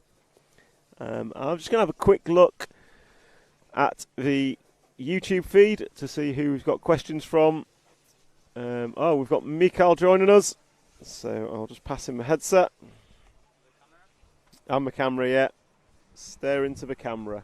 So, Michael, great last round of qualifying. Got to give you confidence going into the finals tomorrow. How was it out there? It was good. The last one was very good. I was feeling very comfortable. The car was good. And obviously it all worked really well. I was very fast out there. And I had loads of confidence driving around. And I got the TQ starting second, so it's very good. It's a very good spot. It's a very good spot to be starting in. I think Bruno, me, Burak are probably the three fastest guys, and we're starting 1, 2, 3. I'm a little bit upset because I had an issue with the car in Q3, Q4. I'm not gonna say what it was, but I just had a really strange feeling driving around. So it's a little bit annoying because if I didn't have that issue, probably Q3 and Q4 would be better. But on the other hand, I'm glad we found the issue and fixed it for Q5, and now I have really good points and starting second. So. And maybe it's for the better. Going into a final with the quickest qualifying time, quick laps, like individual laps. Was it quickest? 30. I don't know what Bruno did earlier, but 39.8. You did two of them, so it was good. Pretty quick, and it was the quickest forecast time I've seen as well. Okay. So you were quickest, regardless of what Burak did, you'd have beat his time anyway. So good confidence going into a final. Any approach for final, or is it just get it started and see what happens? I'm just gonna go for it, see what happens. Just put in some clean qualifying runs out there and follow Bruno around, see what happens. I mean, first of all, we're all taking different lines, different jump sections, so that's gonna be interesting. I was here to warm up and race in the finals, and it was fine. So I had a bit of practice racing here, which which is a bit different than usual. You need to be careful out there. And we have a huge respect between me and Bruno. We know each other in all classes at the moment, touring car, 10 scale off-road, now 8 scale buggy. Now he's also starting to do 12 scale like me. He's coming after your titles. So we basically race each other. I feel like I see him every week more than my family. So so it's gonna be nice. I'm just glad to be fighting at the top in a category that I don't specialize in, and I mean we don't even have a car with it. We're driving something very interesting that loads of people are trying to figure out. A lot of people are interested to see what it is. Yes, what it is. So I'm just happy to be out here. And I'll ask the question I was asked: is it pivot ball or C-hub? I mean, it's easy to see on the pictures. I don't know the difference. So yeah, it's a pivot ball. Right. It's a pivot ball car.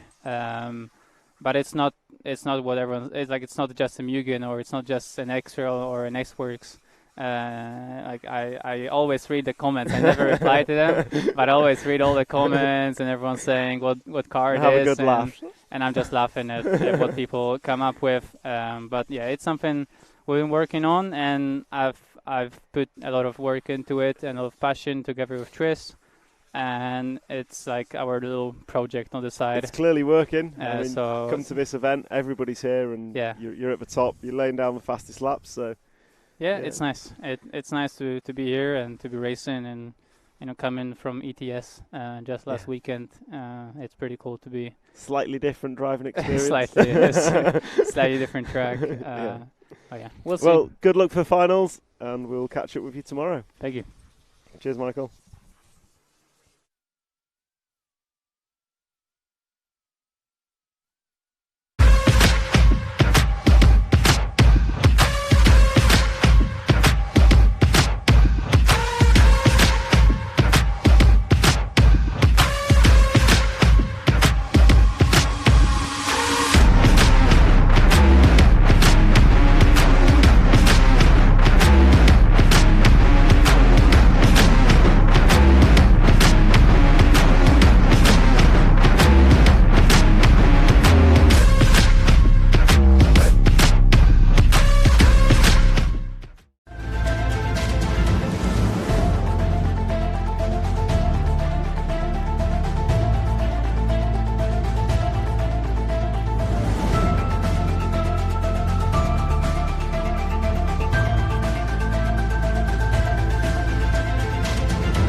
So that is our top three catch-up done. Bruno Coelho starting on pole from Mikael Arlowski and Burek Killick tomorrow.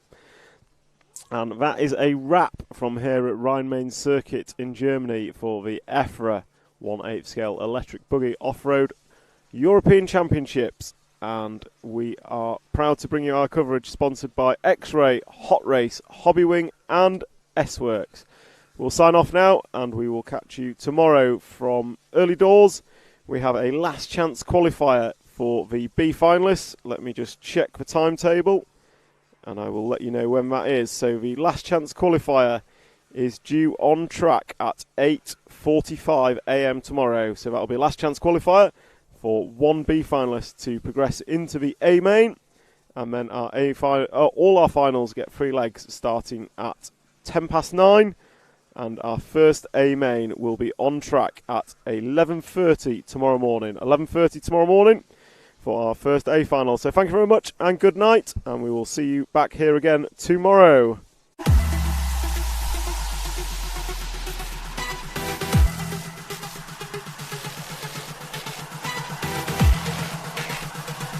Well, it's come through a brilliant overtaking manoeuvre.